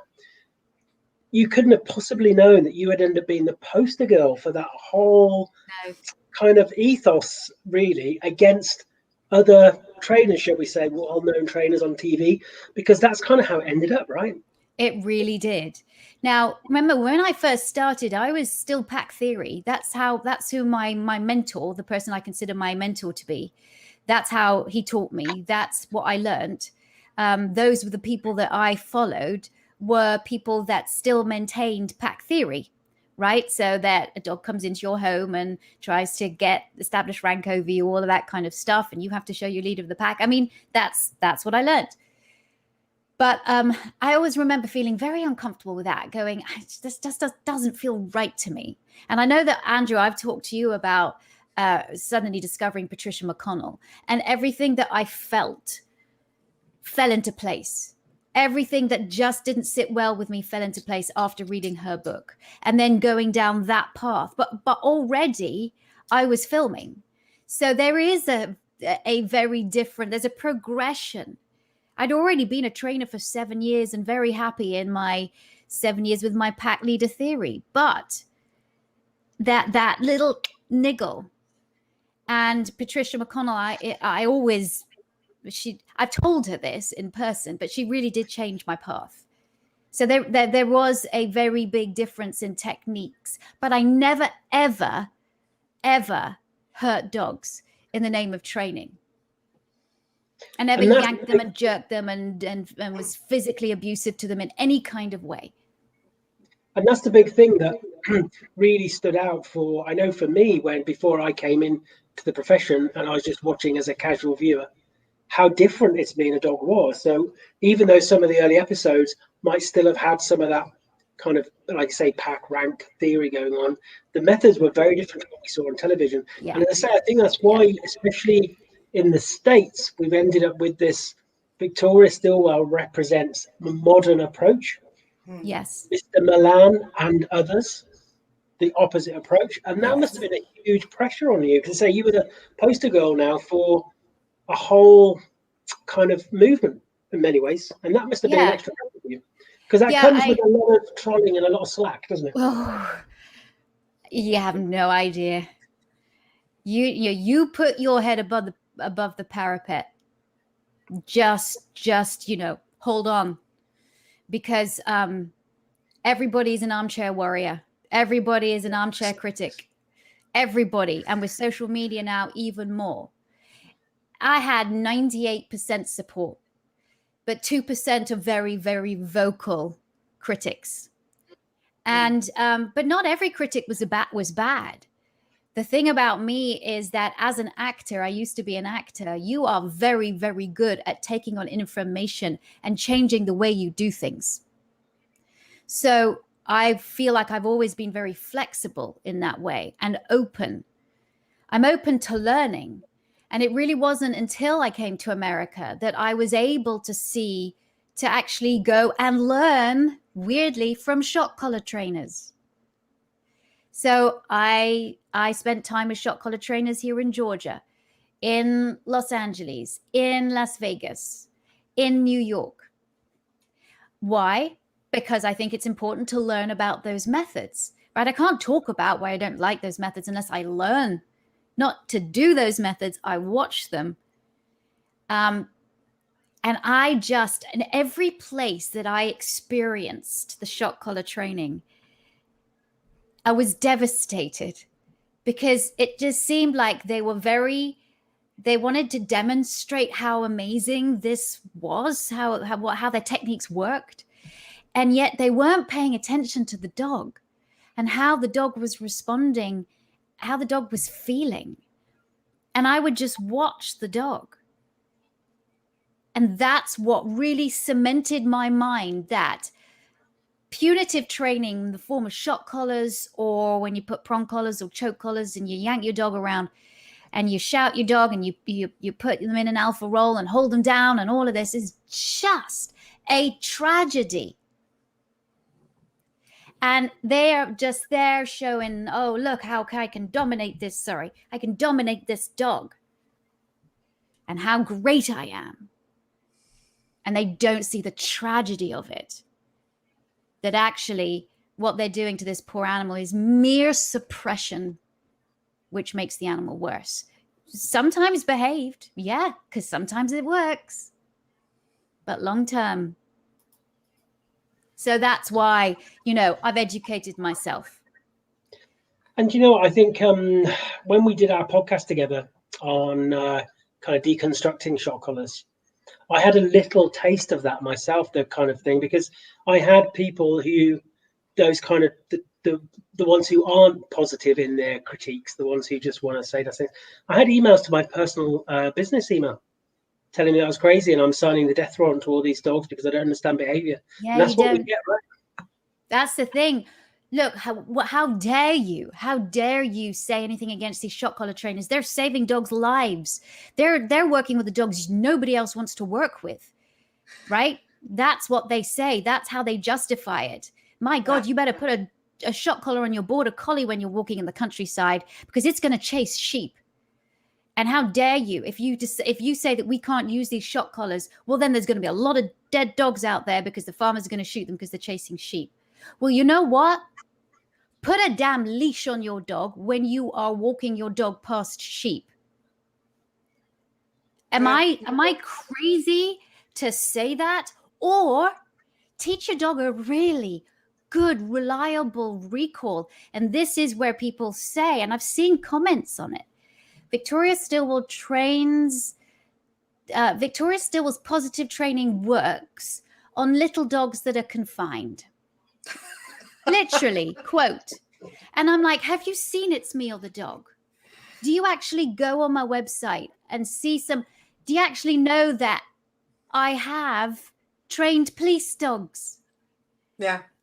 And the most difficult thing is to get a police dog to stop when it's full charge going to bite a decoy, to actually stop that charge and turn around on your cue to come back.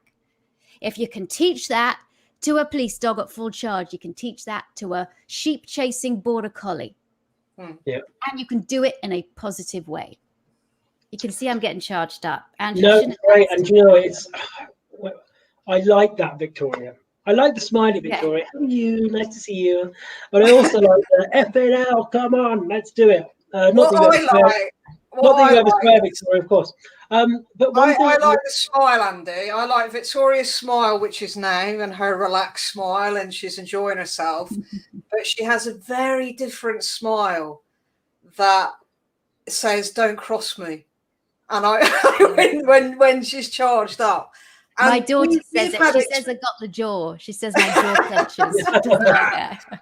And we've had loads of experience at Woofstock with shock collars. You know, we entered the world of Woofstock with a festival to celebrate dogs and animals. It's a celebration of these fantastic beings. That people can own a dog, but you don't own a dog. You live together in companionship with a dog. That's what you do. And we've had people that go, oh, it was a shock collar. We've thrown people off site 2 years ago with a dog had a shock collar on, and it was like, go take the collar off. If I could have taken the collar off the dog and destroyed it in front of them, I would have done. And because we've gone international with our followers and stuff, I have found really recently the amount of people on a Facebook group that we're part of, I'm not going to mention it, but it's in America, and I was shocked, even though I've known about stuff for years, where people are going, I've got a problem with my dog, it pulls, and people readily saying, I'll put a prong collar on. They don't pull with a prong collar on. No, they don't. It blew my mind that this It doesn't hurt them though. Prong collars don't hurt. The dogs just stop pulling for some reason. But and shock collars, they mentioned shock collars as well, and I was like, it doesn't hurt. Shock collars don't hurt. They just, just tap. Yeah, it's like, what's going on in the world? And then you see the videos where people go, it doesn't hurt, and humans put it on their arm on the vibrate setting and say, whack it up and stick it on or put it around your neck. Put it around your neck, and you never know when it's going to zap. No. That's the other thing people don't get, right? So we'll try on and oh, okay, zap me. I've done it on here, right? Yeah. Okay, zap me. Turn it up to 10 and zap so I can feel what it's like. Ow.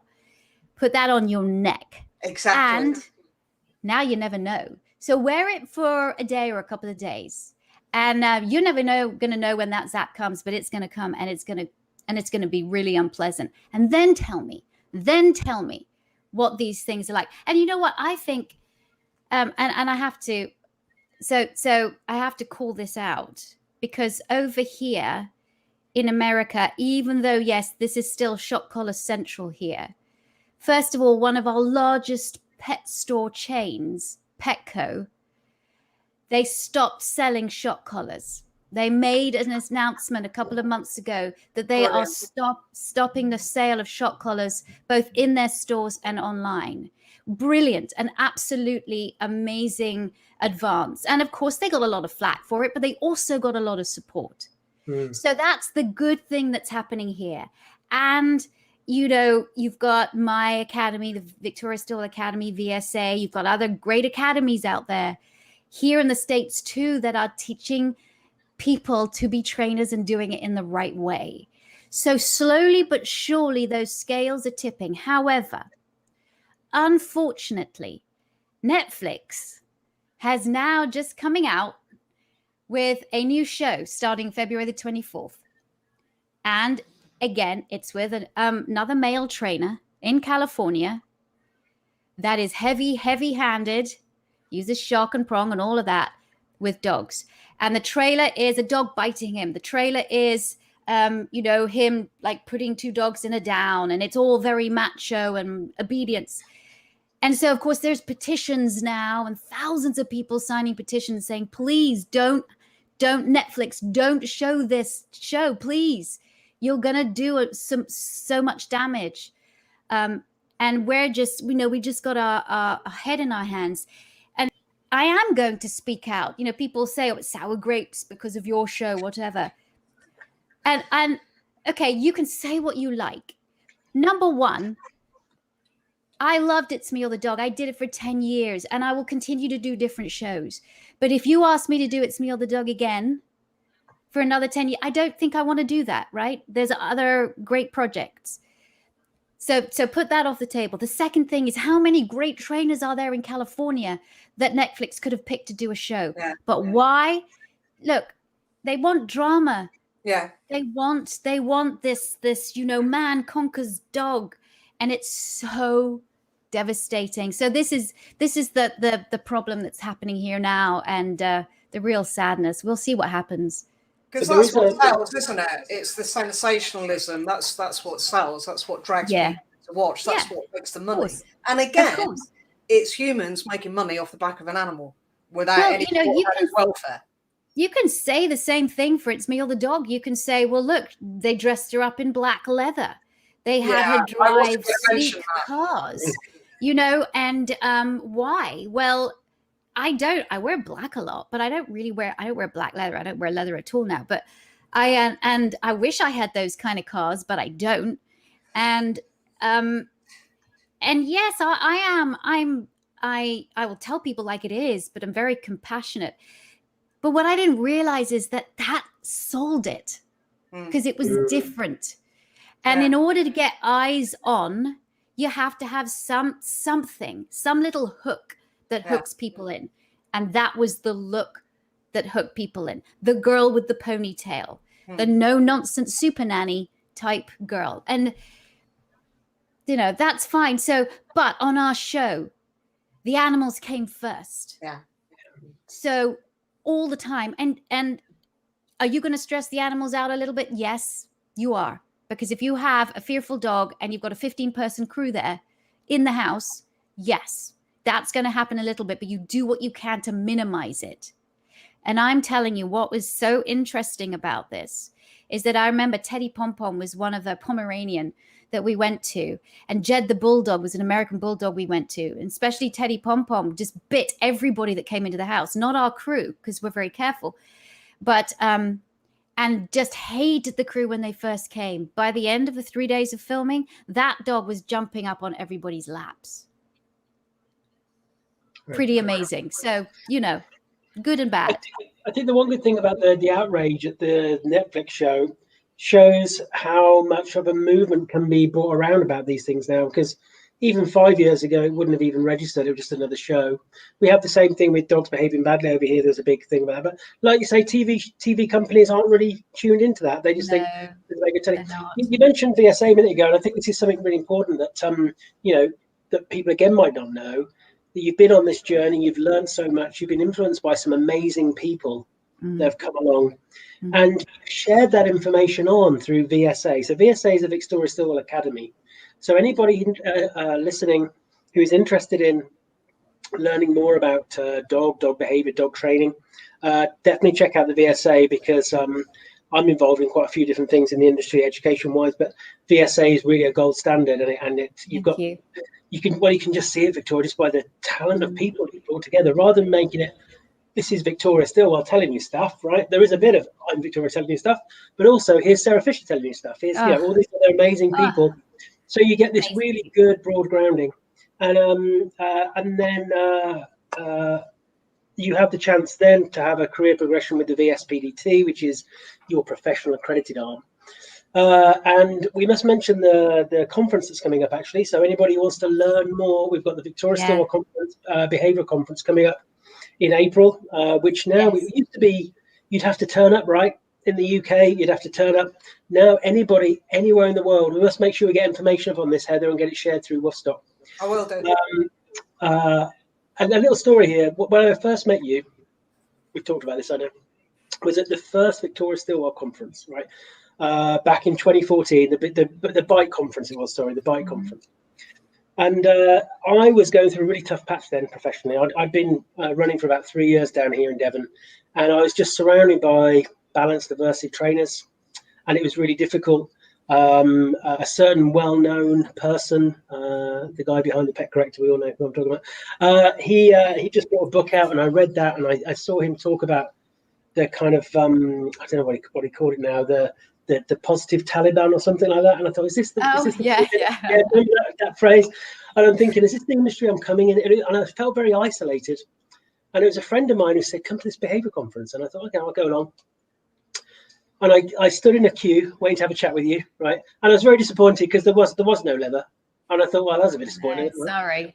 I left my whip at home as well. Yeah, you know.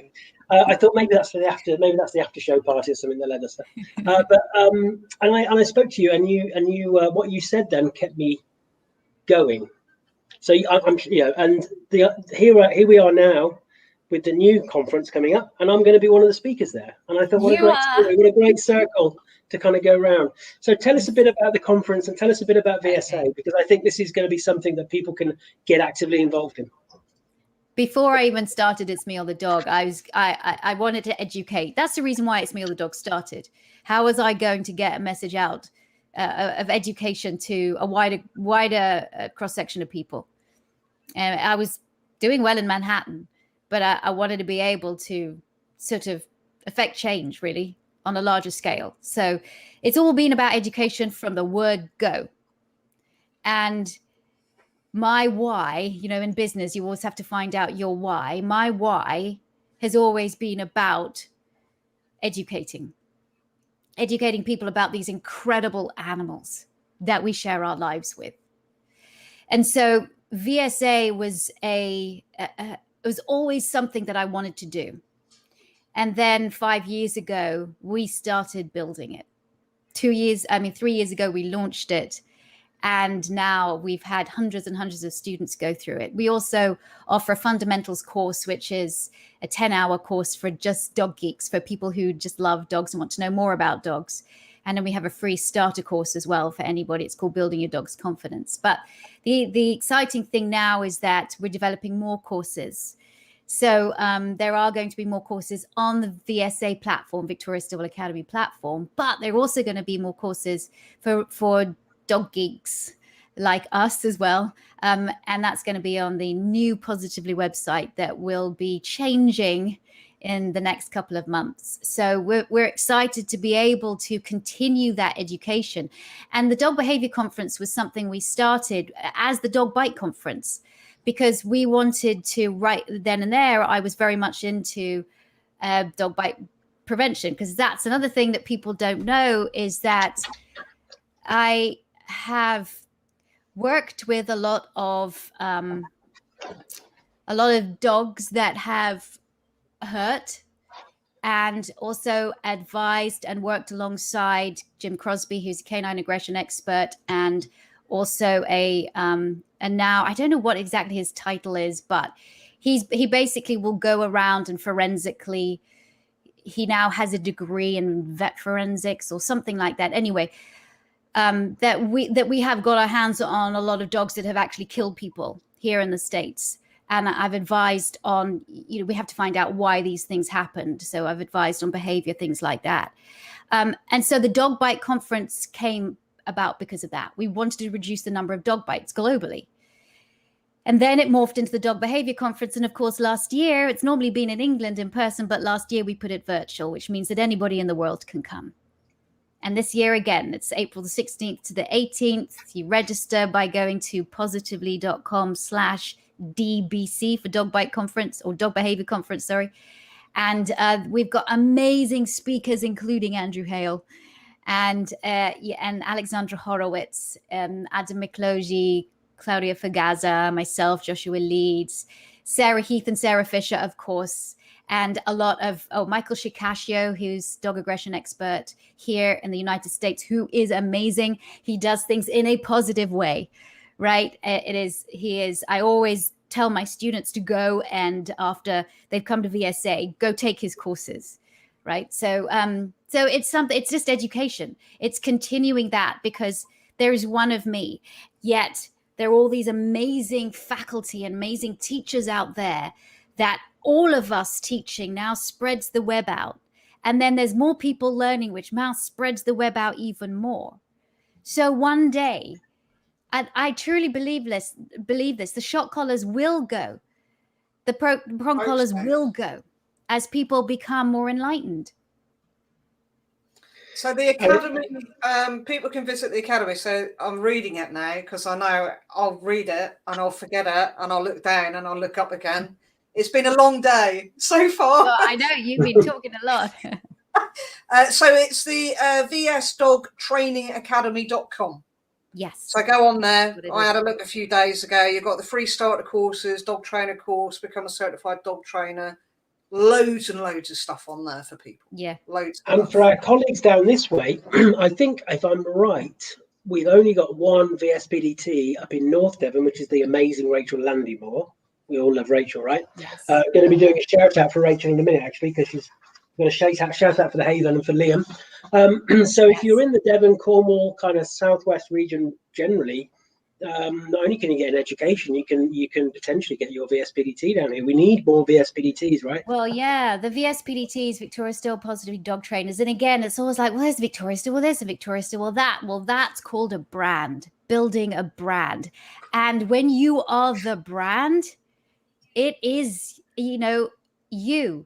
Yeah. And so it's not me just tooting my own horn. It is, right? I don't own the name It's Me or the Dog. Yeah. Caesar Milan does not own the name Dog Whisperer.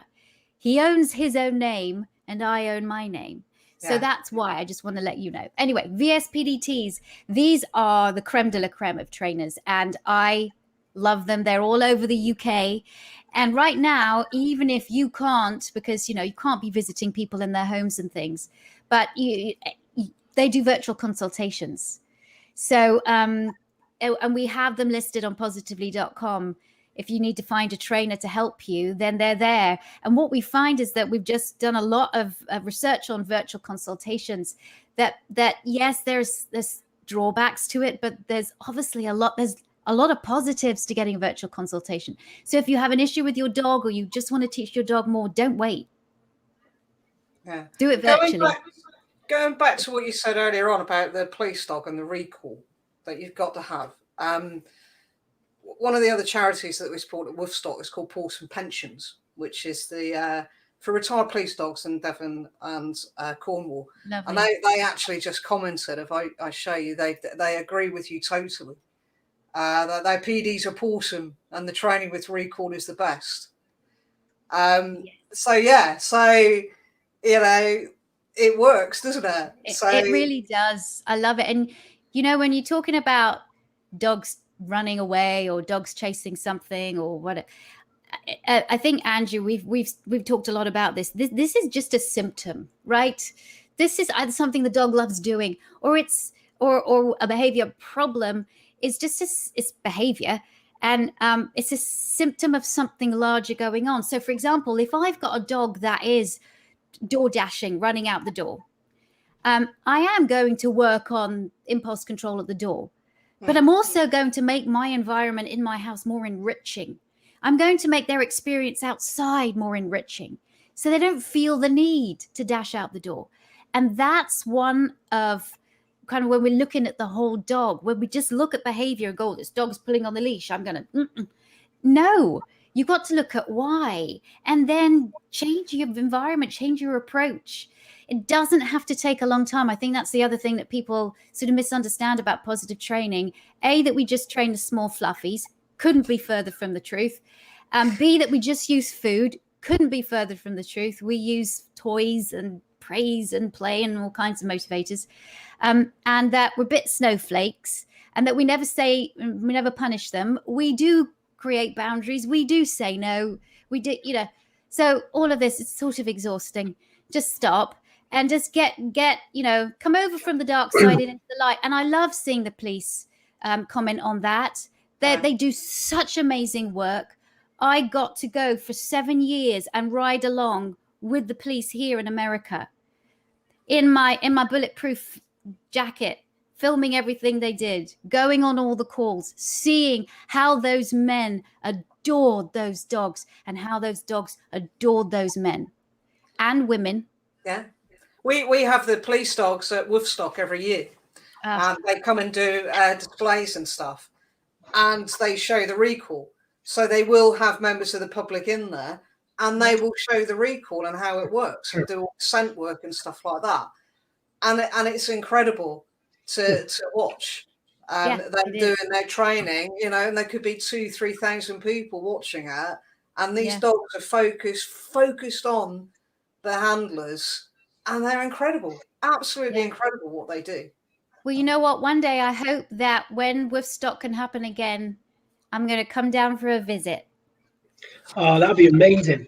You like it, Daddy? You came down to Cornwall, didn't you, for your family holiday? Yes, I did. I love Cornwall. I love Devon. It's my favourite place. And I spent a lot of time in Cornwall, in Polruan and Foy as a child. So those really have my heart. Polperro was a little bit further up, but Polruan is... I just love it there. So I can't wait to come back to England. I'm going to travel all around.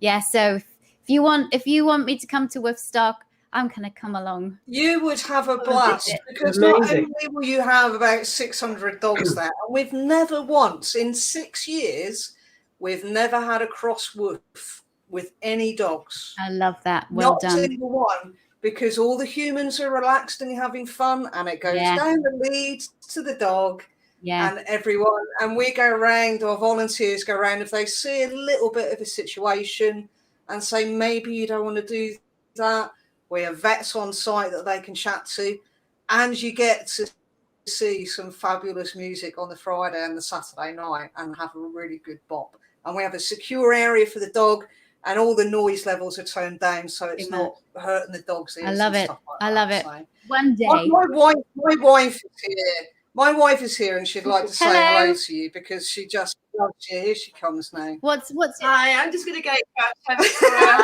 You made me sound really sad, but I am a big fan, and I have watched your programs from the very beginning all the way up, and yeah, you're pretty cool. I appreciate that. I really appreciate it. It's great. It's great, and I learned so much. I've always had dogs, and I've done. Oh my god, did I used to do that? But I've learned so much, and I'm absolutely brilliant. Been a pleasure.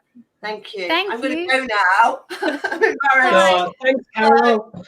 She's got to go back to watch some more of your programs now. Never to be seen again. That's good. I have to tell you, I know we got to go, but it's Meal the Dog has got this new life now. It's just exploded on the It's Meal the Dog channel on YouTube and on Facebook. We're nearly up to 1 million subscribers on YouTube, and we're over 1 million followers on Facebook. So it's a whole new generation of people. But what has been great is that I've also been some of those old shows.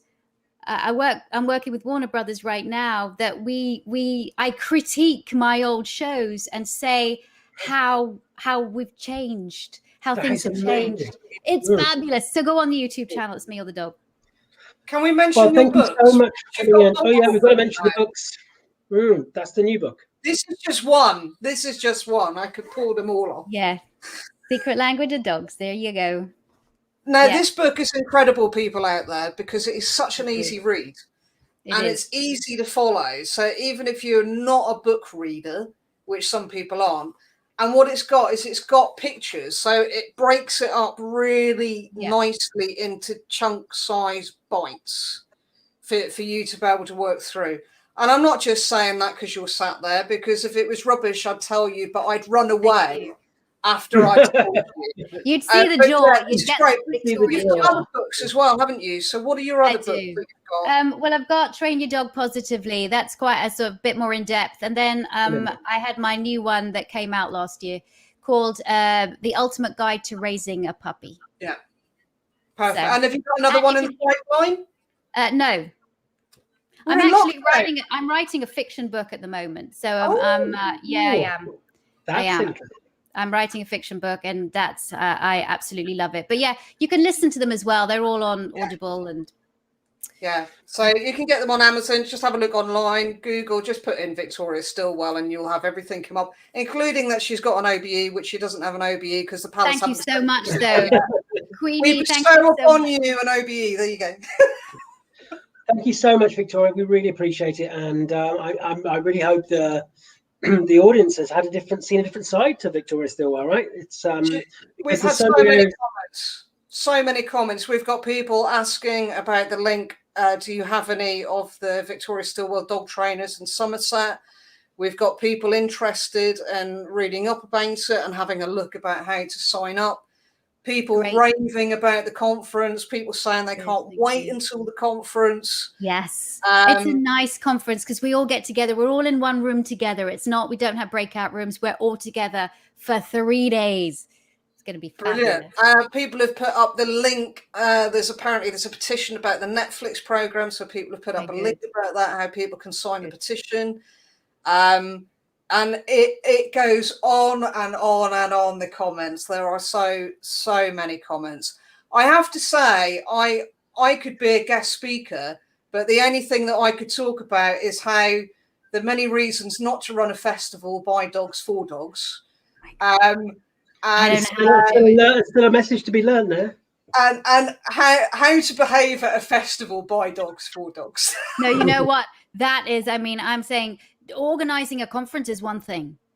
Doing my hat's off to you, and also my hat's off to both of you for doing this Yapathon today. Thank you for raising money. It's so needed. Thank you. It really is. Andy didn't want to sit in a bath of beans, and he didn't want to do a marathon. So and I definitely didn't want to jump out of an airplane. No, I'm with you there, Andrew. Never. Thank you, Victoria. And we'll speak soon. And thank you for all the work you're doing. And we really appreciate your time today. You're welcome. Lots of love. Mwah. See you soon. You X me out of this, because then it'll take me a while to get out. I could do, or I could just leave you in there. No, that's I see the little X down here. Heather's pretty brutal. She'll just kick you out. There you go. Wasn't that amazing? Right, just everybody who's listening now, wasn't that amazing? What an absolute coup for us to really see another side to a big name in the industry. And I hope you've learned a different side to Victoria. She is greater than the sum of her parts. And if you've enjoyed that, please think about donating. This is what it's all about. We brought Victoria on to kind of speak to everybody and have a chat so we can raise money. So you can either go to the Animals in Distress website, www.animalsindistress.uk.com, and donate there. Anything from £1 to £1 million. Well, you could do £1,000,001 maybe, that would be right. Or you can do it nice and easy, just text from your phone. If you text Aid Animals 5 to 70085, you'll donate £5. That will feed an animal for a week. Text 10 for £10, just text Aid Animals 10 to 70085, and that will also provide the food for a week and also bedding and toys. £20, just £20 will feed an animal at the centre for 2 weeks, bedding, toys, flea and worming treatment. And you can do that very simply by texting Aid Animals 20 to 70085. Every penny counts, and that's what it's all about, isn't it, Heather? So we're looking at 7 o'clock. Pizza. I think, pit crew. Kieran, can I have my last slice of pizza, darling? Thank you very much. Aren't we lucky to have our husbands and wives being our pit crew for today? Yeah, we are. I don't know what they're going to expect of us tomorrow, then. Oh, I don't know. Exactly. And, it's we're doing all right, though. I'm getting a bit of a second wind, Heather. I was talking to Victoria, right? What a wonderful... 3 hours left. We've got 2 hours and 55 minutes. I've got Simon in the background. Well, it's a close-up of Simon. I'm assuming it's him. It's a very, very, very close-up shot of Simon. So when we bring Simon on, if you've pressed the square to make the screen really big, you might want to reduce it back down again because he's there. No, is he right? But we've also got Dr Rob Hewings in the background, who's doing a kind of James Bond pose, and he's sat there like that. Rob is very dashing. He sat there like that. Of course. He sat there like that. Ah, of course. Well, you stopped it now. So aren't we lucky? We've Just just like had the amazing Victoria, and we've got to just let people know they're all equally wonderful. Simon and Andrew now. I'm giving people a bit of a teaser for later, Heather. Clearance. Hey? I was just giving a teaser for Rob, just like they do on the telly. He's doing that now. Anyway, Dr. Rob Hewings, the wonderful Rob, going to be talking about all things sniff. He's coming on at 15:15. So get ready for that. So I'm going to get Simon and Andrew on. Are you ready for this really big close-up of Simon? Go. Oh, it's not too bad now. He's not with the halo at the top of his head. And the phone was all beautifully set up, but the dogs just decided to Jack, our dogs, just decided to bury his ball in the sofa where the nicely lent on. So we're off to a good start. You were very lucky that Victoria Stilwell was on, and I was trying to show some form of professionalism because I could see you guys in the background, and I could see this total chaos Everywhere. The phone was everywhere. It was absolute chaos. It was brilliant. It was comedy gold. Speaking so eloquently and fantastically, and then just dropped in the fact she's got an OBE, and I, oh dear, what am I going to talk about when I? What are you going to talk about?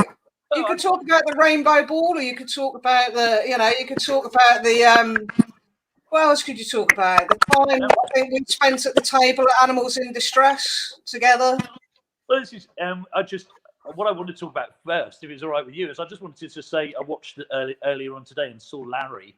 As somebody, as a business that likes to donate, it just makes you realise how worthwhile everything that's done by Animals in Distress is, because that's a dog that a lot of people would have given up on, and it's a real special type of owner. And what we do in our business is we try and give opportunity, and a lot of what the ethos that drives us is about giving opportunity. And I suppose it doesn't really matter whether it's people or animals, especially at the moment in these difficult times. It's about being kind, isn't it? And about doing what you can to make somebody or somebody's life a little bit different, and that for me is what sort of watching this afternoon. That's what sort of it was all about. Definitely. Oh, here's Jack. This is Jack. Hey, buddy. Hi, Jack. I live in Preston, Simon. Sorry, go on, Andy. I live in Preston. I live around the corner from your office, and I've seen Jack quite a few times. And as a behaviourist, do you think is he okay? Is he sort of is he well adjusted, shall we say? Very much, and he's the reason I look in your window like that. Is Jack around? He's often there. I wanted to ask you actually, because in these lockdown times, I'm guessing you come across dogs that sometimes love a particular member of the family but can't be with a member of the family, and obviously normally hopefully they're with their owners or the people that love them. But it just made me think this afternoon, because we've got one of our team at work, a guy called Matt. Our dog Jack, you definitely would think it was that Matt was his owner rather than myself and Andrew here. So and of course he hasn't seen Matt for however long it is now, 4 weeks or what have you. So what do you think about this? What do you think that they tend to adjust and cope quite well, or does it very much depend on the dog, do you think?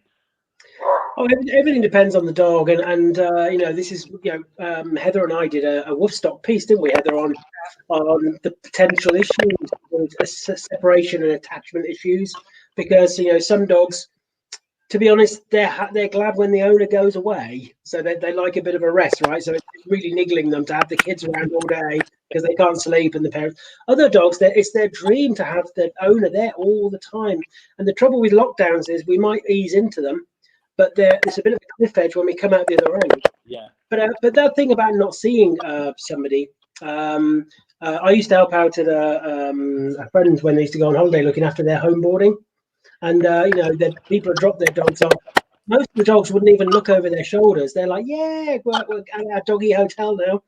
And one dog stayed there for 2 months. And when the owner came to pick the dog up, there was about 10 seconds of that dog just having to readjust, thinking this is, there's a memory there and my connection, before the dog went absolutely crazy nuts. So this thing that dogs don't remember, of course they do. They have to, right? So it'll be a nice reuniting, I'm sure, for Jack and for your colleague when they get a chance to see each other again. Yeah, and hopefully, maybe if we're out on a walk, we can get, and we happen to bump into him down the beach like that. Then obviously we can't go too close, but we can definitely enjoy that moment. And the nice thing for us is our dog spends time with us at home and at work, and we're very lucky. And I didn't realise probably before owning a dog how necessary that time and that connection is, and how impossible it would be to leave a dog like a boxer for any period of time. Probably you'd say, but for any period of time, which I know a lot of working people have to do. So we're very lucky to have him with us. But we waited about 20 years. We discussed for about 20 years before we knew that the time was right. So it's definitely not an overnight decision. And yeah, I'm sure I recommend anybody to think carefully. Do you know, there was a study done quite a while ago that looked at people give more thought and time into choosing a car than they do about choosing a dog. Yeah. Which is quite scary, really, because if you think about a car, you're thinking, how much money do I have? How much are going to tax it? How much petrol is it going to use? Is it fast enough? Is it too fast? With a dog, we're like, oh my God, that dog's really cute. I'm gonna have that one. Yeah. Rather than thinking, how much is this going to cost me? Is it prone to medical issues? All the kind of research we do. So I'm sure 20 years, I'm sure it's worth the wait, won't it, Simon? Especially looking at Jack, because he looks adorable. Yeah, he is. He's quite a character. He's here now on the rug. I mean, as you know, with boxers, they're a bundle of energy one moment, and then completely sort of quiet next. But and we've got Sully here. This is actually Sully Mark III, because Sully's 1 and 2 have been. We're very polite. We call it friendlied. So Sully's 1 and 2 have been friendly. They literally have the stuffing taken out of them. So this is Sully 3. It's a bit like one of those soap operas when. On Coronation Street, when the child moves away and comes back 3 years later, and it's a totally different actor. It's been the same for Sully, because we haven't been able to find exactly the same one. But he's on number 3. But we have a lot of fun, and just seeing you guys this afternoon and seeing and listening to some inspirational people like Victoria, and seeing a dog like Larry, you just think, what goes on with animals in distress is amazing, and it's great to be a supporter, and we'll do our best to support as more and more as we can. Well, thank you for supporting us tonight. And what do you want to tell us about the business, Simon, and how people can get in touch while we've got you on here? Oh, right. Okay. So our business, sadly, business at the moment, we're very lucky. We've got a great team, but business at the moment is basically furloughed, because although we deal with properties normally when somebody passes away, we're always very busy, but we love our team, and our team we try real hard to look after our team and protect our team. But apart from that, a lot of the places that we go to, auctions and charities particularly, and charities are suffering so much at the moment. Charities are closed. So charity shops that you normally take items to and give and donate items to are closed. So at the moment our team are all happily and safely furloughed. We're doing a tiny little bits of essential work, but we're very lucky. We have a big plan always for this type of situation, and our team are all desperate to come back, even though they're furloughed on full pay. They're all still keen to come back, and when they do. But what we take the opportunity. We have a 10 a.m. Zoom meeting with the whole team every Wednesday. We started it in the first lockdown, and it's carried on through the November, December sort of lockdown times, and now obviously into January. And we come up with ways of helping others and giving opportunity, which is one of our driving ethos as a business.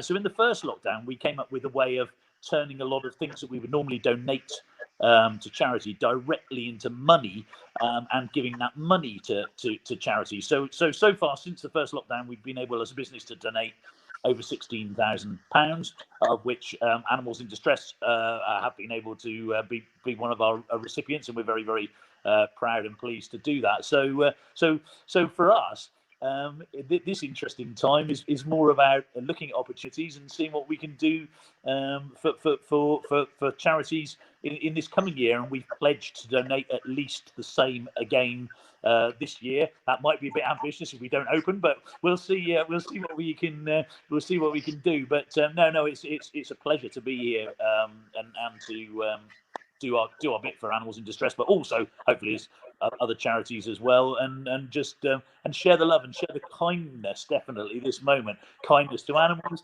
kindness to human beings, because that for me is what it's all about at the moment. Yeah. Brilliant.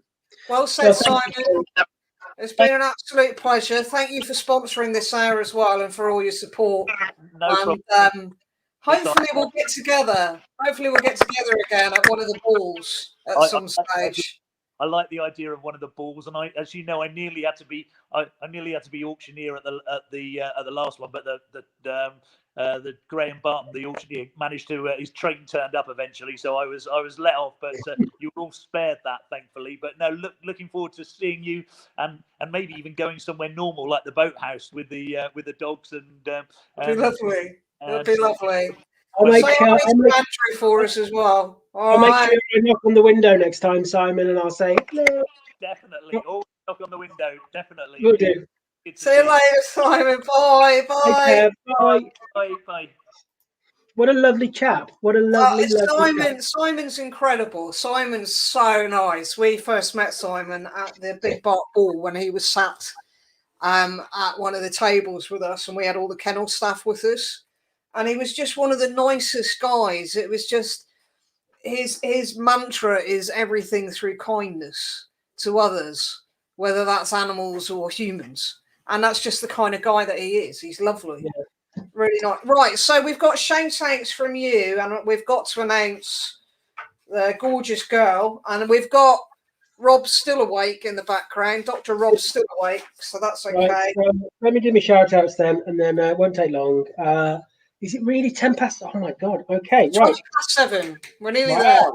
My God, that's crazy, isn't it? Okay, right, good. So, Rachel Landymore, big shout out. We mentioned Rachel earlier when Victoria was on. Rachel Landymore, she runs the Haven Dog Centre. And also Liam, her son, run the Canine Emporium. So it's a double one here. The Haven Dog Centre is based in North Devon and offers online courses, puppy and adult dog training, all online at the moment because of the lockdown. They offer a very personalised training experience. The Haven Dog Centre contact details are www.thehavendogcentre.co.uk, or you can call 079 779 14445. Remember, we're going to put all these details up on a poster after the event.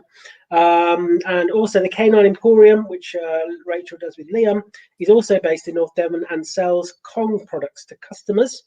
And have the kind of the rights for that for the UK, and offers that to customers, and also offers trade accounts to people working within the dog industry. And you can get information there, www.thecanineemporium.co.uk. Then we have Leanne and Rob White of Four Paws Accessories and Four Paws Dog Treats based in Highworth, Wiltshire. Hi, Leanne and Rob. They stock a selection of natural and healthy treats and chews, which are grain and gluten-free, hypoallergenic, and their pâtés are made using human-grade meat. At Four Paws Accessories, they can laser engrave any text and or logos onto different items, making them perfect for gifts. They can also engrave your child's writings, drawings onto these items, making them a beautiful keepsake. For both companies, they offer postage for a small fee or free local delivery. So anybody, anywhere, if they want to have a look at the Four Paws Accessories. Facebook, it's facebook.com/Four Paws Dog Treats, and also facebook.com/Four Paws Accessories. Finally, Joe, wonderful Joe at Wonderful Walkies Torbay, and a regular dog walker for animals in distress. Do you need a friendly, reliable and highly experienced dog walker or trustworthy person to help look after your pets while you're not there? Then look no further than Wonderful Walkies Torbay. Jo has been a regular volunteer dog walker for animals in distress for over 8 years. To find her online or on Facebook at www.wonderfulwalkiestorbay.com or call 01803 323338. Wonderful walkies Torbay. Brilliant. Thank you, Joe. Thank you to all the people who've done the shout outs. We're going to make sure that all this information's up, and we'll perhaps do a couple of days of spotlights on some of the sponsors as well, Heather. We can look at all that. No worries at all. So the next category of the dog show is Gorgeous Girl. So we have in third place, beautiful Maisie. She is beautiful. Girl. Maisie owns Georgie Tees. Look at that face. I'm a sucker for a spaniel. In second place, we have Ripley. Look at that face. Ripley owns Julie Calvert. Gorgeous Girl number 2. And in first place, we have Ivy, who owns Madison Turvey. Ivy's beautiful. Look at that. So third place, Maisie.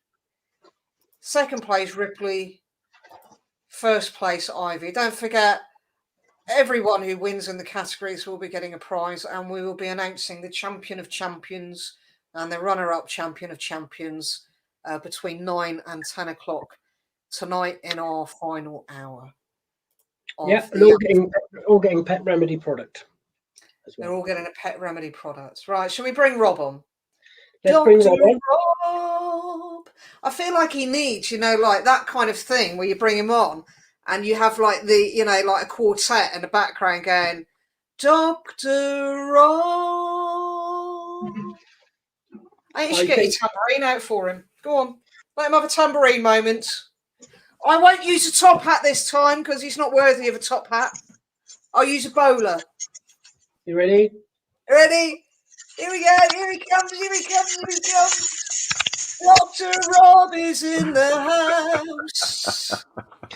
Hi, Rob. Thank you. Thank you.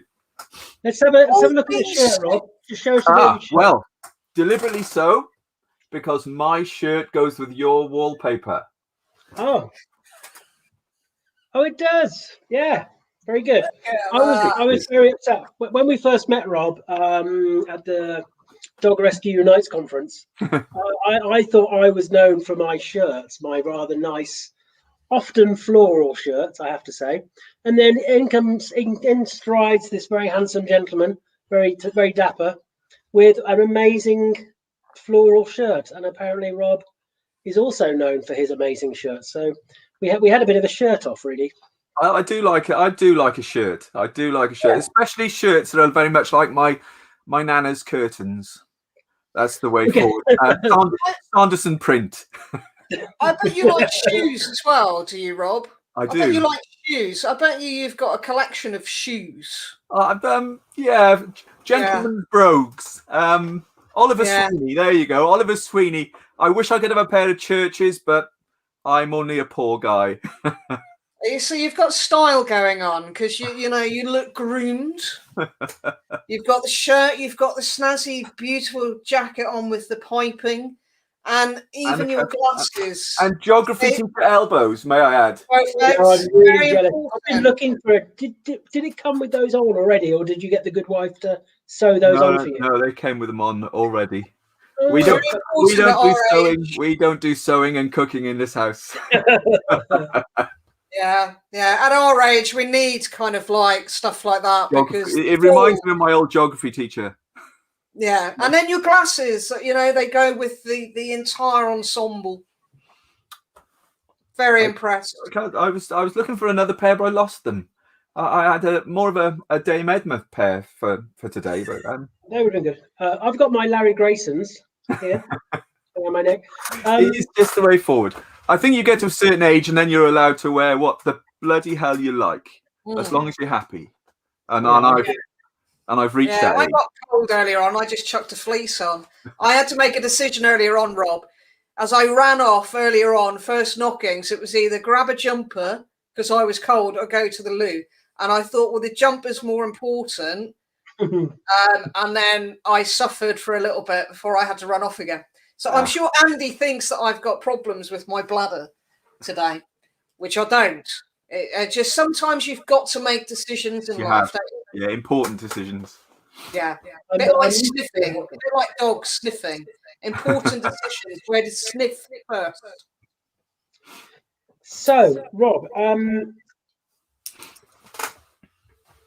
tell us a little bit, because I'll let you say it in your own words, because I know a little bit about your backstory. But tell us about how you got to be Dr. Rob, and how you went from, I think I can let the cat out of the bag, you went from police officer to Dr. Rob and inspiration to the dog behaviour and training world.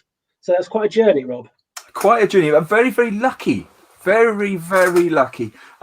I was a police dog handler for lots of years. I retired 3 years ago, I think. And after 30 years of serving in the Met as a dog handler, London's finest, I love teaching. This is where it all comes from. Let's go right the way back. Let me take you back to about 1986. Ooh, when I joined the police after leaving the British Army, and love dogs. Been with dogs all my life. The only time I didn't have a dog was when I was in the military. But prior to that, dogs and dogs afterwards. And how lucky was I becoming a dog handler in the Metropolitan Police? Super, super opportunities. And I've seen so much change. I was a working police officer when that great thing happened. And let's talk about that. Let's wind the clocks forward now, and we'll stop at let's stop at the year 2000, 1999, 2000. And this is where my journey kind of had to kick into gear, because that was when, and we are the British police are dead proud of this. We don't sing it from the highest building, but 1999, 2000 was when the British police force banned the use of e-collars and pinch collars. That's how positive we were back then. We were proud enough to ban them and take them out of our training. So we had to do some thinking. Now, probably I'm the worst creature that there is. I am a big born-again positive reinforcement dog trainer, because if we go back to before the e-collar was banned, I had seen police dogs trained by the use of e-collars. I had seen police dogs trained by the use of pinch collars, and it didn't work. I'll be honest with you, it didn't really work. So we had to start thinking. I was an operational street police officer. I love my training. I was a self-defense instructor and an evidence presentation instructor and a whole load of things, but I wanted to be a dog trainer. And I was lucky enough to then, in 2006, be accepted into what I believe is probably one of the greatest dog training establishments in the world, the Metropolitan Police Dog Training Establishment. I was a full-time Metropolitan Police dog trainer from 2006 to 2016. And this is where my academic kind of, I'll be honest with you, mumbly jumbly, tripping and falling. And maybe I stayed on after doing my bachelor's because I couldn't find my way out of the university. And I just kind of fell into a master's class. But in 2006, I asked one of those questions of my trainers. And I said to him, why? Why is the dog doing that? Why do they do that? And he answered in his best police officer voice, because that's why. And that ain't an answer, is it?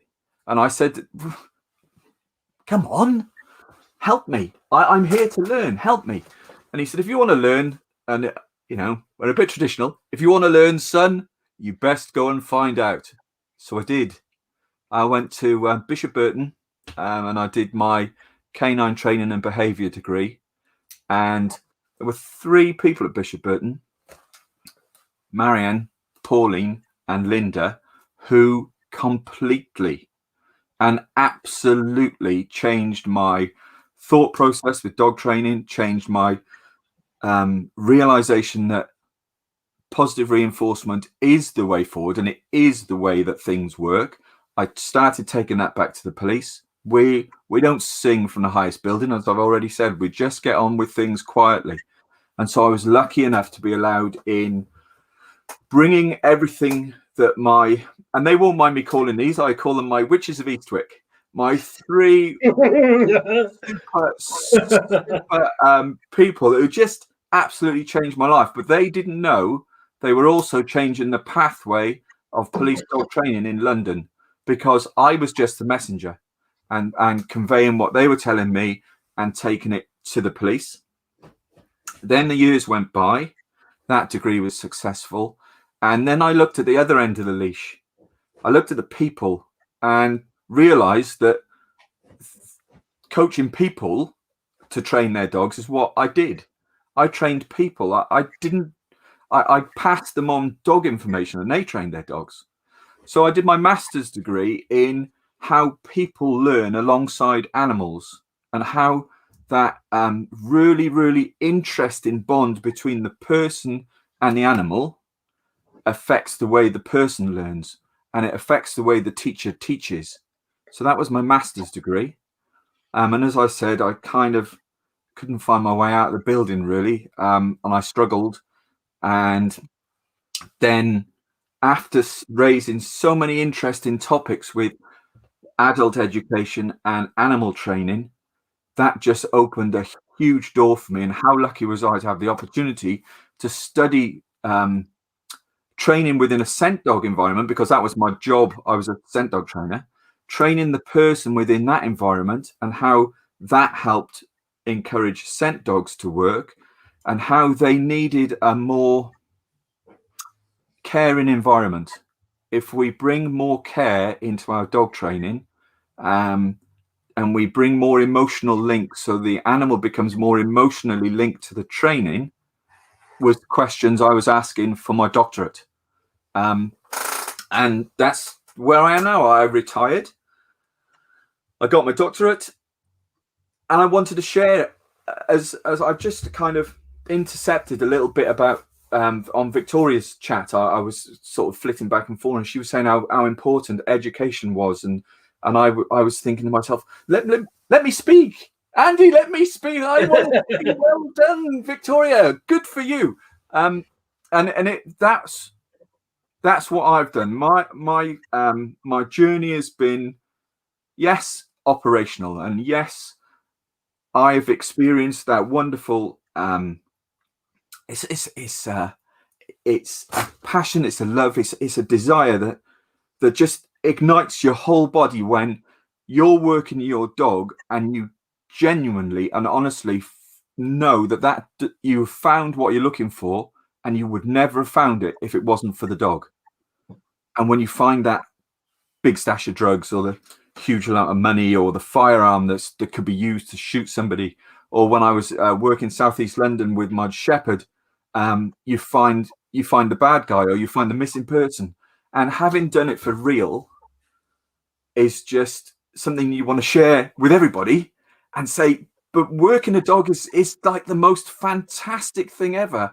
How can we bring that fantastic feeling into the pet dog community? Because you're the best mates ever with your dog, and you could work together as a super little team. You could do this, you could do that, and it's all great, exciting.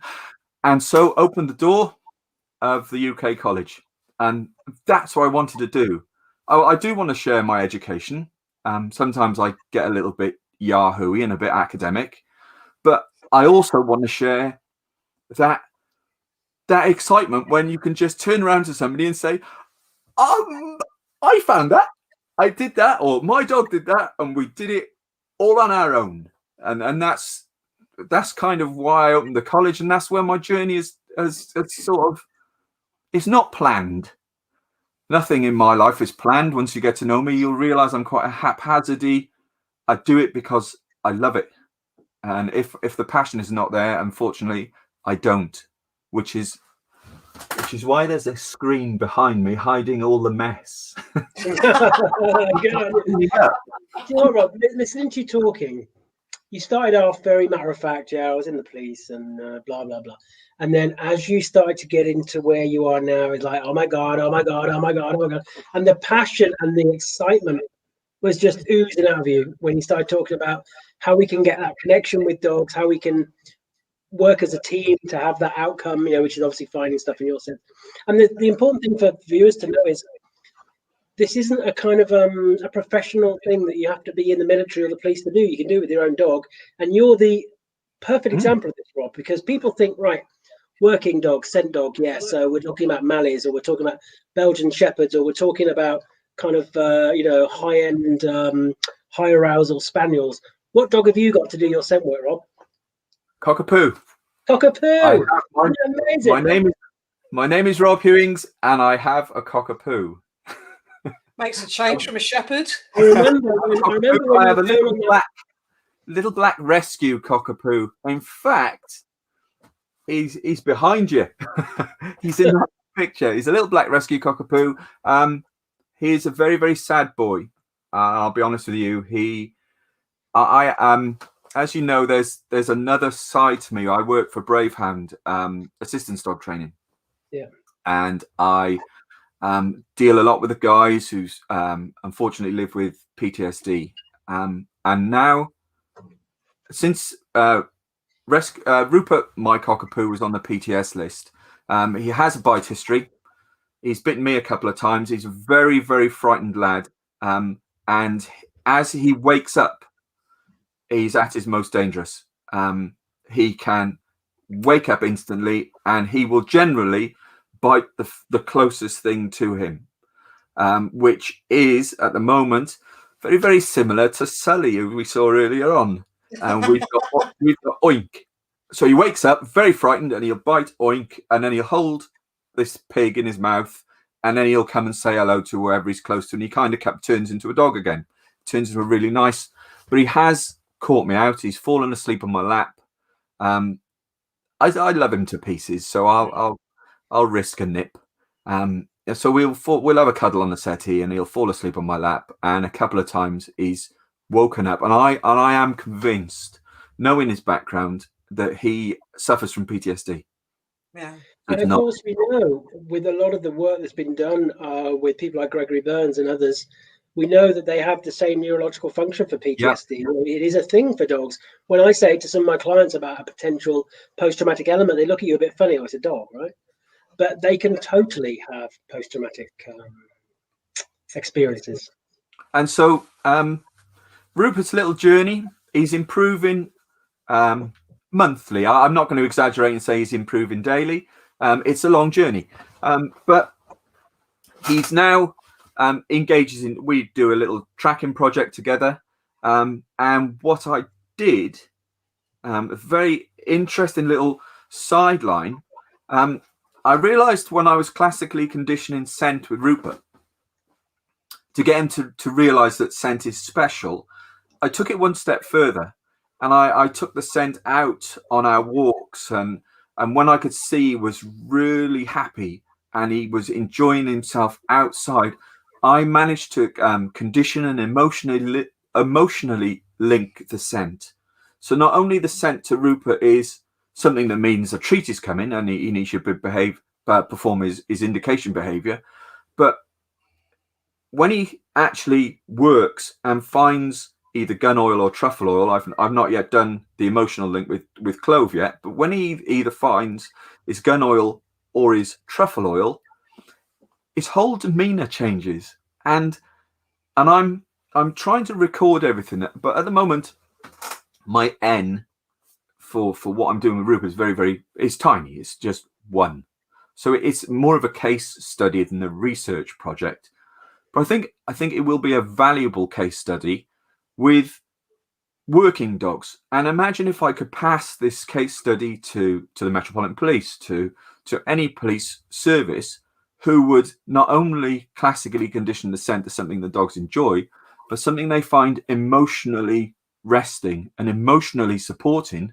So when they go out and search Houses of Parliament, Buckingham Palace, Heathrow Airport, or an overpowering place like the engine rooms of a ship, that scent will still mean something emotional to them, and they'll know that it's training, and they'll know that it's great, and they'll know that Dad is there to give them a pat, and everything is good.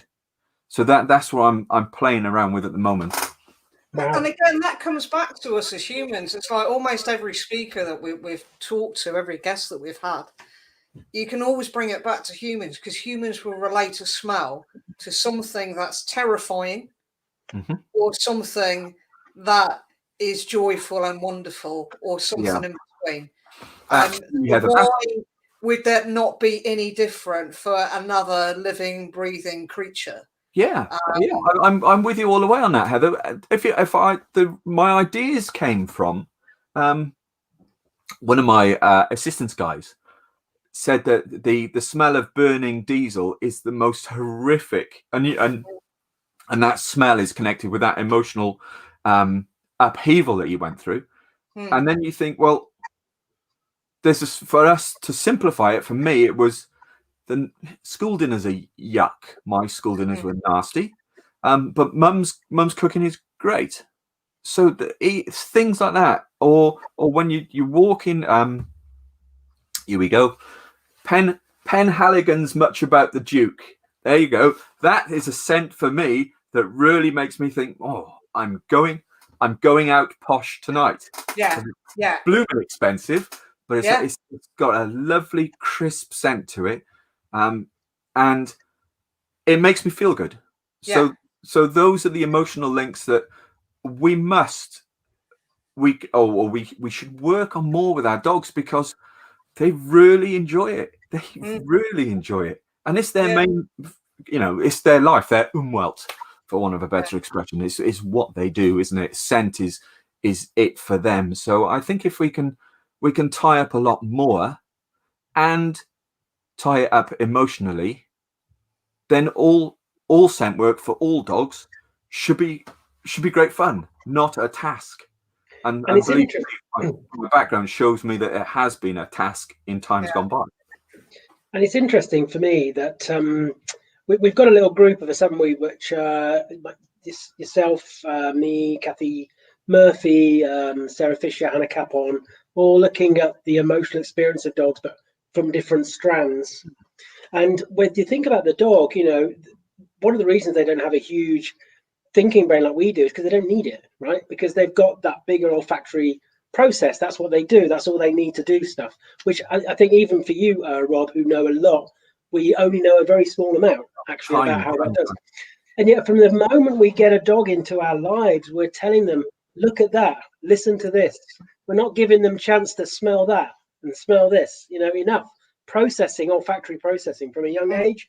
And I think we need to address that and find ways. This is what I love about your stuff, Robin. It's so accessible, both for jobbing professionals, but also the general public, to think, how can I get my own dog to re-engage with these primary senses and emotional experiences? I think it's really important. And hence your book, of course.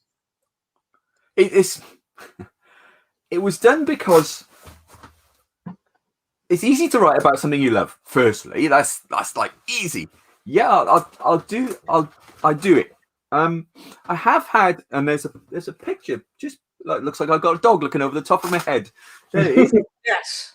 I have had very, very interesting, and some, and I will remain the professional and not mention to you who contacted me via email when my book first came out and said, did I realize how cruel and nasty I was showing a squashed nosed dog on the front of my book?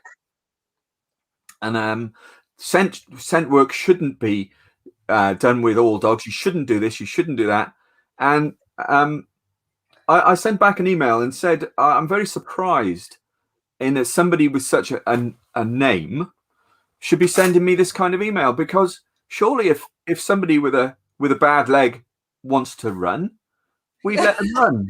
If somebody wants to take part in any kind of sport, and they weren't going to play for Wales, but they enjoyed playing for the local rugby club at the local pub because they just love the sport, we should let them play rugby. If somebody wants, we've a neighbour of ours runs he's a middle distance runner, but he's blind. Should his coach say to him, I'm sorry, you're blind, you can't run? So I put all this in my email and responded to the trainer and said the reason why I've put the dog on the cover of the book is it's for every dog. Not every dog is going to search the House of Lords and the Houses of Parliament and Heathrow Airport. I appreciate that. Even if they only search the length of your sofa, they still get that emotional enrichment, and they still do what they want to do. The final reply, the emails bounced back and forth. The final reply was, please, please, please, do not put my emails on social media. Please don't tell people who I am and the fact that I said you should stop doing that. I'm really, really sorry. Now I understand. And that was from a super, super high positive reinforcement dog trainer. And I think in my naivety of I'm brand new to the pet dog world. I've just kind of turned up. Here I am, trying my best. And the reason why I do sometimes get on my soapbox is coming into a group of positive reinforcement dog trainers from my background.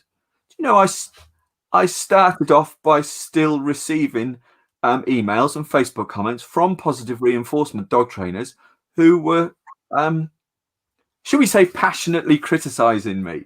I'm a police officer of 30 years service. You can call me what you like. It will make no odds to me whatsoever. I've been called everything. I'm used to name calling. It doesn't matter to me. I've got pretty thick skin. I wouldn't have ever have expected it from positive reinforcement dog trainers.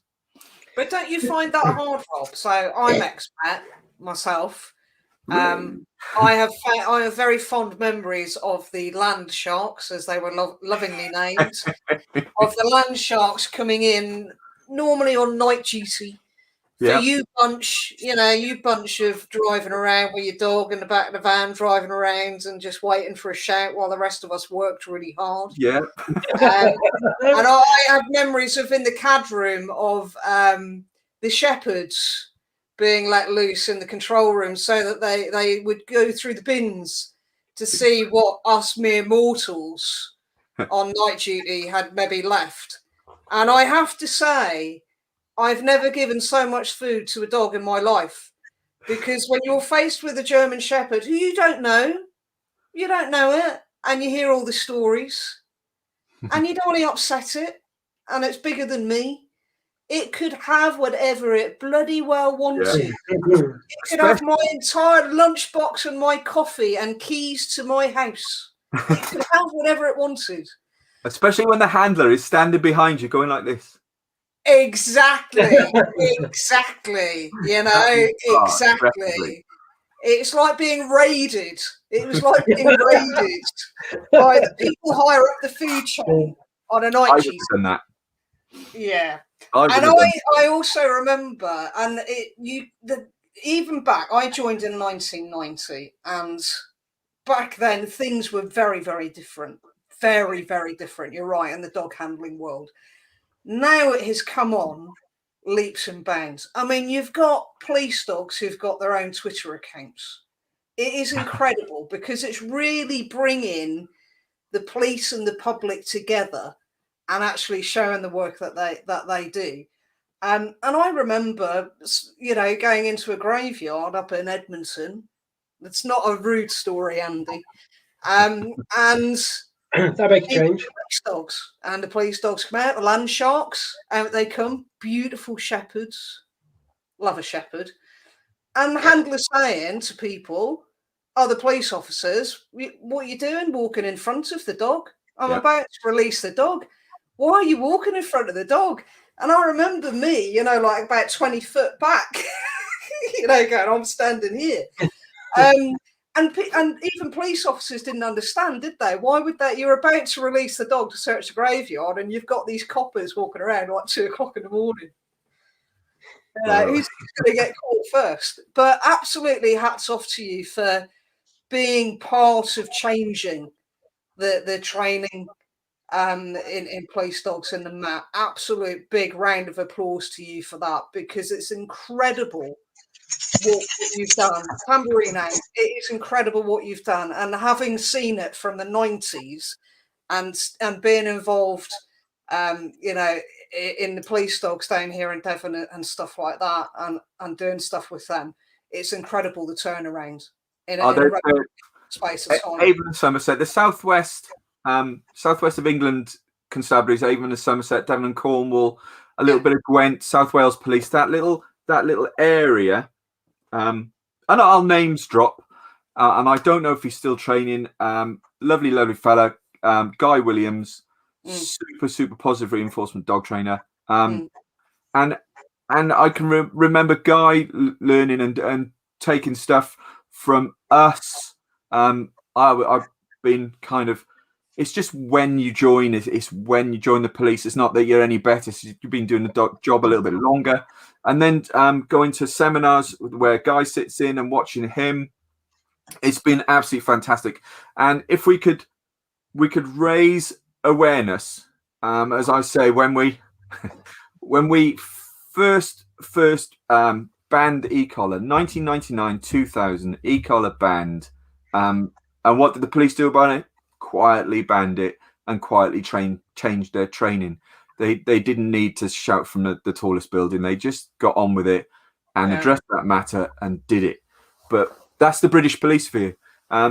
That's something that's unfortunately as well kind of rubbed off on us. I was engaged in an interview midweek, and they said, well, why do you consider the UK College of Scent Dogs so special and so different? And my immediate answer was, well, we're all right, I suppose.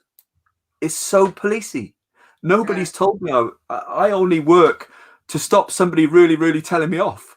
And now I'm in a civilian world and somebody asks me to say how good things are, I'll just kind of go, well, we just do our best, I suppose. And that was it. And then the interviewer midweek, but with interviewing both myself and Karen, my wife, ex-Metropolitan Police explosive search dog handler for 25 years. So that's 50 years dog handling experience between the two of us and the other police who work for the college, totaling 100 years of operational experience and a PhD. Everybody's got degrees. And I described the college staff as being, well, we're all right. And I got a flea in my ear from the interviewer. We're all right. We try our best. How do people know or get to learn more about the UK College, Rob?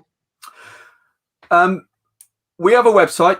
It's currently being changed. This is why I've got no hair left, by the way. I'm in the process of changing a website, and it's the most stressful thing ever there was in the world. I've jumped out of airplanes. I've faced armed men and people with knives. But changing a website is the most terrifying thing ever there was. It's awful. It's really awful. I'm horrible. always terrified of clicking something and losing the entire thing. It is literally, you can feel the anxiety rising up into your throat. I'd rather go to police a football match. Anyway. Anyway, so we have a website, ukcsd.com. And on that website, hopefully it'll tell you what we do and what our kind of our aims and goals are, and why. And it's a really nice question to be asked. Why did I start the college? Why did I do it? And it's only been going a short amount of time, just coming up for 3 years ish. And I realised the fun and the absolute enjoyment I've had with, and you'll understand this, Heather, when police train together as police officers, we can be a little bit daft. It's black sense of humour. It's kind of vent everything nasty that's happened to you. It's a way of enjoying yourself. And we all enjoy our training. And I was engaged as a dog handler in loads and loads and an amazing amount of scenario-based training. And then when I became an instructor, I took the scenario-based training a little bit further. I had my own dressing up box I used to take to work. So I would have a caretaker's outfit, a school teacher's outfit, this outfit and that outfit. And they would come across all these different characters while they were working and trying to deal with their dogs. And that's traditional training in the Met. Everybody did it. Fantastic fun. Great fun. And so how can I share that fun I had and all the operational knowledge and the stuff that I've picked up from college and just say to everyone, it's not just the police that have all this great fun with their dogs. you can too. So why can't you solve crimes and find evidence and go to makeshift murder scenes in our railway stations that we've got in our permanent training establishment, and have all this fun? Search airplanes. We used to have a couple of 747 jumbo jets to search. They've since gone, which is a great shame. But have all this fun. So that's why I originally set the college up, to do scent work and have a little bit more fun. And then I was kind of looking around more, and I realized that I think, and I thought, there are a lot of people out there who love scent work and kind of see themselves as scent geeks, if you want, but they were being a little bit undersold by folks. And people were saying, I've learned scent from somebody and I'll teach a dog to sniff these 4 pots and I'll charge you all this money and I'll print out a certificate from a Word document template, and well done, you are now a proud certificate holder. And I found that when I first opened the college, I wasn't giving my whole worth to people. I wanted to try something different. I wanted the people who came to the college to do what they do, to walk away with a real badge, not a pretend badge, a real badge. So that's where we approached City and Guilds. City and Guilds, I think, had kittens when we first started talking to them about dog training, because all they seemed to understand about was dog grooming. And they what's dog training? So we had to jump through, I would say, probably a couple of hundred hoops on fire slowly. So it was a difficult journey for us, and blooming expensive. But what we've managed to do is we are the first City and Guilds dog training establishment in the country, and our detection handlers and our detection instructors now do get a City and Guilds award, POSH certificate, and it's been accredited by a third party, so they can see, they saw my lesson plans, they saw our policy documents. And when I had the interviews with City and Guilds, Karen and I went for our interviews, and they talked about how do we care for our people. And I would say, you know, I've got a master's degree in teaching people, and they say, great, where's your policy on that? Can I write that next week? Absolutely, we'll want that back for you next week. Where's your policy document on care of disabled folk? Where's your policy document on first aid? Where's your policy document on risk assessment? Why haven't you done a risk assessment for the flight of stairs? Why haven't you done this?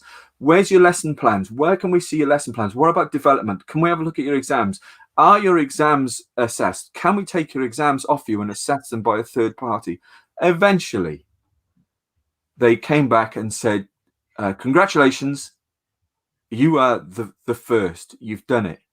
But I have never done so much writing. I wrote a blooming thesis, and City and Guilds wanted more. I've done a couple of books. City and Guilds want more. So that's the amalgamation. That's the college, and that's what I'd like to. This is why we're having our website changed, because I don't think websites can just kind of go, this is great fun, join in, and you'll get a reasonable qualification out of it at the end, and we will support you. We support our instructors. We don't just thank you very much, here's your certificate. Our ambassadors are supported. More often than not, I think I'm quite popular because I get all these WhatsApp messages and emails, but it's only my ambassadors wanting to know stuff about scent work. It's not fair. Well, somebody out there, just email me and say you'd like to be my friend. That'd be great.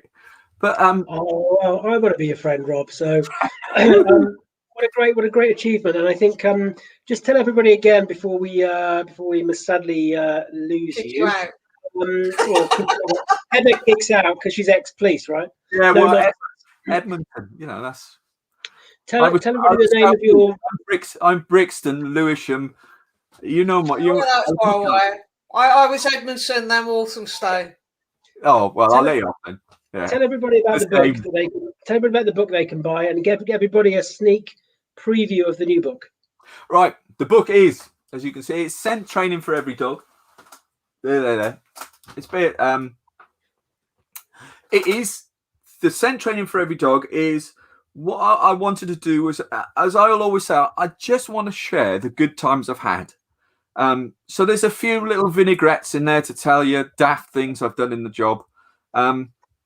So that's Scent Training for Every Dog, and hopefully it will guide you through the whole scent training process, and explain different methods as well. I'm not one for saying you must do this, because every dog is different and every person learns differently and every dog learns differently. So that's a really nice, I would say, general book to teach your dog how to do sniffing stuff for whatever you want to look for, be it tea bags, gun oil, or I don't know, cut down bits of your favorite leather belt. I don't know, but you can use whatever you want to do. Your dog will find it. Mummy. Money. I can teach you that. And now, as a result of that book, I was asked to talk about and write a book about my favorite bit of police work was tracking. I loved putting a dog on a long line and tracking and finding the bad guy. So my book at the moment is tracking for all dogs. I'm covering soft surface, hard surface tracking, using water sprays, using grounded, all different kinds of methods again, so that you can follow a little pathway through.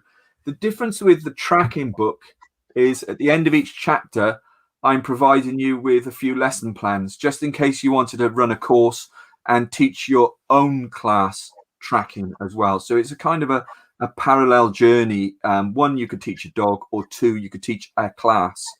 And that begins with a few stories as well. That begins with a story of me working my dog and tracking through gardens, out down a road, through a school playing field, on and on and on and on and on. And we eventually find I spoiled the story. I've just spoiled the story. When's that due, Rob? It's just going off to first draft.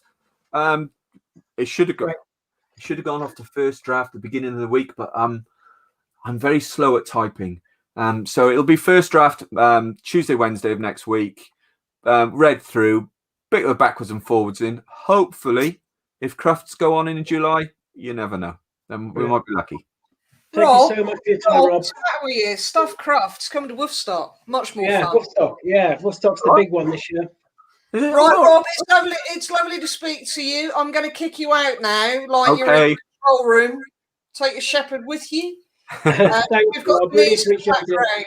Thanks, guys. Soon, Rob. Thanks, guys. Good luck with the rest of the night. Thank you. Thank you. Bye. What a nice fella. Well, I thought you could talk, Andy. Rob's literally taken over. He is now the speaker.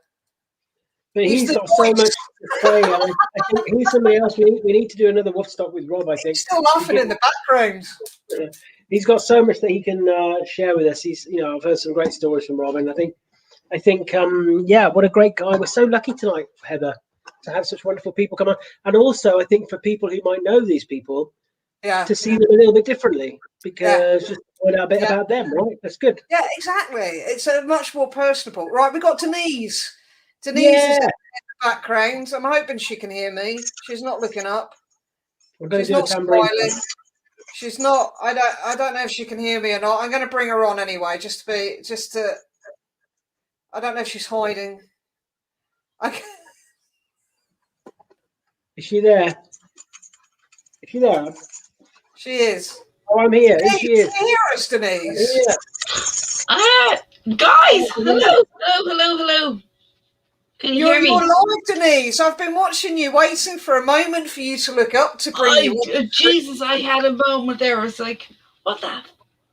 I'm not going to use bold language. That's all right. We've had moments, haven't we? Oh my God! Oh Jesus Christ! I'd like typing away, going, Andy, I can't. Bad language. Yeah. No, I'm here. Look, I'm here, and I actually, right. You know what, lads? I'm here for Into Dogs. I took over from Andrew as chair of Into Dogs, and here, lads, I am wearing. I'm wearing. Yeah, I'm wearing it. You know what the t-shirt is? It's crap. No, it's rubbish. It's rubbish. It's like on the wrong side. Anyway, Andrew told me to come on because this was kind of like the whole kind of child thing. What the hell is the name of it? You had Pudsey. Oh yeah, a bit like children in need.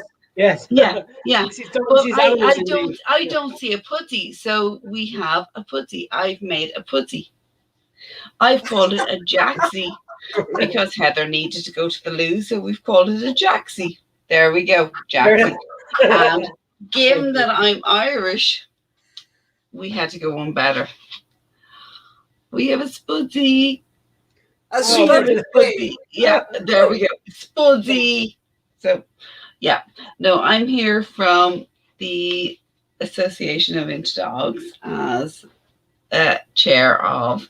But you know what? As much as I love Into Dogs, the thing that I want to talk about is Into Rescue. Because we have this association. And we wouldn't have this if it wasn't for Andrew. So I feel really bad talking about it because this is all Andrew. This is Andrew. Yeah. It is all Andrew. The whole organization of Into Rescue was Andrew's brainchild. Andrew put this together. He drew people together. Everybody got together. And this is where we are.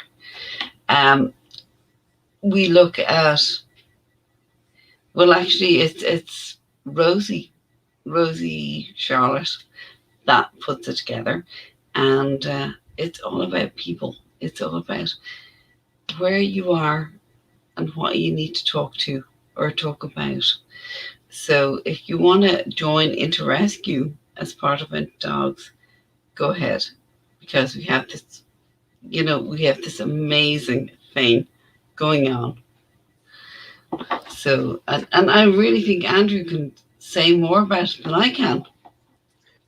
Well, we're very lucky. So Into Dogs is an association that accredits trainers and behaviourists. And I had the privilege of being the chair for a couple of years. Head of Denise took over, and with my amazing colleague Rosie, Rob and I just mentioned about the Dog Rescue Unites conference. Rosie and I wanted to think about a legacy for that, and that's how Into Rescue was born, which is a safe community, a safe family really for people who are working in rescue. There is a membership fee of £25. It's a one-off fee, so it's not yearly, you just pay it once. That money goes in so that the community can be built. And when you're inside, you get loads of really good, I'm talking like excellent discounts for further education. You get lots of resources around mental health and emotional health, big issue, Heather, as we know. So safe spaces to talk about. We've got Into Self, which is a safe space where people can share their own emotional health journeys. There is a lot of support stuff around the actual how rescue works. We have free webinars, free CPD. It's a great safe space. So if you're involved in rescue, and it was designed really when Rosie and I were thinking about this, there's a lot of organizational stuff for the rescues, right? So ADCH, which is the animal dog, what is it called? I don't know what it stands for, but that looks after the actual rescue centers and rescue managers and charities. But there wasn't anything really for the rescue worker, that person who works in rescue, who dedicates their time and their life. So that's what Into Rescue is all about. It is. This is all about Into Rescue. It's all about the person behind what's going on, and that's where it's coming from. And we actually have a really big special on between now and the 14th of February, for anybody who wants to join InterRescue, it's a one-off payment of €25 or £25, but we are, Into Dogs is going to donate 20% of that membership fee back to yourself, Heather, because that's amazing. Brilliant. And thank you so much. We really want to do this. We really want to get behind what you're doing because it's just not promoted enough. So there you go. Thank you, Denise. Well, that's really amazing. Thank you so much. So that's really amazing. Thank you. So if you're involved in rescue, go along to I think if you go to the Interdogs website, there is the InterRescue page there. Is that right, Denise? Yeah. Yeah.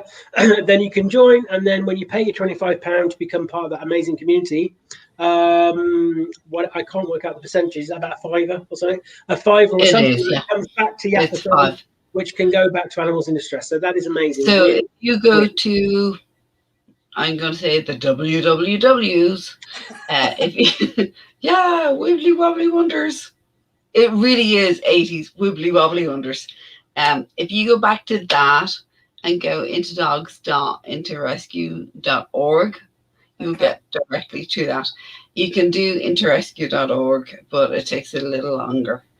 But yeah, that's what we're actually here for. Into Dogs is amazing. Andrew kind of has our tagline. I mean, if it wasn't for Andrew, a lot of this would not be in place right now. Whole ethics in action, Andrew. InterRescue, Andrew. You know, what would we do without Andrew? So bless you. I shall send the check in the post. It is always, though, it is always a team effort. We always have a great team around stuff. So I just think of things, but I tend to get other people to do it. That's my kind of general. Isn't that right, Heather? Absolutely. Absolutely. Denise, thank you so much for coming on. Yeah, Spudzy. Hang on. Spudzy needs to. There we go. We have Spuds. Yeah. Thank you so much indeed. And we'll catch up with you soon. Thanks, Denise. Bye. Thanks, Denise. Bye. Great. Well, that's good. Look at us. We're like heading swiftly to some strange chat is on next, but we've got some stuff to do first. I think I'm gonna have to go and powder my nose, Heather. Can I leave you to hold the fort? Because as soon as you come back, I'm gonna bring this strange man on, and then I'm gonna go because I don't really want to talk to him. So here we go. What have we got? 8:15. We have been live since 2:00 this afternoon. We have had afternoon cream tea courtesy of the Dartmouth Dairy at 3:30. We've had pizza at 5:30, which neither of us actually finished. We've had multiple pee breaks. We've had some incredible guests, incredible sponsors. We're on the last hour and 45 minutes of you having to look at our mugs. I'm sure you're all going to dream about this tonight. It'll be nightmares. So I'm going to do the shout-outs for the 8:10. So we have Happy Dogs Are Us, a professional daycare centre based in Paignton. They take great pride in offering your dog a fun day out. They offer a secure and stimulating environment for your dog to socialise and meet new friends. The dogs are separated into individual groups based on age, size and temperament. Carl Johnson, we were talking about Carl Johnson earlier on. Carl Donald, earlier on. He was the trainer that got involved with Larry, who was on earlier on with Larry's owners, Karen and Ian. Sounds like an amazing guy. I actually would like to speak to him and interview him with Andy through Woofstock. He's known as the Dog Father of Devon, a small family business serving dog owners in Plympton, Plymstock and Plymouth. And throughout South Devon, the Dog Father Devon provides reliable and friendly dog walking service that can be tailored to your dog's individual needs. A bespoke dog home boarding service licensed by Plymouth City Council. dog behaviour and training in your own home as one-to-one or in our secure, or in their secure, not my secure outdoor facility.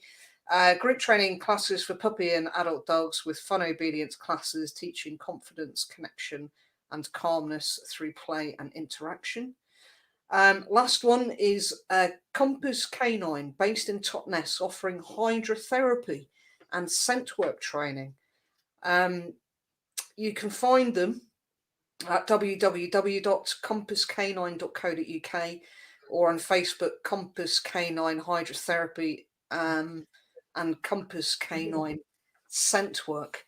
I'm going to, so we have the final categories of the dog show, the cutest puppy. And you're back in time for the puppies. Oh, good. Show us your puppies, Heather. I'm going to show you my puppies now. I have been waiting all day for this joke. And you came back right at the right time. Yeah. Brilliant. I'm going to show you my puppies, Andy.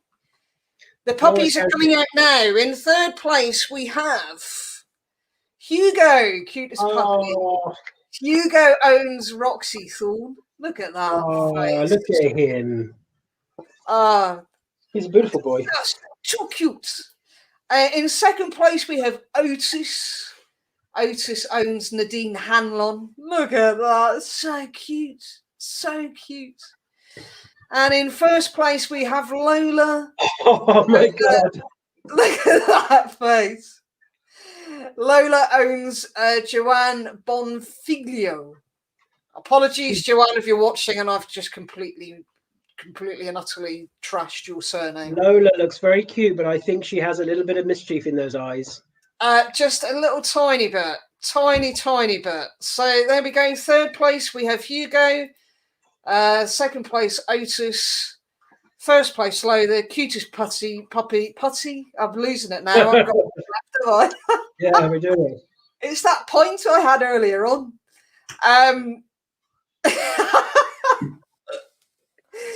So they will all win prizes from Pet Remedy, as every single winner of the categories. We will be announcing the winner of the Champion of Champions and the runner-up winner of Champion of Champions between 9 and 10 o'clock. Not long to go now. Prizes are incredible, absolutely incredible for the top two prizes. Andy's lost the plot and he's got his mask on. He's getting ready. You need to put it the other way around and show Jordan Shelley how to make his beard more fun. So I'm going to take that off. I haven't got my mask. I'm just feeling the 8 hours now, Heather. This is just how I look. After, I was going to say, I don't notice any difference. Yeah. Oh, Andy, take the mask off. I know. I'm back to front, so I can't even do my hair properly. All right, I'm gonna bring in the strange man. I'm not actually. I'm gonna do this first. No. We'll bring him on, and then we'll do the text donation things, and he can do. Yeah, please. Yeah, let's bring Jordan in. Come on. I haven't shown the video of Karen yet. Carrot and Karen the rabbits. Yeah, we're a bit behind on some of the videos. We'll have to make sure we post them out on the Woofstock anyway. We can do that. I need to do Max though, and I've got Max scheduled in, so we need to do Max. Max is desperately looking for his forever home, so we do need to schedule that in. Do that. I'm going to bring Jordan on. I'm going to go and powder my nose. Have fun, you guys. I don't know if a bowler hat. I've used me, but what's he worth using? I don't know. I haven't got a baseball cap in here. I'll use this. Are we ready? Here he comes. Jordan Shelley with his beard. Good evening. Oh, brilliant. I'm disappointed, Heather, that you don't have a fez. I would have liked a fez, if I'm honest. Well, I dry out your beard, but I don't think they will. I've got a puppet. Would that have done better? A puppet? Yeah. Have you had a trim of that beard, Jordan? A little, not much. I must admit, I've got my winter coat on. That's all right. I'm gonna go and powder my nose. You go and do that. Thanks, Heather. Brilliant. Thank you so much for having me on. What an amazing day. It's been one incredible lineup. Yeah, it's been great. It's been absolutely amazing. Do you know what, Jordan? I think, well, first of all, welcome. And thank you so much for coming.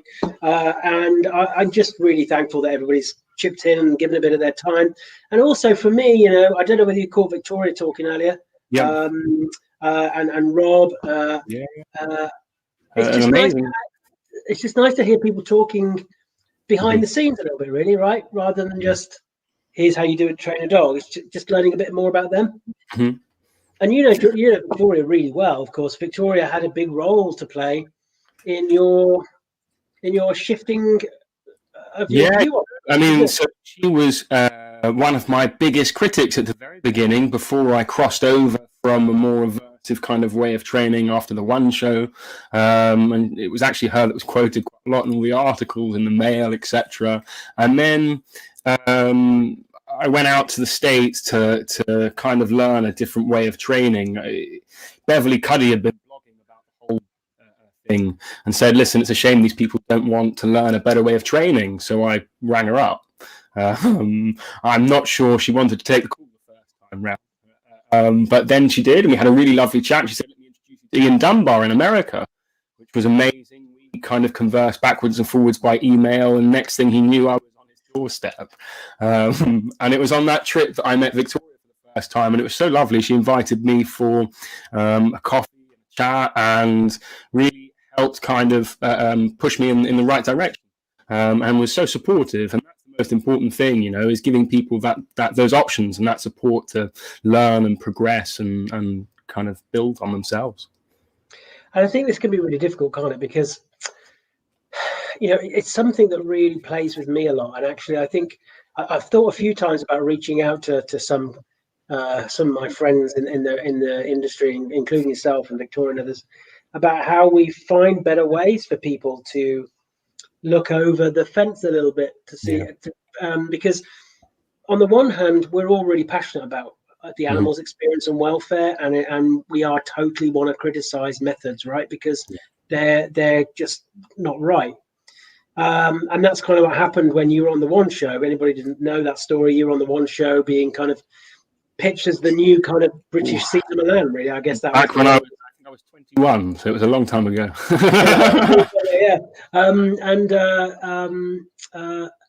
And you had the opportunity by having these kind of little opening of doors that you thought, I'm going to take those doors and I'm going to explore more. And it makes me wonder how many other people who kind of want to know more, but they're scared of the fact that they've already had loads of fingers pointed at them already. And I get why we do the finger pointing, because we're kind of pointing fingers at the methods, right? But then it can make people not want to engage and not want to shift and not want to learn more. And I think we have to think about how can we make it more accessible. So, and I think a lot of that comes down to the bit that happened for me afterwards. So, you know, you got the, oi, what you're doing, don't be a silly boy. And then afterwards, people were like, well, this is how you do it. And you need that bit to help people kind of move forward and learn ways of training. Is you have to show them what works. And I think that was the biggest thing for me, was just having loads of people show me this is how we do it, and it really, really does work. And that was super useful, and what was kind of started me on the journey towards positive training. And a lot of people see you, will think of you as a trainer. I think of you more now as just a really big advocate for campaigning and animal welfare generally. And you've been involved in some pretty big projects, haven't you, Jordan? Your current one is the Flop Not Crop, which tell the audience about that. So that's basically to end the trade in crop dogs through imports, because what we've got here in the UK is kind of a double standard, really, where ear cropping and cropping a dog's ears is illegal, yet people are able still to import dogs with cropped ears, which then acts also as a smokescreen for those dogs that are being cropped here illegally too, because people can use that as an excuse. They go, oh, it came from abroad. And the other thing a lot of people don't realize is that a lot of the countries where these dogs are coming from, the procedure itself is also illegal. But because that evidence is leaving the country, there can never be a prosecution brought against that person. So it's really just about making sure that we're not just offshoring this whole procedure, and we've actually stopped it and stopped our part in it. Can you tell the audience there, because some people might not know what cropping is or what the procedure is involved in it? Could you just tell a bit about that without? So yeah, is the removal of the ear flap. Sometimes it's the whole flap. There's different shapes and size kind of crops, so it really does depend. I love it. That's brilliant. I'm completely fantastic. It's the lockdown. You definitely the waxing. I thought we'd make you feel I just want you to start singing "This Is Me" now, Heather.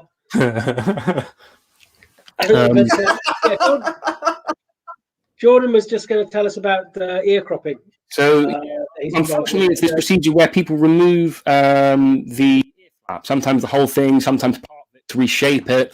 And there's lots of different excuses that people use as to why it's done, try and come up with various medical reasons, but none of them stand up. You know, when you speak to vets, when you speak to the Veterinary Association, like BVA supporting this campaign and petition, they all turn around and say it's not something that has any medical benefit.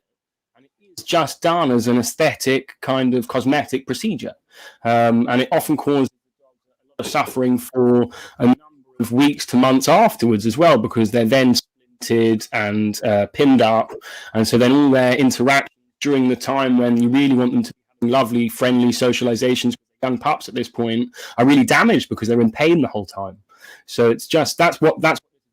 It's really trying to stop it, because it's an awful thing. And it's such a shame that this procedure was almost held up in the debate on docking that happened years ago as something from history that didn't happen anymore. And I'm talking to vets that have been working in practice for 30 odd years, and they'd only started seeing it really as a real problem in the last 5 or 6, when they're regularly seeing dogs that are cropped. And that's a real issue when that procedure is illegal here. And a lot of this is to do with kind of cultural references to these dogs, isn't it? It's all about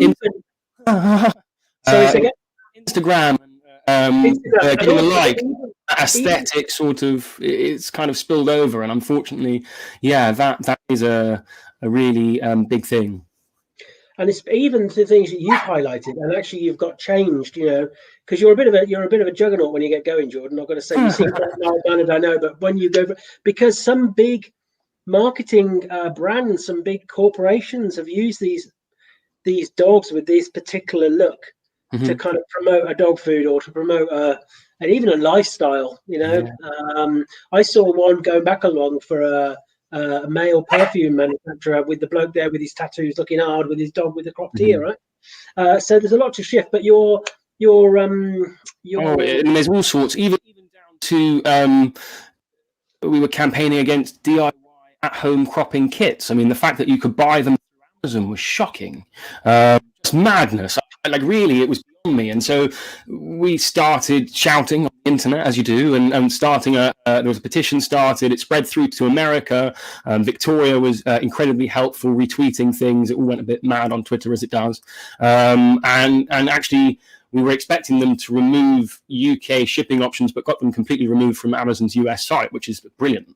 And so we want more things like that, you know, wherever we're seeing the glorification and normalization of this mutilation, which is what it is, we need to kind of stand up and say that we won't accept it anymore. We're going to be bringing on somebody just to do with the rescue, because we keep slotting things in and out, as you know, Jordan. But before we do that, on the flop not crop, how do people get to find a bit more about that campaign, and definitely to see about signing signatures on the petition? So the petition's on the government website, which is posted all over my social media and the Foal Group social media. I'm one of the directors of the Foal Group. We've got a great team. There's 3 of us there, and we're all very busy campaigning.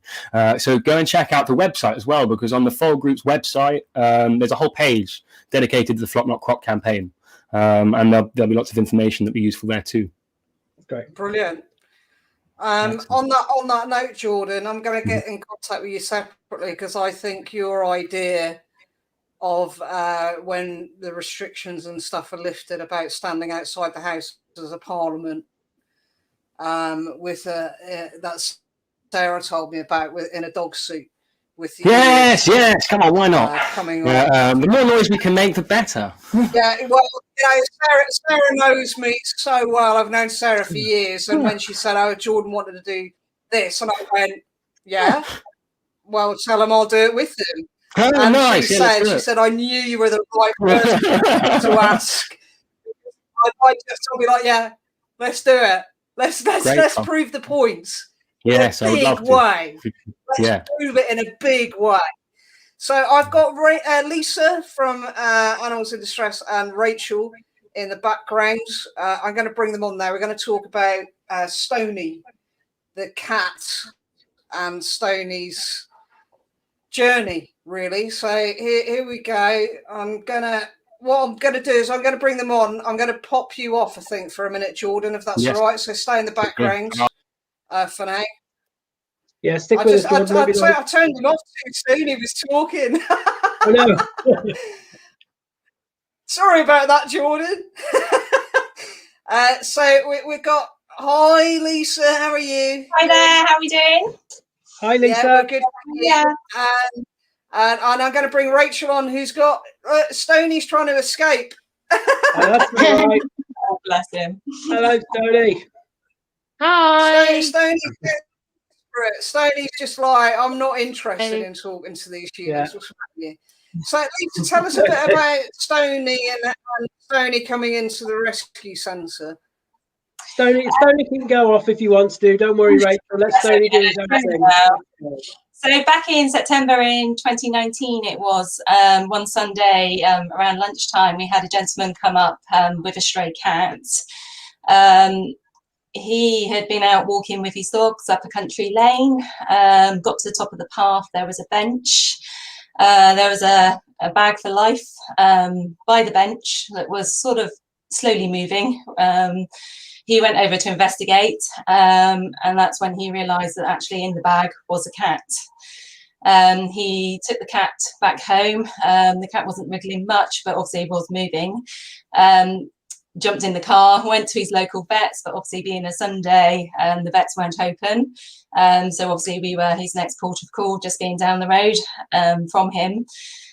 He brought Stoney in. My colleague done some of the paperwork. I took Stoney into the pen and clearly realised this wasn't a well cat. He was very thin. His fur was moving with the fleas. You could see that he was anemic, probably due to the amount of fleas. But what concerned me the most was his heart. He looked like he was going to self-combust. It was just pumping 19 to the dozen. His eyes were huge, dilated. He was staggering, clearly not a well cat. Obviously, first port of call was to get the cat to the vets. So he got onto them and took him straight down where they hospitalised him. He went on to fluids. They thought at the time possibly he could have been poisoned. But until they did further blood work on that, they couldn't confirm that. He was at the vets for quite a while on a drip. And it was touch and go, really, for the poor little chap. But as I say, it did come back. Unfortunately, he had some kind of toxin, and this was a reaction to the toxin. And it was just a case of doing all we could for him and seeing how he went, really. As time went on, we saw slight improvements. We tried to reduce the medication he was on, but again, he became very twitchy and not comfortable. So he is now obviously on a permanent lifetime medication. But slowly but surely over the weeks, you could just see very small improvements. We then had a big hurdle to cross, obviously with him having to be neutered because he was a full Tom when he came into us. Obviously, we didn't know whether he would, physically he was fine. He was strong enough to have the anaesthetic, but mentally we didn't know what the outcome would be. Thankfully, he pulled through. It's quite a quick procedure for a boy. So the time under anaesthetic was shorter than it would be for a female. And he rallied round. And from there onwards, he's never really looked back. He was very wobbly. We had to sort of almost cushion his pen out. couldn't jump too high. But I think all in all, he stayed with us for 3 months. And by the end of the 3 months, he was starting to be able to, in a funny fashion, jump up the levels. And yeah, just an amazing story, really, one that we'll always remember. Just, you know, had this been done purposely, or, you know, what had happened to this poor little chap, and who put him in that carrier bag and left him there. Disgusting, really. But as I say, the outcome is marvellous. We then put him up for rehoming. Obviously, he needed a quite particular type of home, somewhere where he would be safe. He wouldn't be able to cope with busy roads, other animals, because he wouldn't be able to defend himself. Rachel actually applied for Stoney, and we had sort of chats about obviously his lifetime care, with obviously ongoing costs with medication that he'll permanently be on, which Rachel was happy to obviously continue and take him on. So Rachel, how's life for Stoney now then? Stoney is amazing. I've had him for just over a year. He's absolutely brilliant. He can jump off my bed. He can jump off my sofa. It's not very big, but it's big enough for Stoney, and he can run laps and laps of my flat. He's absolutely brilliant. How long has he been? And with I've you, got Rachel? another cat who's here somewhere. And they just Sorry, they're play fighting on the floor. They should be. I don't know if you can.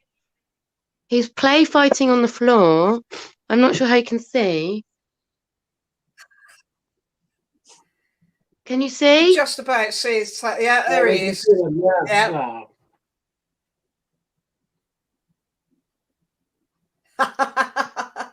What a great story. And this just shows again, doesn't it? I think when people think of of rescue, they think about somebody, their circumstances have changed, so they ring up the rescue. Can you take my cat? Can you take mine? It's all very nice, and a lot of them are like that, of course, Lisa. But this is an example of where some of the stories are really traumatic, and they're really some of these animals are very damaged, actually, physically and mentally, by their experience. And if that guy hadn't have come across Stoney, what a different story this would have been. And also, if he hadn't have been able to access the vet, he might have just tried, something else could have happened with Stoney, but there was the option of coming to the rescue centre, which was amazing. And you guys took that cat in. And again, some of these cases are a bit touch and go, but you stuck with Stoney. You didn't give up on Stoney. You thought you followed it all the way through. And I think that's another example of what an amazing place Animals in Distress is. That kind of last chance saloon, really, that last option for some of these animals. And just like Larry earlier, to see Stoney now with a great mom, loved, safe. Living life to the full. It's Yes, brilliant. yeah. Well, thank you so much, Lisa and Rachel, and of course, Stoney, for coming on and talking to us this evening. It's been brilliant. Thank and you. Hopefully we'll find out more about Stoney's journey in the future and how he continues to live life. So thank you so much for coming on. Thanks, guys. Thanks, Rachel. Bye, Rachel. Bye, Stoney. Bye. Wow. Right. I think it's just, let's bring Jordan back in. Are you sure? Yeah. Bring him. Okay. If he's still there. Can we use Jordan? Just after we've seen Stoney, Jordan, you can see at the bottom of the screen, there's a blue line. Oh, yeah, we need pointy fingers now. You need to point at her. Okay, so to donate £5, text Aid Animals 5 to 70085, and that will feed an animal in our care for a whole week. My beard's going mad. To donate £10, text Aid Animals 10 to 70085. That will feed an animal in the centre's care for a week and provide bedding and toys. And to donate £20, text Aid Animals 20 to 70085, and that will feed an animal for 2 weeks, provide bedding and toys and a flea and worming treatment. It costs your donation and a standard text message rate to donate. We have had so many donations so far throughout the day. I just had a message from Nicola, and the stuff coming in directly from the website as well. So it is absolutely brilliant. Thank you everyone who's donated so far today. It's been incredible. But we're back to you, Beard Man. So, do you know what, Rachel? Rachel, Jordan, there you go. I'm going. It's that time of the evening. That was a different story, wasn't it, Jordan? I promise I won't mention that one. Sorry, but anyway, just listening to that. What is so cool about today as an event is we've had some amazing speakers on, but we've heard some of these background stories about the amazing work that goes on within rescue and these great success stories. And I think you and I, Jordan, from my point of view as a behaviourist and also involved in rescue, you're very much involved in training rescue and also the campaigning.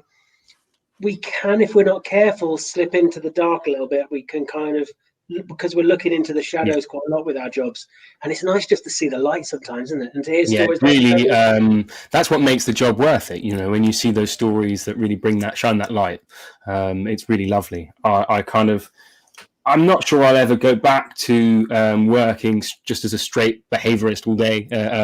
I think I love my work in welfare, and I really love my work in welfare, both with animals and people. I think that the people in this industry are really important as well, you know, and that's why I love so much doing that podcast that you came on, all about mental health in the industry, which I think is just so valuable to have that place where people can have an open and honest kind of conversation.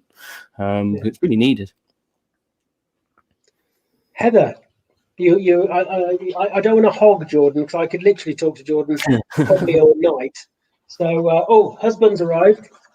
Hello, darling. I know everything about Jordan from Sarah and. Oh gosh! Then you know about our interesting Zoom meetings where they're constantly interrupted by various creatures leaping on the desk and out from underneath the beard and all sorts of stuff.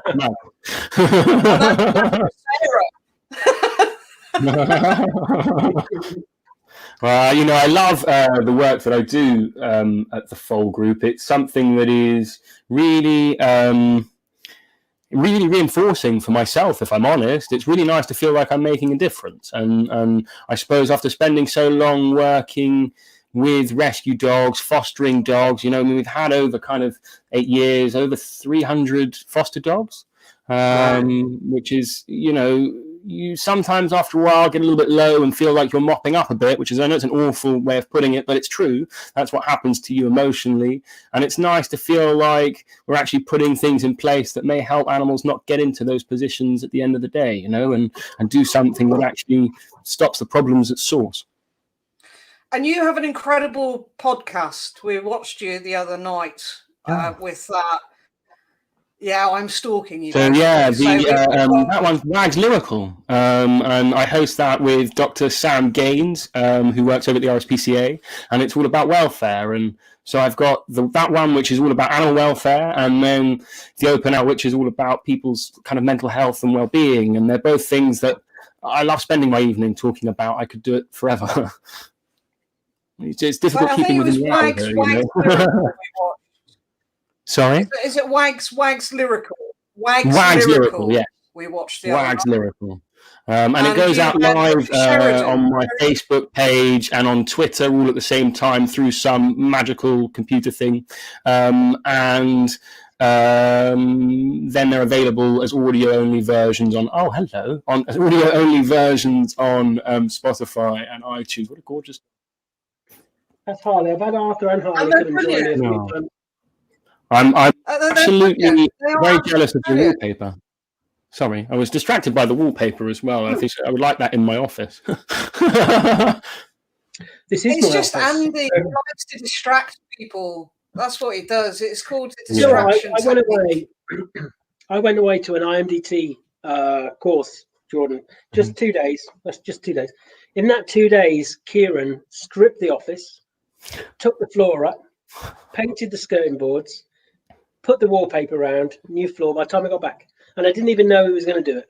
Oh, wow. So that's why I very rarely go away now. So I have no clue what he's going to get up to when I get back. Yeah, you'll have a whole redecorated house. Absolutely. Or know how to come back to all. He might have moved. You never know. Yeah.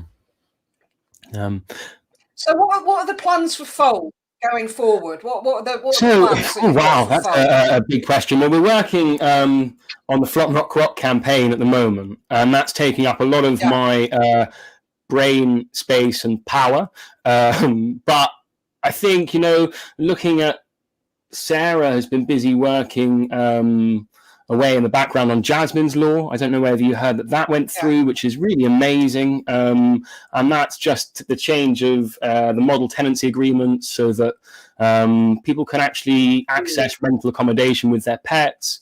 We're just looking to try and make the world a better place for animals and their people, really. And we'll push that forward as we go, and I hope also sometime this year we'll be launching an educational sister organisation, so we can actually run educational campaigns and take things out there to the general public in a really accessible kind of way. And a lot of this is about creating a movement, isn't it? A movement behind things, because I think Jasmine's Law especially, some things are just so obvious, right? So we know our dogs are our family. And yet you end up in a situation where you're forced to either take somewhere reasonable to live or leave your family member behind. Which is crazy. It's crazy. Yeah. And I think the biggest thing really is a lesson I actually learned from you, Andy, and that is the importance of collaboration right across the board, and actually making sure that you're getting other people to come and sit around the table and have a cup of coffee and talk about all the things that they actually agree on rather than the things they disagree on.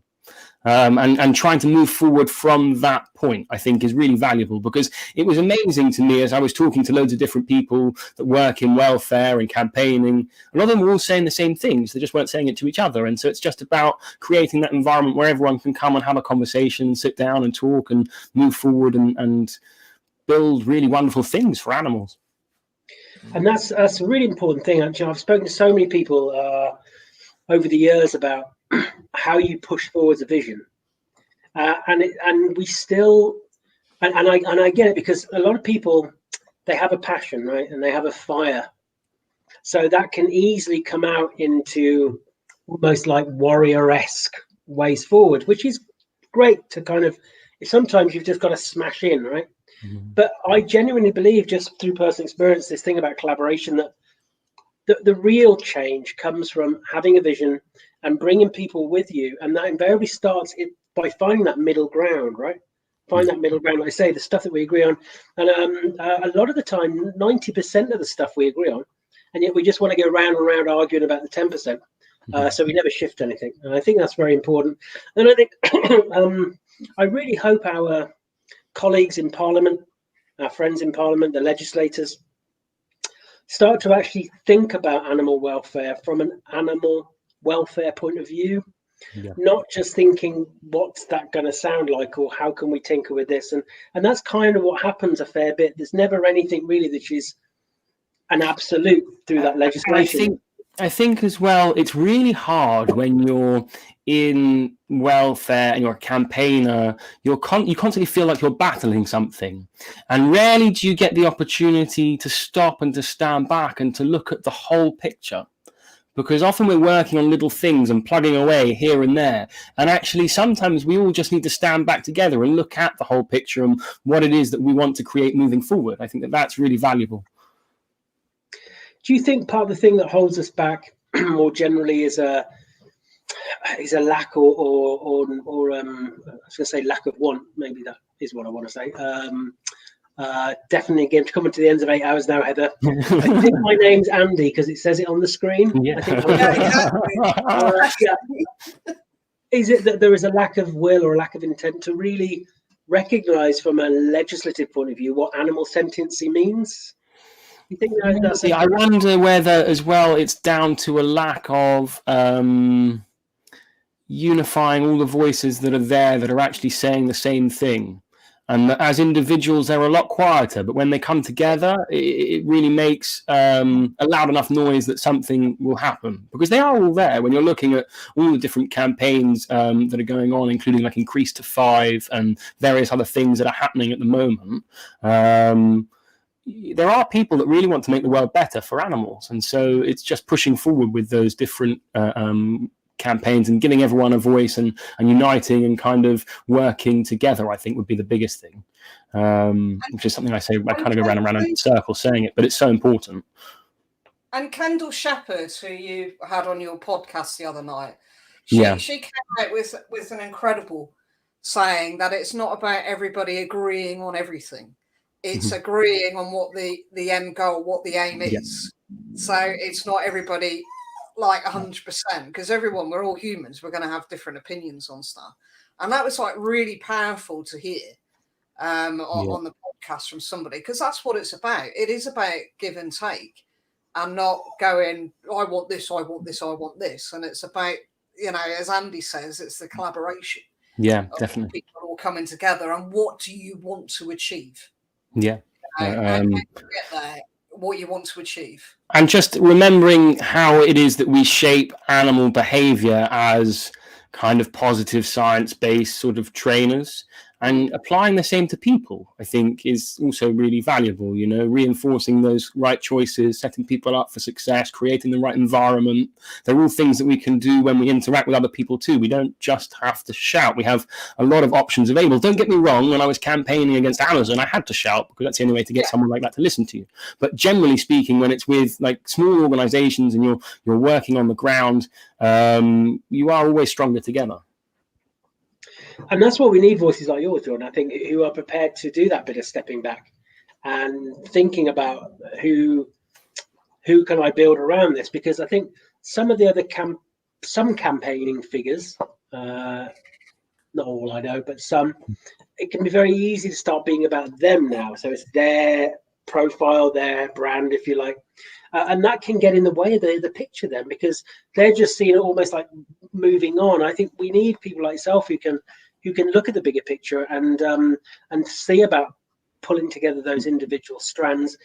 Because all this, of course, is in a backdrop of a general political scene that has become more and more polar and tribal. And it's all about, unfortunately, ownership.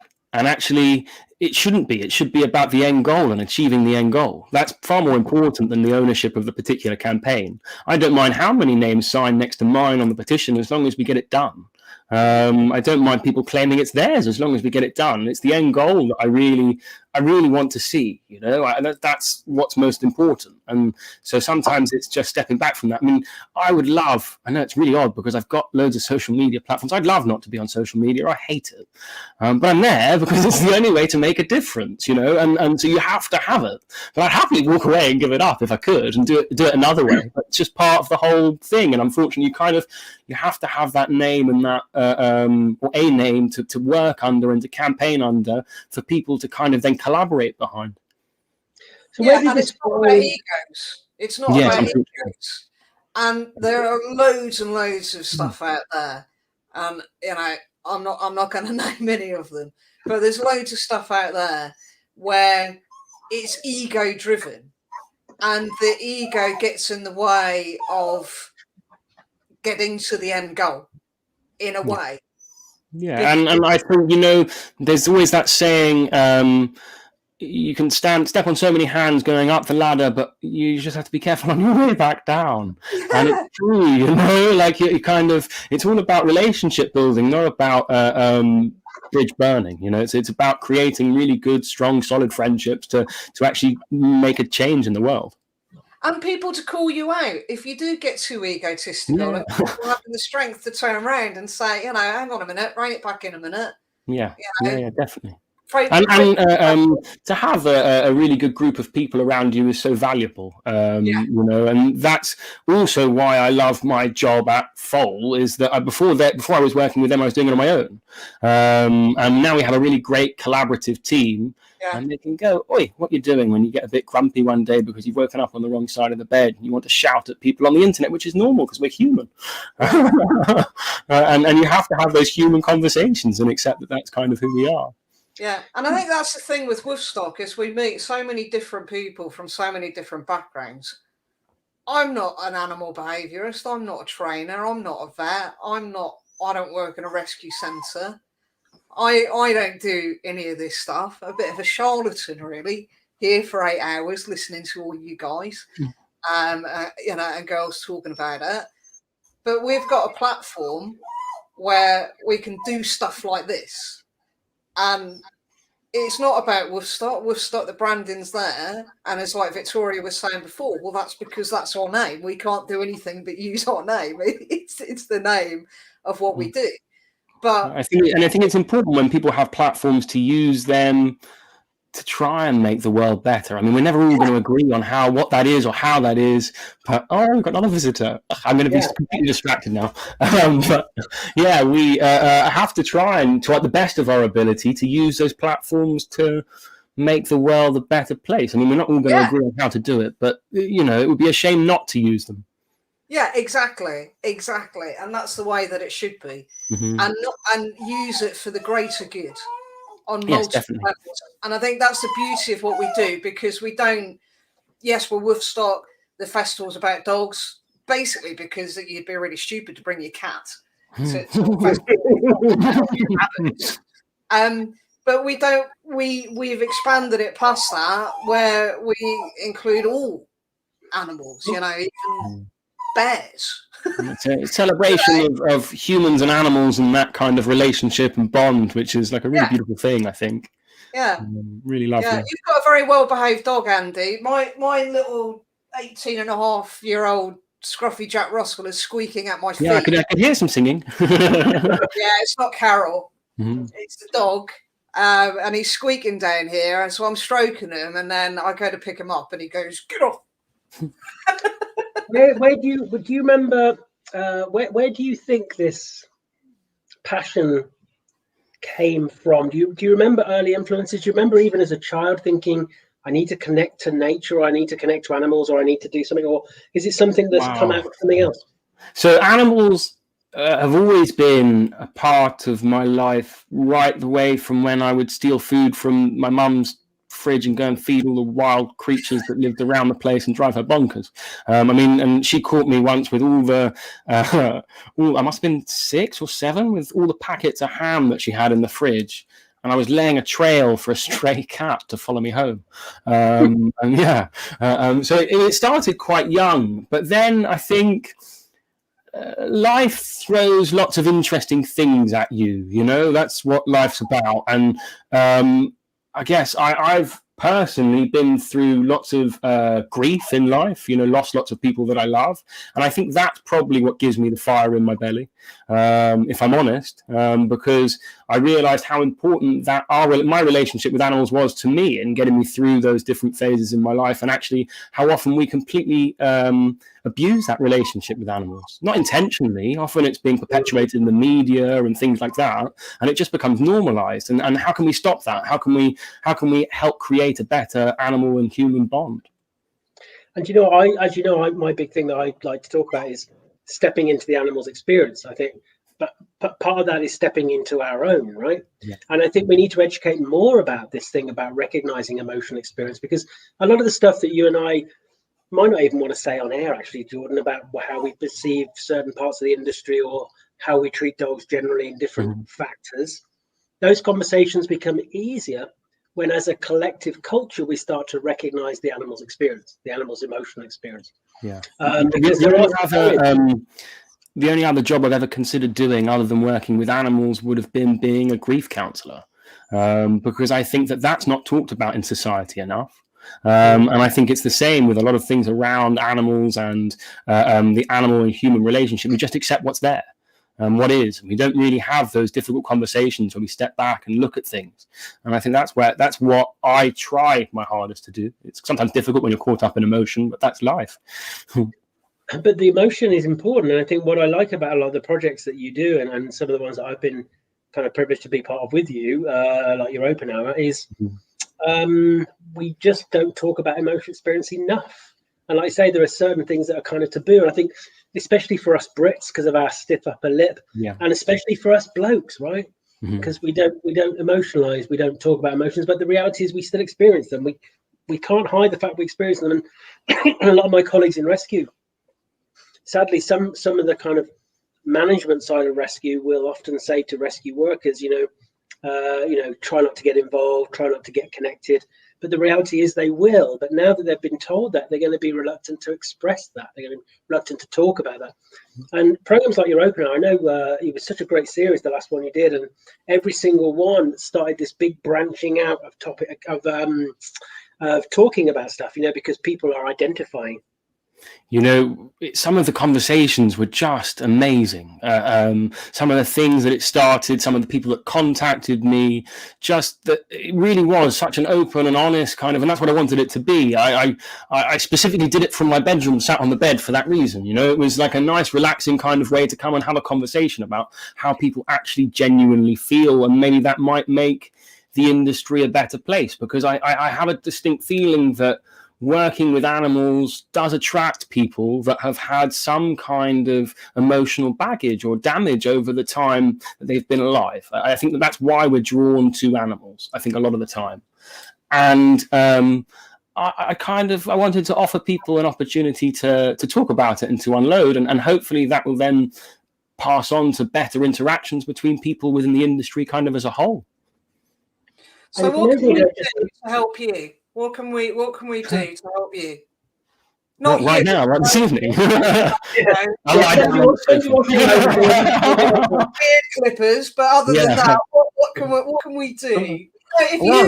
Just to shout out for the campaigns that we're working on, and so have open and honest conversations, I think, would make me happy. That would be what would make me happy, is if people have more open and honest conversations about the way they feel and the industry kind of as a whole. And what are your hashtags that you're running at the moment? So flop not crop. Yep.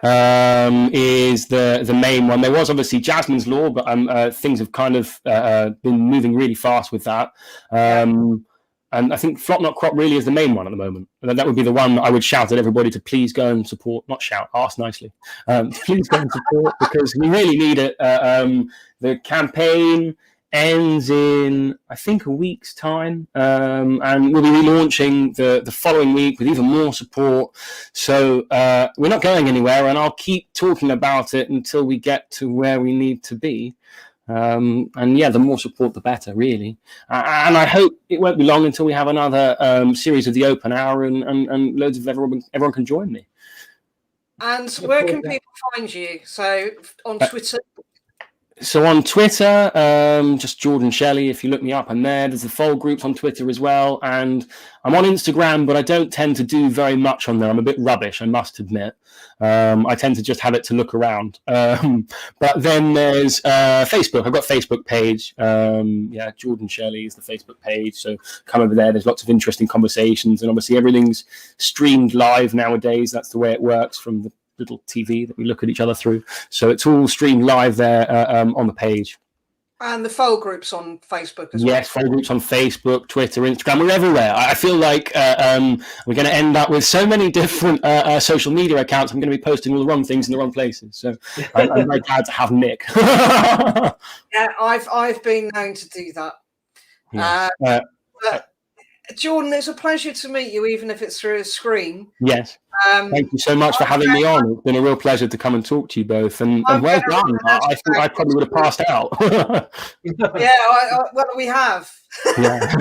You need a quick coffee. I'm going to run a hashtag next week, Jordan Shelley's beard. Yes. Go for it.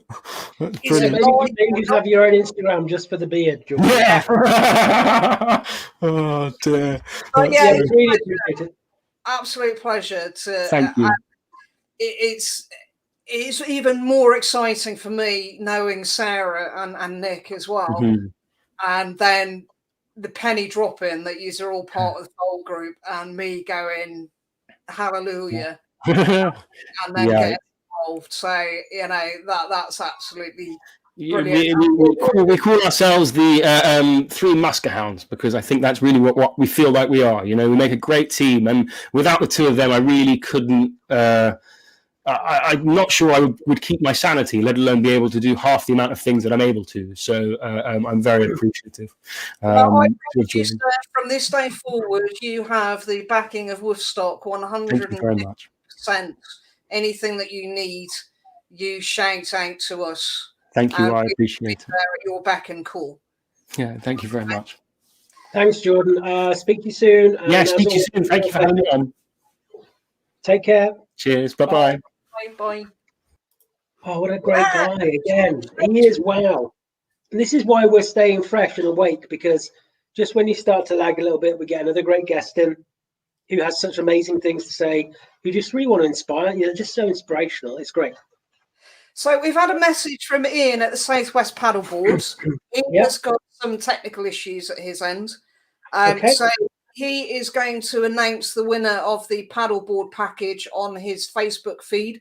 So if you've entered the competition, head over to Southwest Paddleboards where Ian is up there and announce the winners. They have raised £350 in that competition alone. Oh, that's amazing.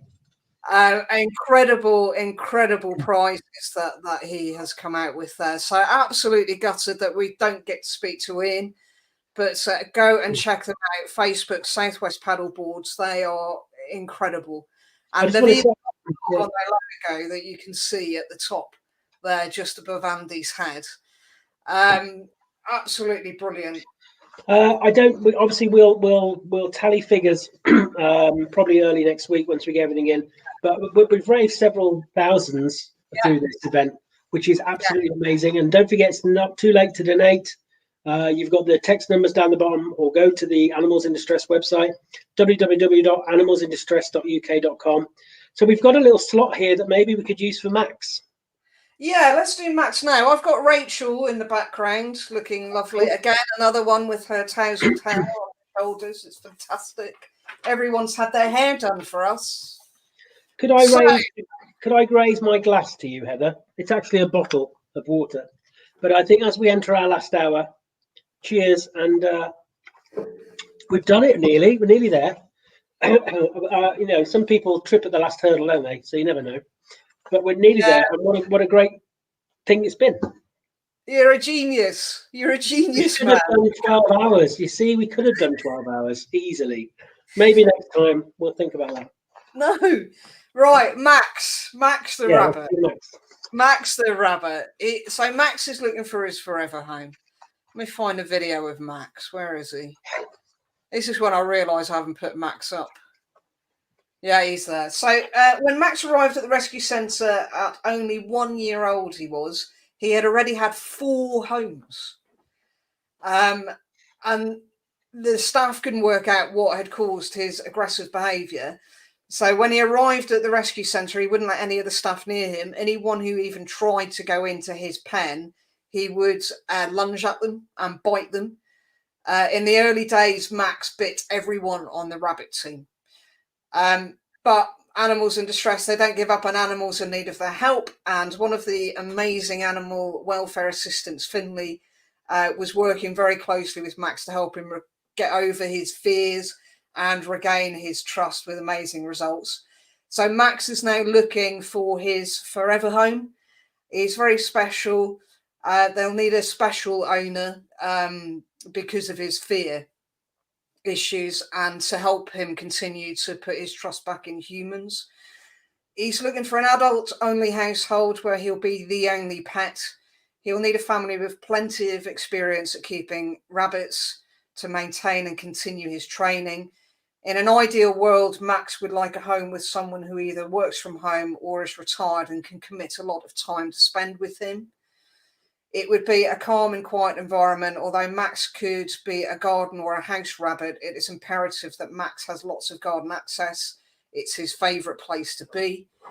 It may be possible to bond Max with a spayed female rabbit. The staff have tried to bond him once before. He seemed keen to have a companion, and it was not his fault that the bond broke down. although they wouldn't normally recommend a rabbit to be kept on his own, as long as the other requirements are met, Max may do well as a single centre of your universe rabbit. The staff know that in time, and with plenty of patience and dandelion leaves, Max will be a pleasure to keep. So let's have a video of Max. He is cute as cute can be. Here he is.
Isn't he cute? He is cute, brilliant, and what a great team again. You know, I think, you know, I work in rescue, I support rescue, but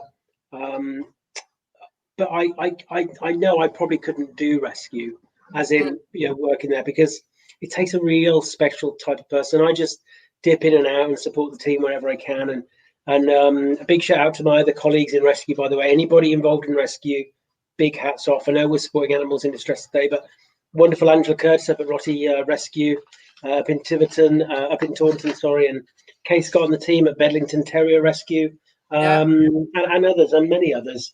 I think hats off to anybody who's involved in rescue, and it takes a special sort of person, and there's a lot of stuff that goes on behind the scenes. Rescues get a bit of a hard time sometimes, you know, because somebody feels like, you know, because they go for a particular animal and they get rejected at that particular time, and then we see a lot of rubbish on social media. But the bottom line is, these wonderful people, all they want is the best outcomes for the animals. Yeah, that's what they dedicate their time to, and it's hard. It's hard because for every success story, there is potentially one that didn't quite work out, and they're hard. They're really hard, and I've been involved in a few of those, and it's hard. So yeah, I've got so much respect for that. I feel a bit emotional, probably because I'm so knackered. I'm just going to start crying. Let's just like Jordan said, we've got to be emotional, right? Because it's an emotional thing. But yeah, so hats off to everybody in rescue. We love you, and you do an amazing job, and you're the unsung heroes for sure. And, definitely. Shall we bring on our final guest?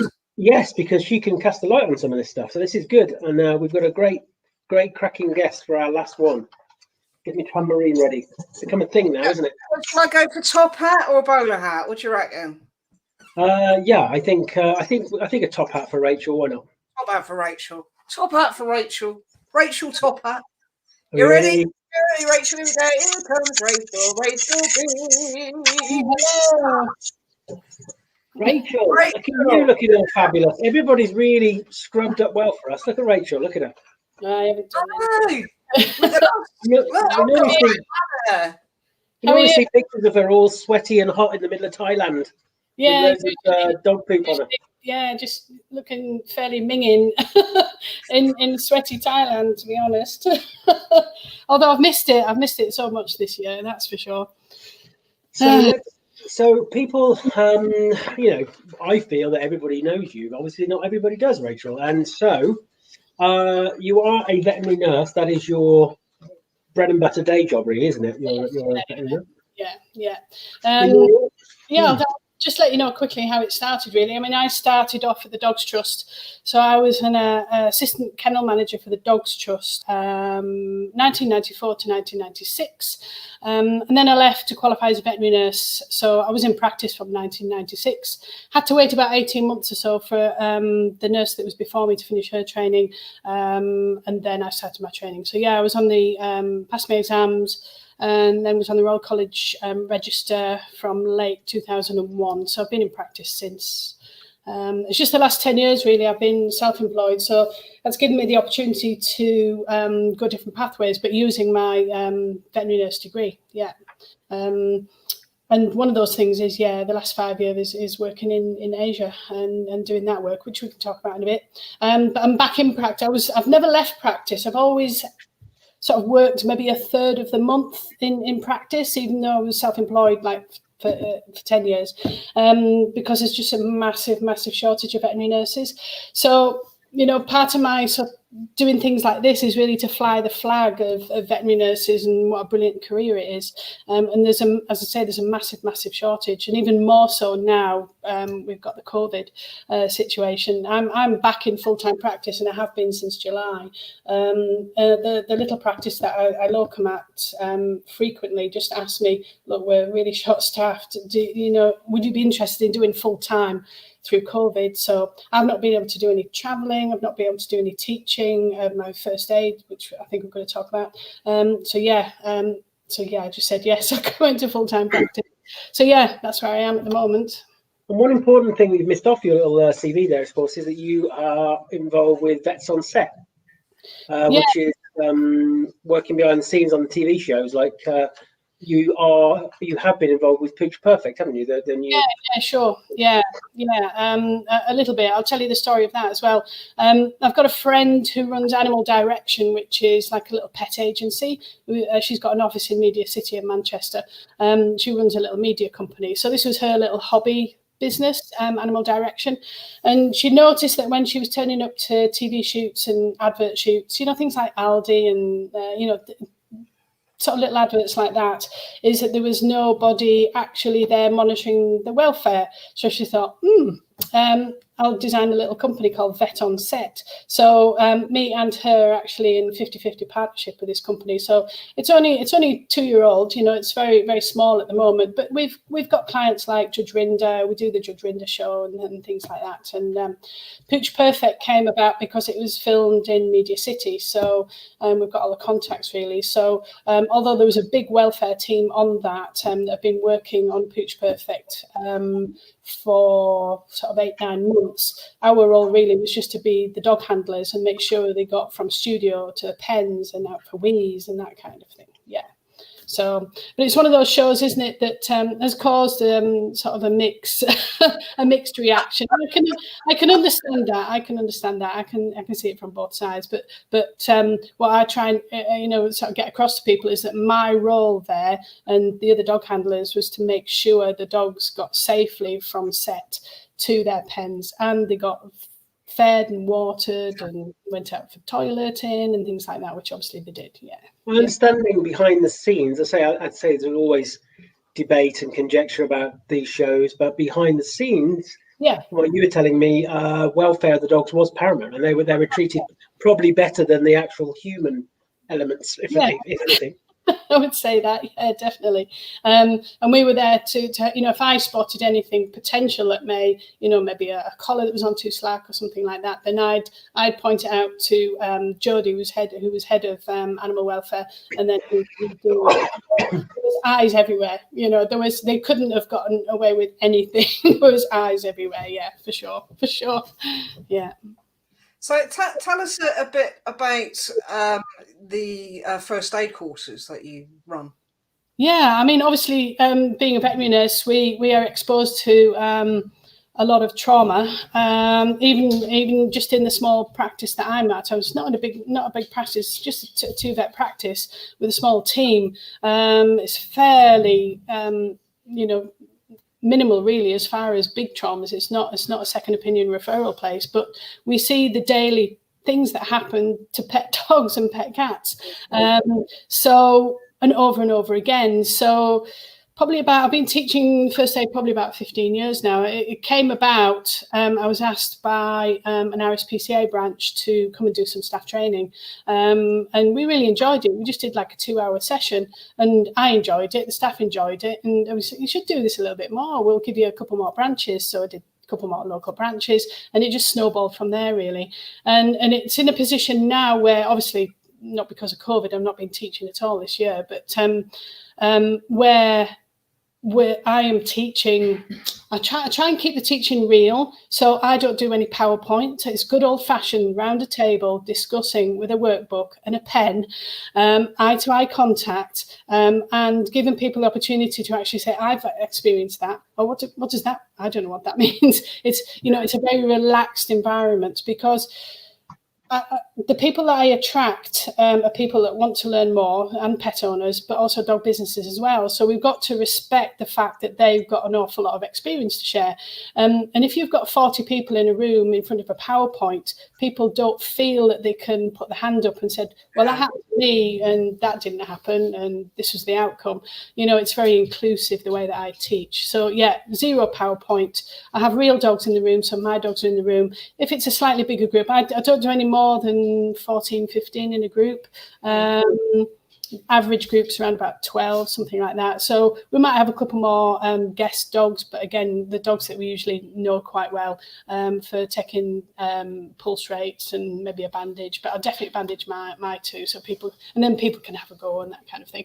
So it's one of those subjects that's really kind of become really popular. As dog walkers are becoming more popular, and all the dog businesses, then first aid is obviously flourishing as well. But like any new thing, it brings lots of different levels of tutors and different types of tutors. So what I said earlier was I'm trying to fly the flag of the veterinary nurse and the veterinary surgeon as well in teaching these. For pet owners, it's great, you know, these PowerPoint ones or the internet ones, you know, little quiz type ones. But if somebody's working professionally and looking after somebody's dogs, taking 6 dogs at a time, 4 dogs at a time, or they're doing doggy daycare with 20 or 30 dogs in one room, I want them to learn more than just a little tick box quiz on the internet and say they're first aid trained, because they're not. It's a really important point, Rachel, because we went to I got invited to a first aid course going back, or like a dog first aid, animal first aid course. And Kieran, my husband, came with me. Now, Kieran's an end-of-life nurse in a local hospital. And the person gave the presentation, and I'm guessing they're kind of trained in this is how you give the presentation, but not necessarily clinical background. Yes. So when my husband asked a couple of relatively straightforward questions that were obviously off script, yes, the person could answer them, but Kieran wasn't the only one. There was a lady there who runs quite a big doggy daycare centre, who's actually very knowledgeable, because, like I say, professionals, we have a knowledge already, and we probably want to ask a bit more. And I felt a bit sorry for the person, because she was really stumped, and I thought, I wonder if this is part of the other side of things, with people doing a short course, getting some kind of certification to give a first aid course, but not having necessarily a clinical knowledge to back it up. Yeah, exactly. You know, I don't want to get into the realms of saying, you know, this course, that course, don't bother. Because, as I say, if you've got pet owners and they have absolutely zero knowledge, going to a basic PowerPoint-led type scripted course is better than having no knowledge at all. You know, we you know, in the vets, we wish that a lot more clients would have some basic knowledge of how pets function, you know, dogs and cats. You know, people leave dogs for enormous amount of times with illnesses and injuries and say, oh, I didn't think it would be, you know, for example, you know, I could throw 8 hours worth of examples at you. But I'm going to tell you one that we had yesterday, was a husky that had eaten a kebab skewer 2 days ago. The owner rang yesterday, and we advised them that they had to go to out of hours because we were getting too close to 6 o'clock. We shut. We're first opinion. We've got a big animal hospital literally 3 streets away. We strongly advise you to go to the out of hours, because a kebab skewer this long is not going to go around the intestinal loops if it gets there. So they rang the next morning, said, oh, did you go? No, they didn't go to the out of hours. And could we give them some advice 12 hours later? But the advice is exactly the same. You need to go to a specialist. This dog could die, you know. So it's, you know, it's trying to get across. I just wish pet owners would have that knowledge and see that these things are dangerous and could kill your dog, you know. So what I bring to my courses is all these examples, and I'm always taking photographs and little videos of things at work, getting the owner's permission if I can use them for education. So yeah, they all go into my courses. So usually most of the video footage and photos that I use and examples are from real life, and not drawings or diagrams or you know, on a PowerPoint. Yeah. So hopefully that's where mine are a little bit more in depth and a little bit more genuine and a little bit more passion, and real life, really. This is what I do for a living, you know. Yeah. People want to book that. What's the information for that side of your business before we move on to other things you do? So how do they find out about that? Yeah, I've got a Facebook page which is Canine First Aid Workshops, Rachel Bean, RVN. Yeah, and RVN stands for Registered Veterinary Nurse, not Reverend, as some people. The Right Reverend Rachel Bean. I'm always going to call you that now. Whenever we do anything else in the future. About 5 years back, 2 people called me that within this. That's what we're doing that. 3 weeks. Yeah. So I did have a nickname for a couple of years of the Reverend. Yeah. But, yeah. Rachel has heard a few confessionals in her time. I bet she has. What we're going to do now is stay where you are, Rachel. We're just going to announce the winners of the Champion of Champions. And yes. Sure. Right.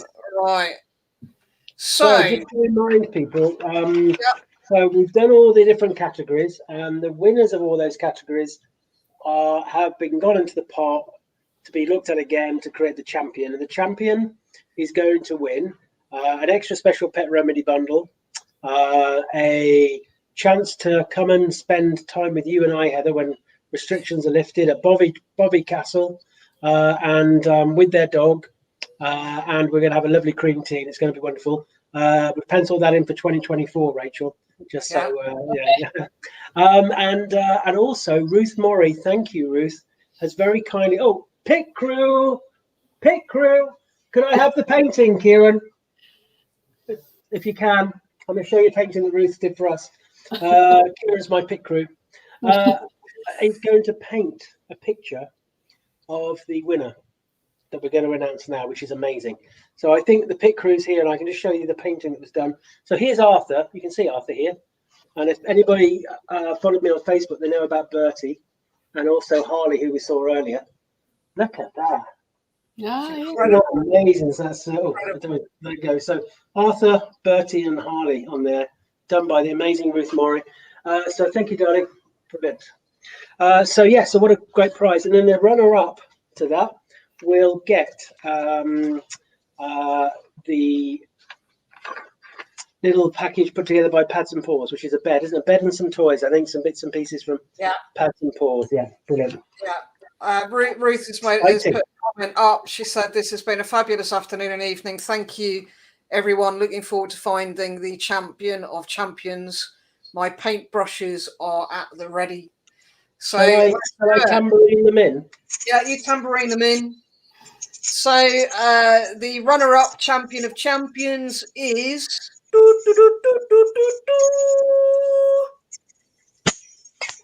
Connor. Well so he's the runner-up. Connor. Champion of champions, runner-up. We're going to get the dog bed and all that kind of stuff sorted out for you, Connor, and we're going to get that off to you. Congratulations to Connor. Connor lives in New Zealand, sadly, so I don't know how we're going to do that.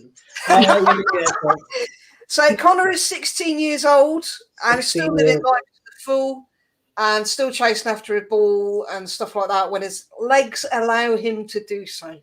Oh, bless him. Well, here we have. We're ready. We now have the champion of champions. The panel did well. The champion of champions for the Apathon fundraiser 2021 is Bilbo. Look at that face. Look at that face. So I think Bilbo's got a great face for a painting. Oh my God. So that's going to look amazing. Maybe we need to speak to Ruth and the owners, and then they can perhaps send some photos over to Ruth that she can paint from. But tell us a bit about Bilbo, Heather, because there's a bit of a story, isn't it? Heather, I'm called Heather. Yeah. I've been here with you for the past 7.5 hours. Tell us about Bilbo's backstory. Bilbo has come from a tragic start where Bilbo was actually attacked by a machete all along his back. A horrendous start in life, came into rescue and has found his forever home and is absolutely living life to the full. And I cannot wait until we get to meet Bilbo, Andy. I think it's going to be an incredible meeting over an afternoon tea at Bovey Castle. I think it's going to be incredible. And I think Ruth is going to really, really enjoy painting Bilbo. He's got an incredible face. Look at those eyes. He's gorgeous, isn't he? There you go. Great. Fantastic. Well, that was amazing. So, yeah, dear old Bilbo, Rachel. I've seen some of the images from Bilbo where he's got his wounds from the machetes and stuff. And I guess that brings us nicely on, well, not nicely on, it's not nice, but connects us to a lot of the work that you've done over in Thailand and some of the things you've seen over there, because it's pretty tough on the dogs, isn't it? Yeah, it is. Again, it was something that I've been wanting to do for a while, and one of my best friends is a Hungarian vet nurse that I used to work with in Manchester, and she's been over there for nearly 10 years now. So yeah, she kept saying, come on over, you'll enjoy it. Of course, yeah, 5 years ago was the first time I went over, and yeah, it was pretty amazing. So she works for the Soy Dog Foundation, which is a big shelter in Phuket. So she was a shelter manager at the time, but as the shelter grew bigger and larger, more roles came up, so she actually sidestepped, and now she's the outreach manager. So that means that her and two teams go out in the pickup, so they take everything with them, and they actually treat the dogs in situ. So on the street, in the temples, they do lots of education programs with the Buddhist monks in the Buddhist temples, so they can actually treat them there and then, rather than bringing them back to the shelter. There's already 1,200, maybe just short of 1,200 dogs at the shelter. So it's trying to minimise the amount of dogs and cats. There's about 200 cats there as well, coming back to the shelter really for treatments. So yeah, so the other thing around Thailand, there's lots of what we call government dog pounds as well, which unfortunately are not shelters. So these are basically dumping grounds for dogs from the government. So if there's a problem dog, or they might just do a sweep of dogs and they'll pick 80 dogs up at a time, 100 dogs up at a time, and just basically just dump them in the government pounds. Phuket one is pretty lucky that they do have, because it's very close to the Soy Dog Foundation, a lot of the volunteers, the overspill of volunteers will then be offered if they want to go and help at the Phuket dog pound. Over the last 2 or 3 years, they've got a core number of volunteers, fairly permanent volunteers that have really improved the government dog pound. When I first went 3 years ago, it was pretty grim. Every morning you would go and you were pulling dead dogs out. So there's about 1,000 dogs there, and they're in about 6 big pens, sort of obviously 200 dogs at a time. So, and they're not matched, they're not, oh, this dog might not get on with this one. They're just put in, so it's survival.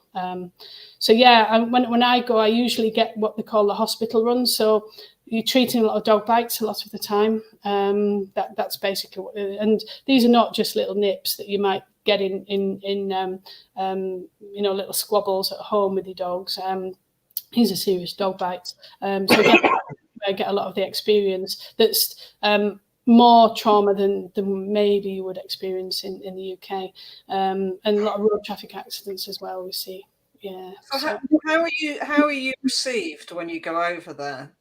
Is it easier now than it was years ago? Yeah, it's easier. Obviously, there's a lot of religious issues as well. So Buddhism, although I'm not fully au fait with it, but they're not particularly happy about the neutering, but they're a lot better. Females, they're a little bit better, but the males, it's very difficult to get them neutered. Yeah. yeah. And euthanasia is the other one as well. It's very difficult to get any euthanasias unless the dog is paralysed or something really traumatic like that. Yeah. What's the general cultural view of the dogs over there? Are they neutral about the dogs? Do they not like the dogs? Do they care for the dogs? Just generally culturally? Yeah, I mean, there's a big mix, to be honest. The country is split. It's about different areas have got different splits, but generally it's about 60% Buddhist and about 40% Muslim. So the Muslims tend to be a little bit more anti-dog than the Buddhists. Yeah. It's difficult because you've got the other tourist trades as well in Thailand. So it's kind of one of those things where it's a bit of a love the country but hate it as well. You've got the elephants, and the tiger temples, and so and the tigers, even they're looked after by Buddhist monks, but that's not right what they're doing with the tigers. It's like it's this mishmash of animal welfare and not animal welfare. It's like it's very difficult to get your head and your heart around, to be honest. Yeah. So I thought you were going to speak then, Andy. Andy's zoned out because he's rubbing the belly of his dog. Arthur's just so relaxed. It's unusual. Arthur's a bit of a stress head, actually. Bless him. He always has been. He's 10 years old now, but he's just chilled out here next to his dad, and I quite like this, so that's nice. You got your pajamas. He just won't stay still for 2 seconds. Yeah. So going back to something you said earlier on, Rachel, about RVNs, and that there's a lack of them in the industry. Why is that? Why are people not that profession? I think early on, I mean, the qualification is very difficult. I mean, a lot of people don't realise when they start the qualification actually how difficult it is, and there's quite a big dropout rate in the first year. There's a lot of study, and it's difficult. Then I think once they get into practice, I mean, initially the pay is not brilliant. That's got. It's got to be factored in. It's unsociable hours.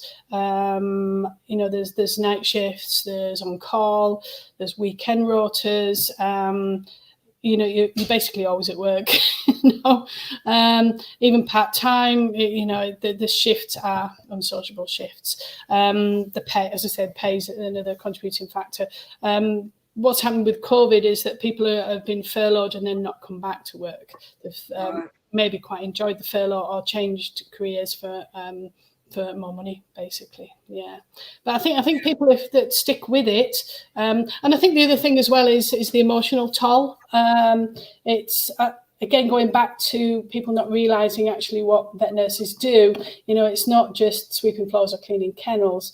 We've got a multitude of tasks that we have to do. So everything from admitting, it's usually the nurses that admit the dogs and cats on a morning for operations, just even routine spays and things.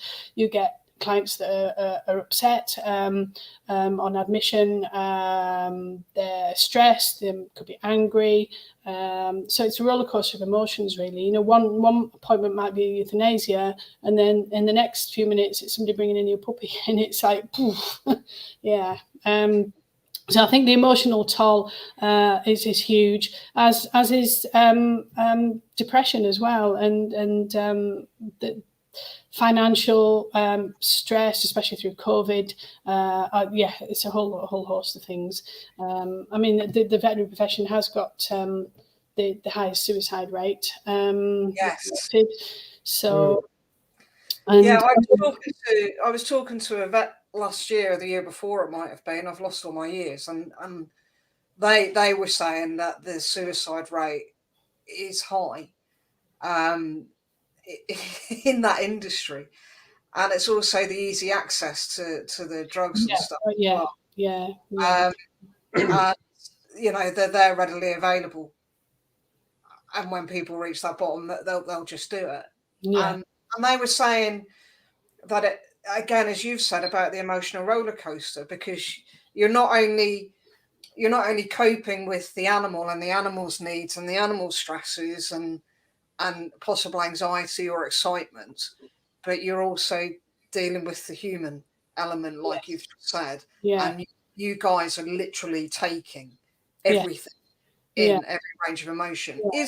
Is there much support out there for your industry? Yeah, there is. The BVNA, which is the British Veterinary Nurse Association, have a mental health arm, and there's now an organisation called Vet Life, which is a mental health portal as well. Yeah, for support.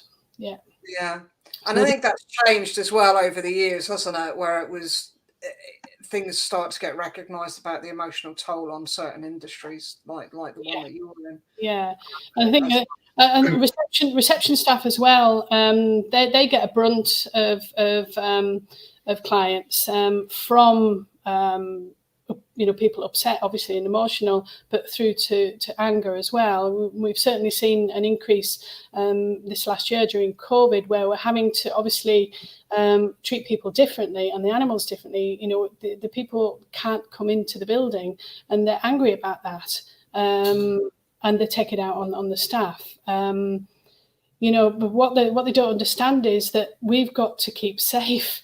And they've got to be safe as well. If they come into a consult room, it's an enclosed area. And if a member of staff tests positive, then that vet has to close for 2 weeks. And then no animals are going to get treated just for the sake of the animal going in for 10 minutes on its own. Yes, some of the dogs and cats are going to be a little bit stressed without the owners, but the majority of them actually better without the owners, Yeah. So, and the other thing is money.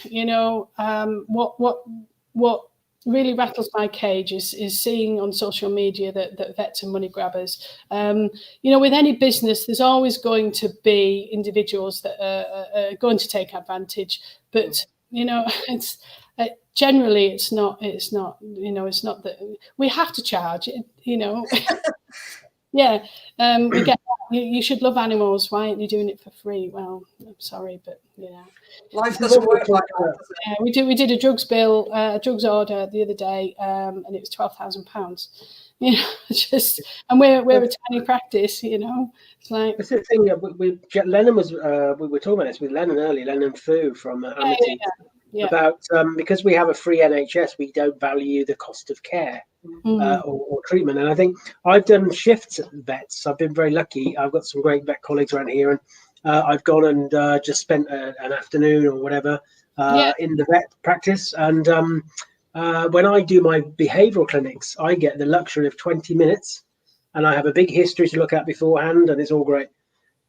You guys, you got 10 minutes, and it's like you could do 30 plus consults in that shift. Yeah, and it's just relentless. And being in there, I was exhausted. I only did like a few hours, and it's very full on. And I think also the cost of drugs is, a lot of my vet colleagues say that they can't even get at cost. No, what people can get with other people making a profit from the internet. Yeah, I think people think we're doubling, tripling the markup on it. It's not. It's the drug companies. The drug companies are charging vets more than they would for the same drug as for the NHS. The human side, it's not us putting them. We're getting them. We're buying them double, triple the price that they charge the vets more. And there's a reason for that. I can't remember what it was. I did read it up, but there's some reason why they do that. But is it right that the average vet practice, their actual markup percentage-wise, is only between 7 and 15%? Yeah, I feel on their profits, which is not great. If you run a business where you're looking to make 30%, 40%, 50% markup on stuff, it just shows what the margin on vet practices isn't that great, actually. No, it's not. And I think gone are the days where vets are making lots of money. Yeah. Just how do people find out more about you then again, Rachel? Yeah, I mean, they can personally, not stalking or anything like that, but Facebook, Rachel Bean. You'll see me straight away, and in brackets it says qualified veterinary nurse. On my the Facebook page, Canine First Aid Workshops, Rachel Bean, and I'm on Instagram as well, so under Rachel Bean. So it's been an absolute pleasure to talk to you. Thank you for doing our last hour with us. Thank you, Rachel. Brilliant. And you're always good fun, and I think Rachel's another one we could think about getting a bit more time with in the future if she'd like to come back Rachel and speak to us. And, definitely. Yeah, no, it'll be good. Well, we're approaching our last 10 minutes. Yeah. So I'm going to let you go, Rachel. You can watch Thank us you have so our much, Rachel. meltdown for the next 10 minutes. I will. Take Thank care. you so much, Rachel. Bye. Bye. Well, Heather, here we are. Well, I'm just waiting to find out. So Ian has put the winner of the paddleboard up on their Facebook. So bear with me. And we'll make an announcement here as well. All right, so let's have a look. So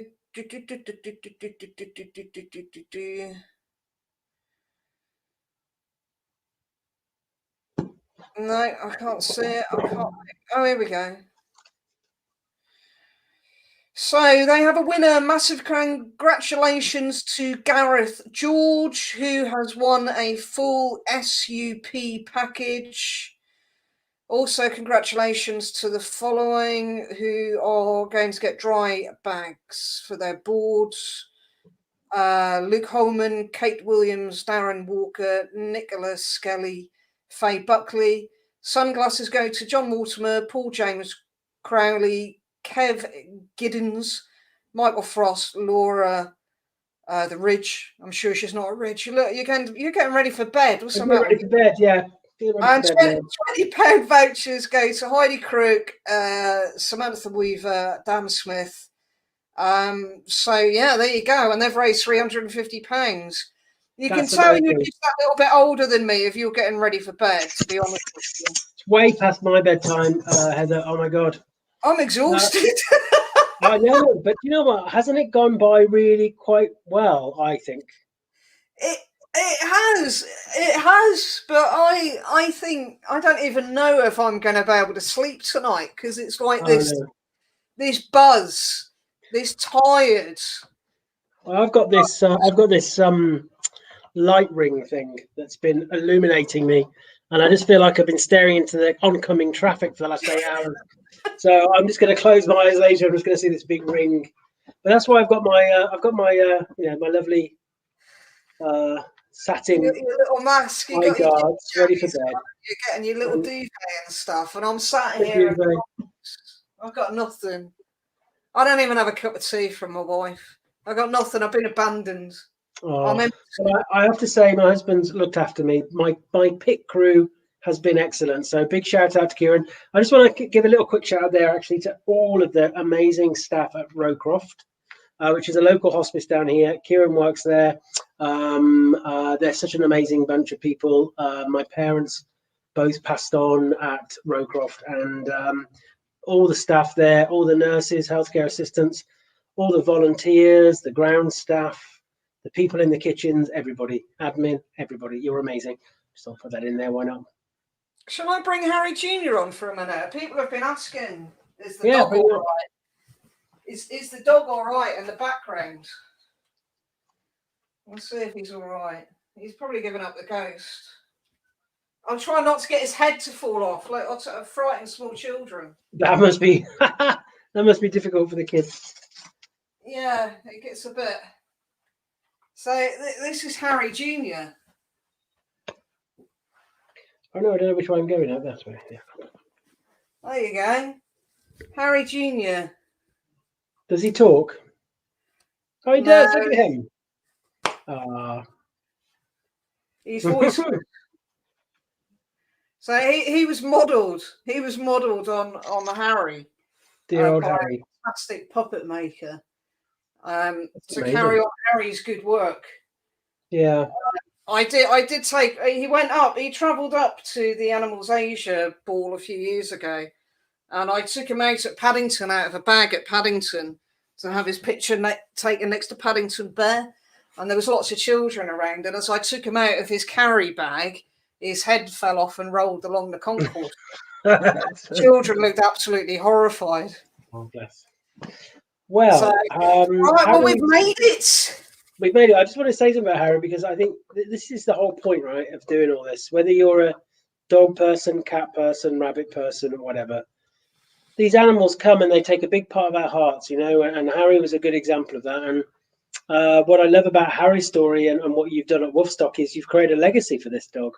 Yeah. You know, he did so much. And I think, and ultimately, when I think about my 2 dogs that I've got now, and I say to Kieran all the time, you know, my job has it's an amazing job, but it's also quite tough at times. And everything I've ever learned about dogs, and ultimately just really so I can be the best dad I can be to mine.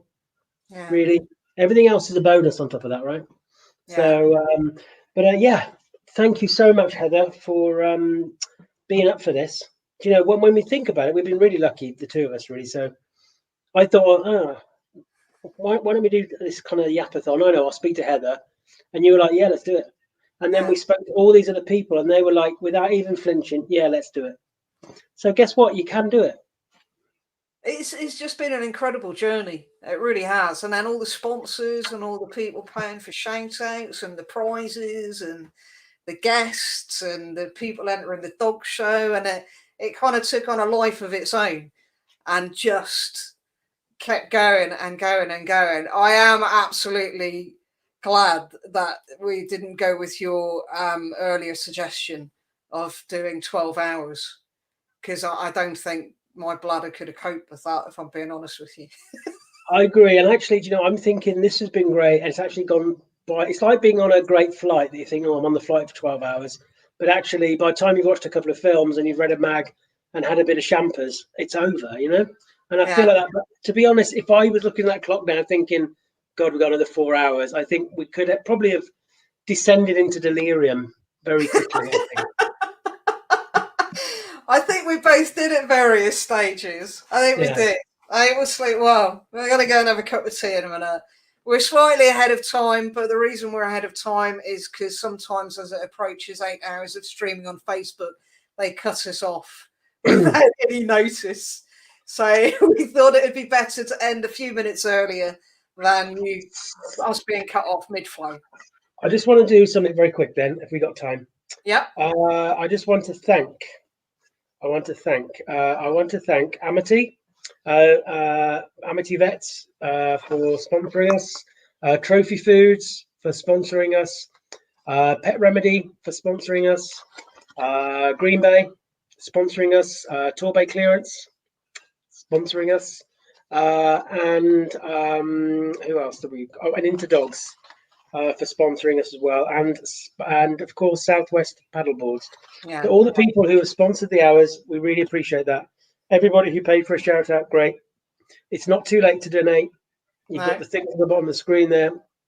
Yeah. Be really interested to see once we tot up the amount, but we're looking at thousands. Yeah. So which is amazing, Heather, and I think what a great effort.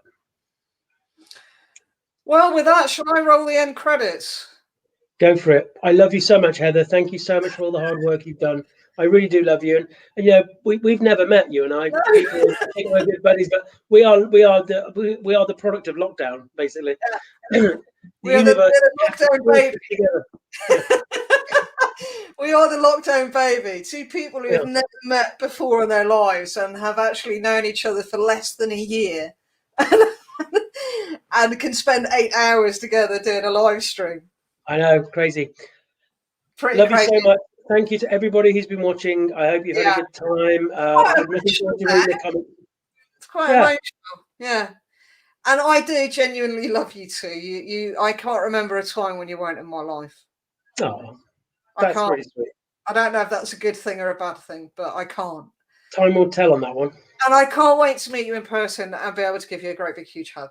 Yeah, I think those times are coming as well, guys, for sure. So thank you everybody for watching and everybody who's donated, and thank you, Heather. That's it. Time to sign off. I'm going to play our theme tune out.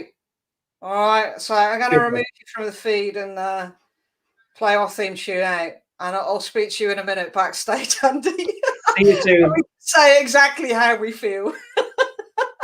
I'll see you in a minute. See you in a minute. Okay, bye.